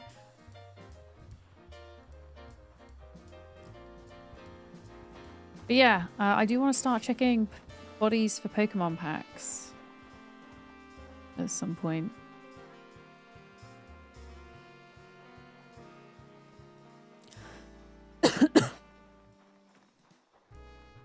Okay.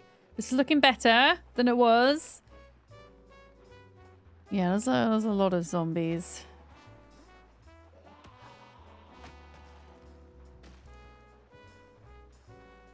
I mean, yeah, it's not a genocide, no. It's, again,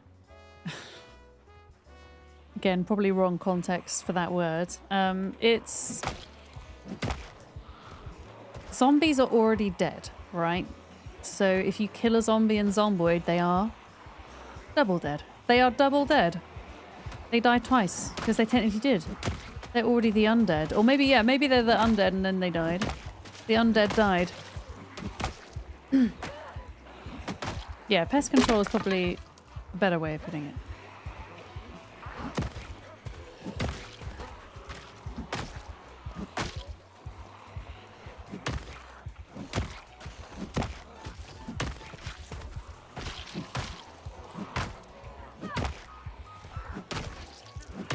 I thought that was my mace breaking, but it wasn't. I panicked. I think it was Sarah's.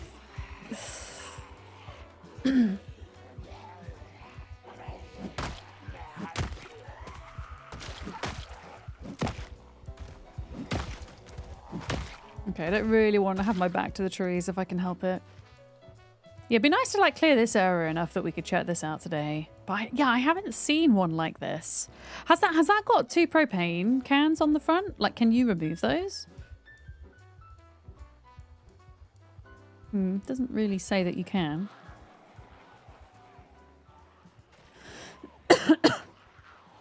There should be a necromancer mod that has a necromancer that goes around reanimates the zombies. I mean, it is a vanilla setting in Sandbox where you can change how frequently zombies reanimate from the dead.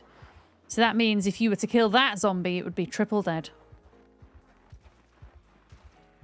Triple dead.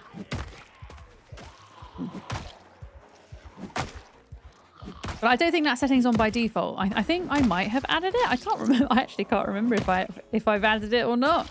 I think it's quite funny when you add it though. Getting a zombie just come up from the ground when you think they're dead. Keeps you on your toes, you know?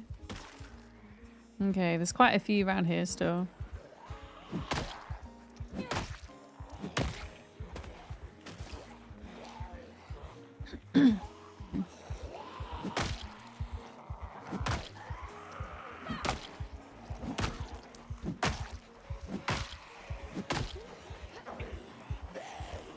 Okay, I'm not backing up into anything. We're good.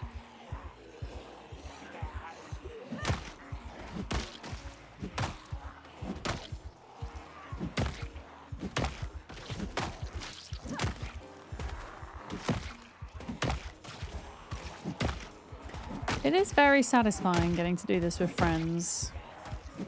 It's kind of almost, I mean, it's nice to hang out with people in a game, but also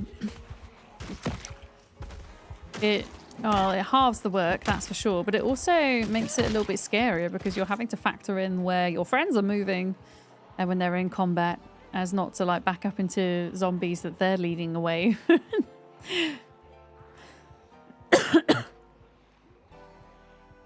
Yeah, there's still a lot around here. There's still a lot. I think my character's got muscle strain again. Yeah, it's minor, but it's going to get bad. I'm not sure we're going to get into this caravan today, I'll be honest. I don't think it's going to happen. Okay, alright, Duck's got those.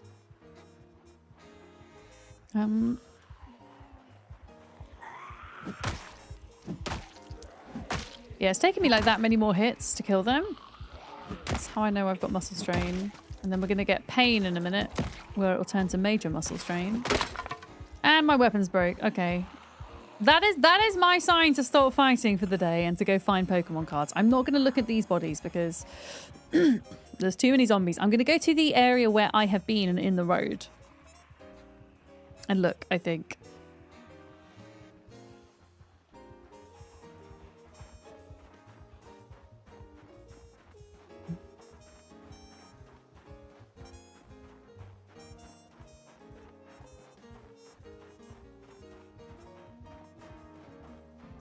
So maybe from like here, we could start looking at bodies.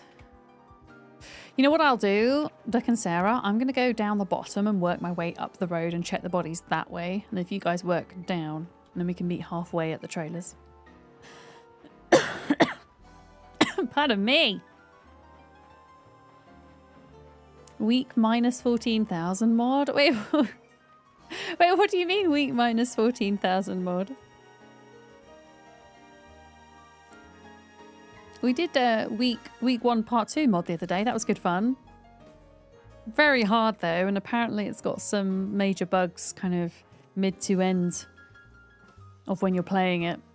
So it kind of made me not want to revisit it maybe until those have been fixed, if they're going to be fixed. Because it was hard enough as it was. Without any big bugs. Valorocker's comment about adding necromancy and changing it to a medieval setting. Okay. Yeah, I need to be careful because I don't have a weapon. Oh, heck. Oh my god. Please die. It's because my muscle strain's bad, I think. I might need help. I can't push this zombie over. Do I not have anything? Can I? Okay, I have a hammer. I'm just going to use this hammer as a second to kill this guy.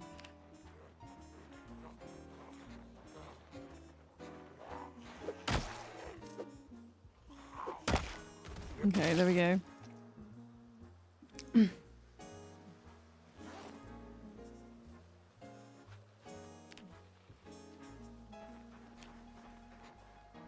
Yeah, I'm kind of scared to go down here if there's going to be more Zeds. I want to check the bodies. I want the Pokemon cards. You just backed a zombie survival RPG on GameFound? It's based on the Zombicide Black Plague tabletop game. Oh, hell yeah! That's awesome. Yeah, there's so many tabletop games that do Kickstarters and things now, aren't there? I know my dad supported quite a few. Gotta loot them all. Zombie Pokemon. That's us.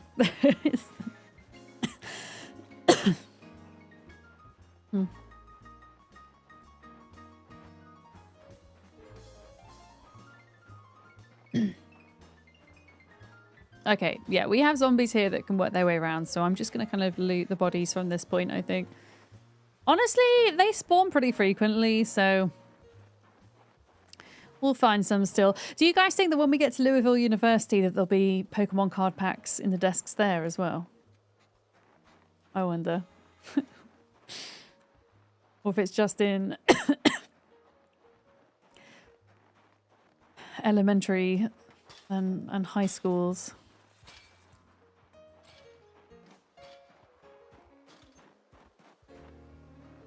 A police Pokemon. A police Pokemon? A police zombie.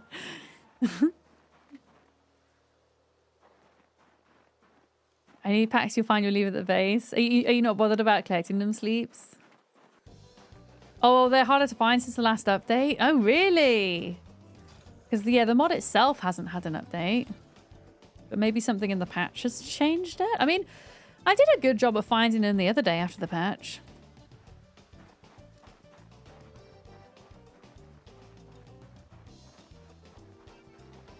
Okay, why am I hot? I hope it's because I'm running.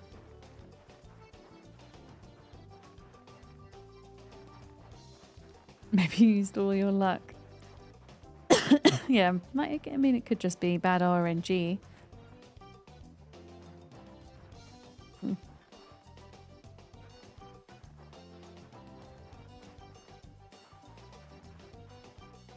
But yeah, I'm like weaving my way in and out. As long as we have like one pack to open each, then I'll be happy. It will consume all your time if you start opening and collecting. That's fair. It's taken up a lot of my time in real life, but in a good way. In a good way.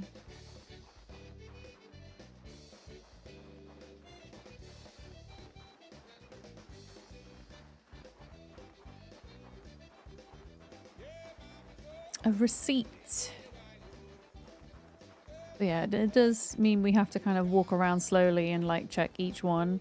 They usually appear in like without needing to kind of scroll down. Wait, I checked that. I checked that guy.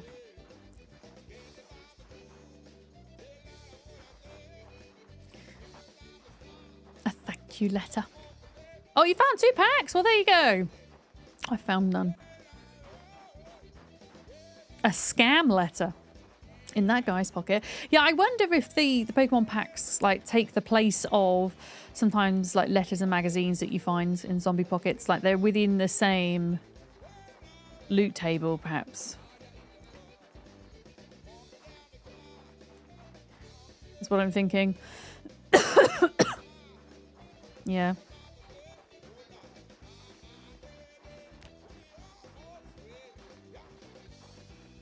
Oh.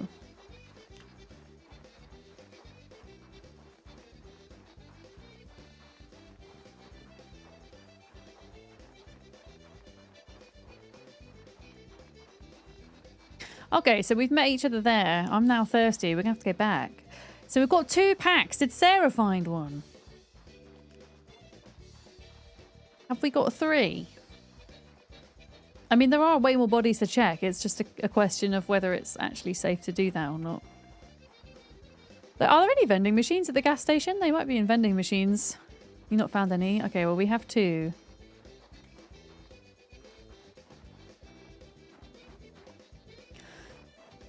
Were these bodies checked?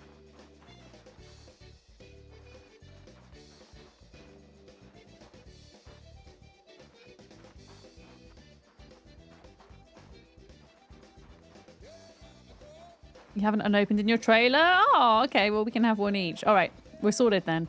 Okay. When everyone's ready, let's meet in my trailer and then we'll open some Pokemon.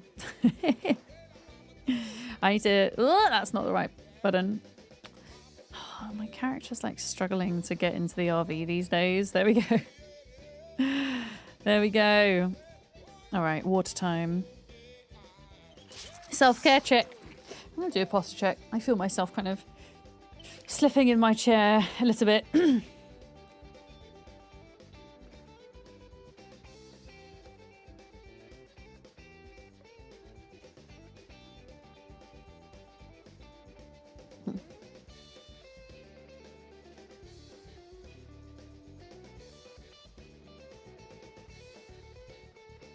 Do I have any more food on me or do I need to make more?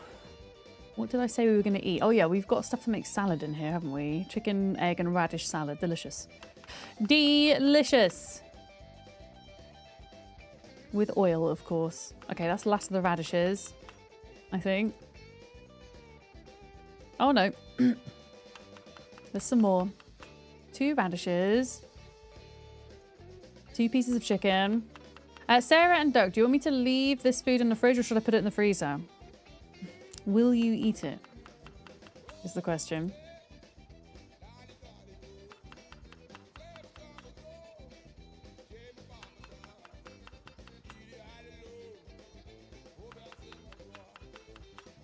And then drop the salad on the floor because for some reason it's still bugged and it's saying it's going to make me thirsty, which is a total lie. There we go. Feed Duck, please. Okay, right. Duck, if you bring, I don't know, some kind of vestibule, a bowl. If you don't have a bowl, I do have old school frying pans. There's some chicken and some radishes in the fridge. That's all I got, I'm afraid. And there are some Brussels sprouts in the freezer, in fairness. If you want to add those to the mix as well.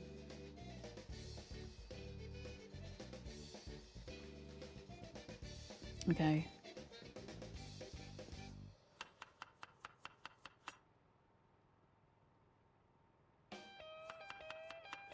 I'm also making a bit of salad, by the way.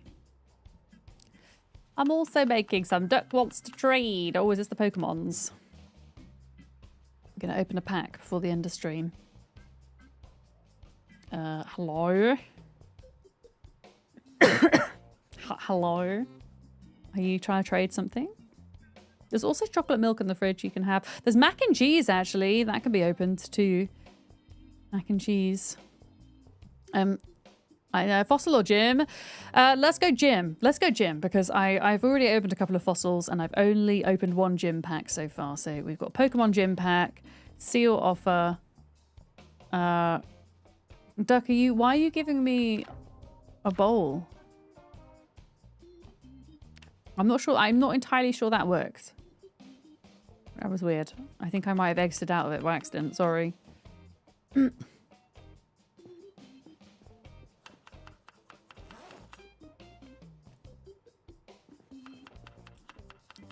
Okay, right. That should be salad oil on the floor. Yeah, sometimes it's easier just to put it on the floor. Yeah, help yourself to whatever's left in the fridge. There's mac and cheese as well. You can have that if you want.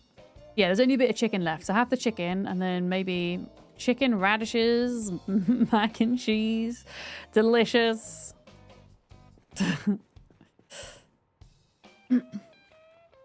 All right. When Sarah gets here, we'll open the Pokemons and see what we get. We'll see what we got. Yeah. What kill count are we on? We are on 2,330, so about 1,000 killed, maybe just over.